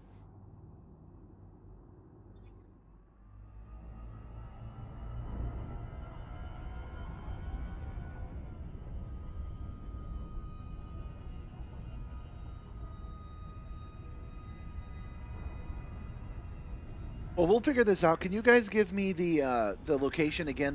The when I typed in the one he linked, it didn't quite work.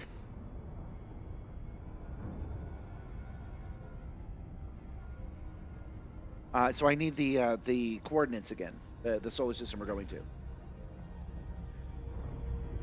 All right, now let me see how to figure out where the heck this is. You guys told.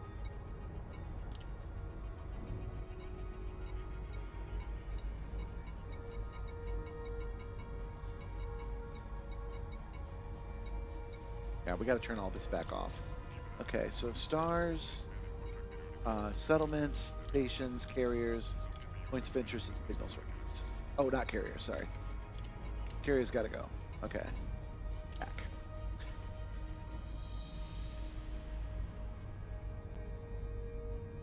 You have to type in the entire thing to find it. Okay. The last 0 is a 0. Okay, got it. All right, so my question to you guys is, how do I know this is the planet that has what I want on it? If this has got something I need to pick up in the SRV, how do I know that? Ah, okay. Here is Icarus, and it actually shows it. It says that uranium is 3.45%. So when I land on this planet, I can expect to find some uranium here. Okay, so we're gonna do that. I don't think it matters where I land, but we'll just come in for a nice, safe approach. Oh yeah, let's start checking the gravity on these planets, eh? Gravity is 0.18, so we're good. Orbital flight engaged. Now entering orbital cruise for Body 8. Planet is of type icy body. Surface temperature is Okay. -267. On the planetary map, press the I button on the right-hand side. It will most likely create something very similar to what Icarus does. Pretty sure that's going to be the case.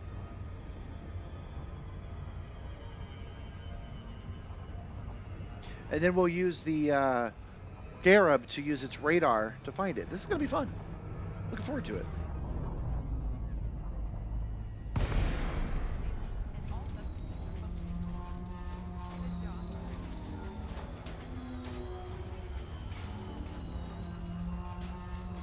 Without geological points of interest. Now, I've personally never noticed any geological points of interest before. I'm not sure what that looks like. I've just never noticed it on my map before. I didn't even know that was a thing. But that's what, this is a whole new method of game. The whole gameplay that we're going to discover today. That's going to be fun. Landing gear deployed.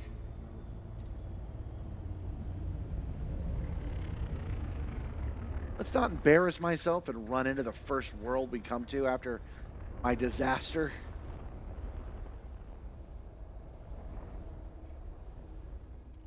Okay, turning off the the flight assist. Gravity can very gently bring us down.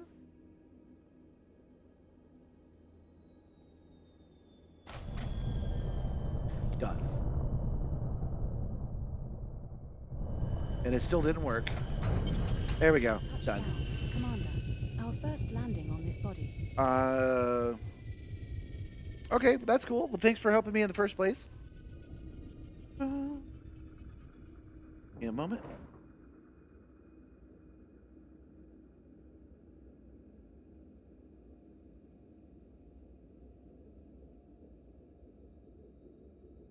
VR247 sent me a message via Discord. And there's the place. Okay. From Beagle Point, plot here, then follow this route. That's a large route. Okay. Yeah, we might not be able to do that tonight, guys. So, what we'll do is we'll pop out here. I recommend we investigate. Let's grab our Scarab. We'll find the parts we need. Yeah, you DM'd me the route. That's true. It's partially manual plotting. I feel you. Low gravity warning. But there looked like there was like 8 different places I needed to go. So I will table that for now. Man, there's nothing on this radar, y'all. Shoot. Oh wait, there was something you were telling me to do. It was go to here, select the planet, go to the information panel. That's this, and this is where it'll tell us. I think.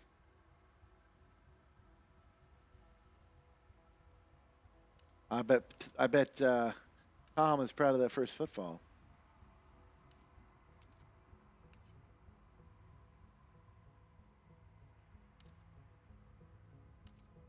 Mapped this planet, pristine reserves. Master's radius, surface temp, period. What are the reserves? What are they? Planetary information. I don't think that's going to help. Oh, there it is. Yep, there it is right there. Okay, so this is the same information that we got using Icarus. So that's good. That's good. That's what we want to see. Okay.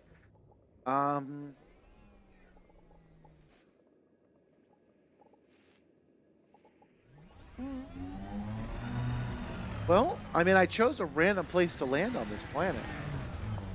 And there's nothing here. I mean, it is 11 o'clock. It's time to end the stream. So I'm wondering what I should do. Oh, man, I hate the Scarab. It's such a sucky... Oh, wait. I see something. Hold on.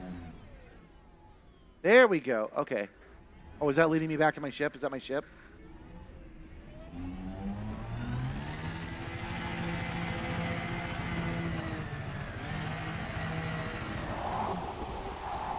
Oh, the Scarab is terrible, guys.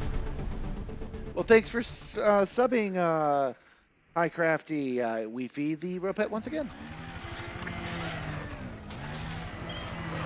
You got a Sluggo. Got to remember the names I give these creatures. Okay, hold on. This reminds me of my air traffic control days. The radar and air traffic used to look like this. Why did it pick something up and then did for a second?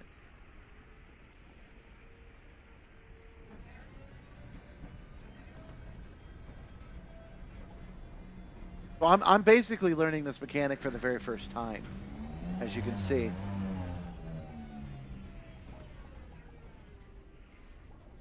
You can run the Scarab with FA on more stably. I've had bad luck with flight assist. No, thank you.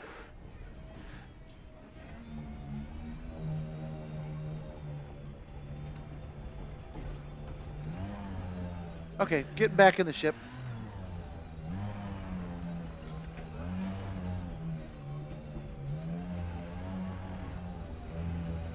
There's just no signals here.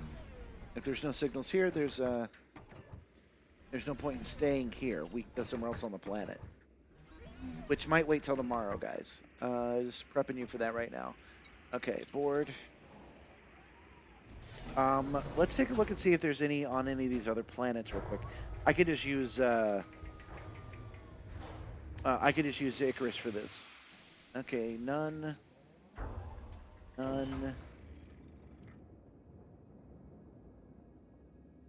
Well, there's some on planet 6. And everything seems to be in good order. We shouldn't have any trouble defending ourselves if necessary. There's more on planet 3. Okay, I think planet 3 should be our destination. But not tonight. I'm going to make the call. We are already past the exciting part of tonight anyway. So this would just be a slog. I would just start getting cranky. And we don't want to get my goat, Nibbler, come out and tell him about it. You'll leave before I do. That's true, because I'm going to leave. So yeah, that's going to be right here on this planet is where we're going to call it tonight. And then we will finish the scan of all of these planets tomorrow, and we will grab the parts we need tomorrow, and we will do races tomorrow. And after that, we will head off following the instructions that VR 24/7 sent. And that will probably be our entire day. But we might start heading back to the bubble anyway.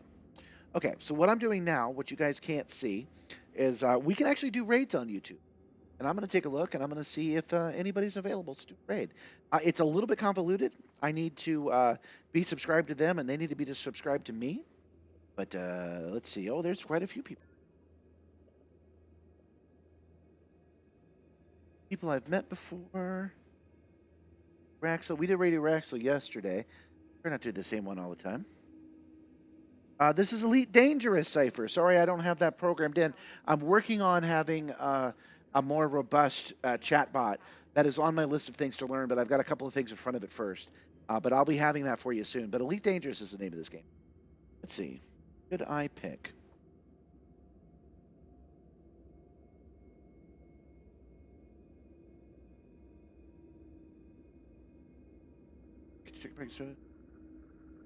Okay. This guy's a little bit more crass. I hope you guys don't mind, but this will hand you off. And let him know this Project Simstarr sent you. Yeah? Thank you guys so much for such a good night. I was nervous about this. That was actually completely true. And you guys made it. You guys made it worth it. It was cool. I mean, yeah. But you guys supporting me is great. Just in the you can do it spirit. I really appreciate it. So again, we will be back in 12 hours. Back at 11 a.m. Where we will pick up right here where we left off. We will go find this uranium draft, whatever the hell it is, and then we will do some fun racing, and then we will head off into the black to go to Salome's Reach, which is now the farthest system anybody has ever had. Until then, look out for yourselves. It's important.